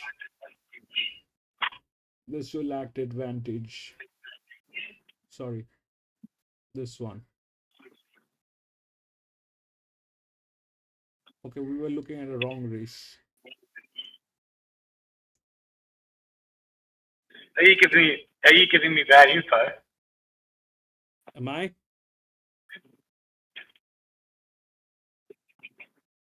Well, I did not get that, PC.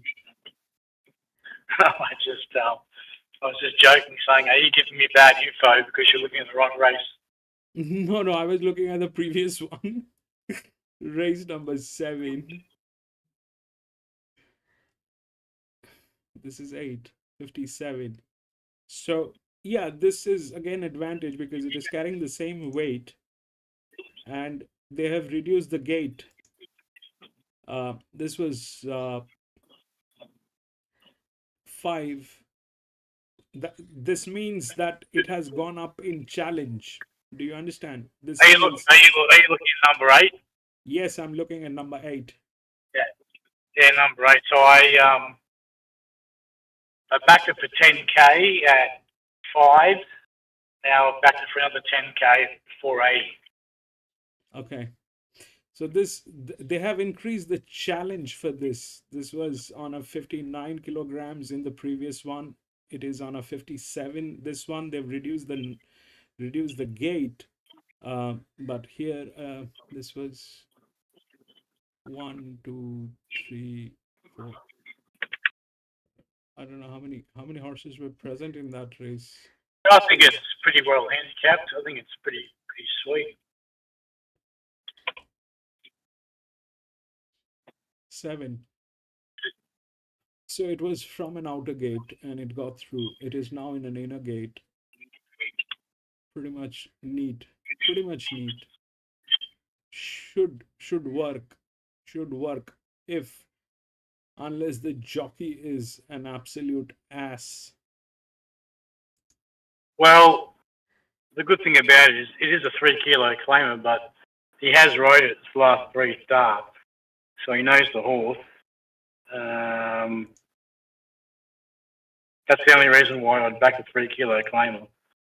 Because he did ride it last start and it won, and he rode it the start before.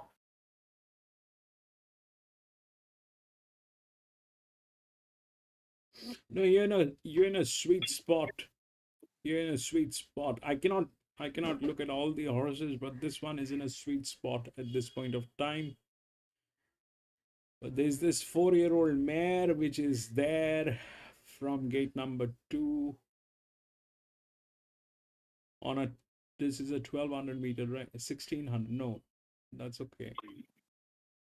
That'll not add as an advantage on a 1600 meter, but this probably is good.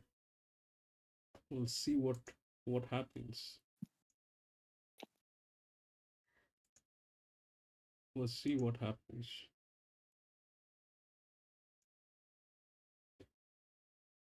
We'll see what happens.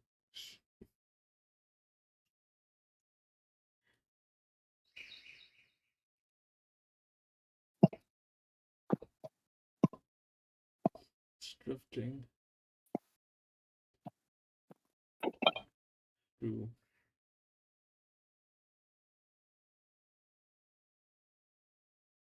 Nine.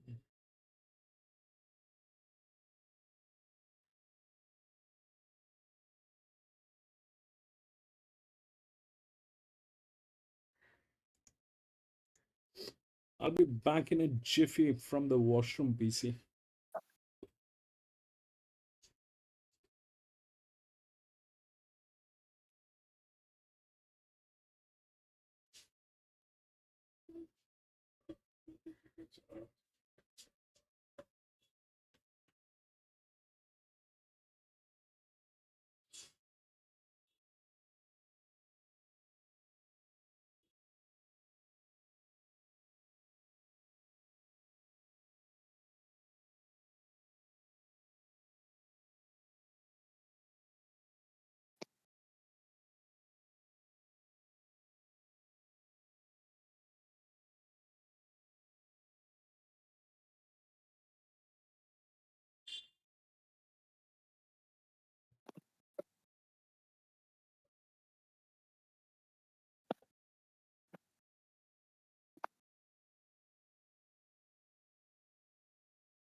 Right, I'm back.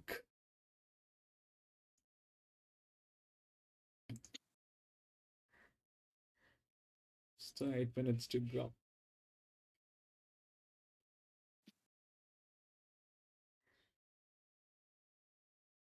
Eight is adrift.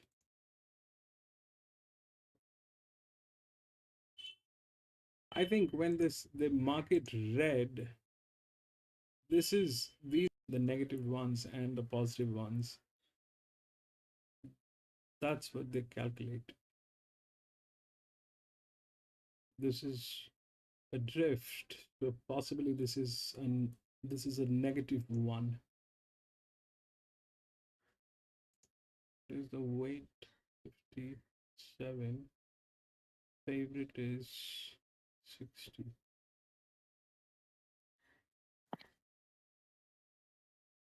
Yep, this is probably a linear. This is probably a linear.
What happened, PC? Unbelievable. Did you get Beaten it? by a nose. Third was 6 lengths away from them. Can you believe that? No, what happened? Beaten by a nose. Okay. They both beat the third horse by 5 lengths. Jesus Christ. The idiot jockey couldn't even fucking win. Beaten by a nose, beat the rest of them by 5 lengths. You cannot make this shit up. Bad luck. Oh well, we got Friday coming up. Friday's a big race meeting. It's a proper race meeting. Friday? What do we have on Friday night, yeah. What do we have on Friday? Let's check. Friday. Gold Coast. All right, I better go. No worries. No worries. I'll see you on I'll Friday. talk to you later. Yep. Bye-bye. Cheers. Bye. Good night.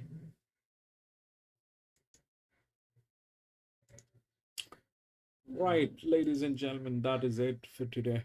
We had 8 races here at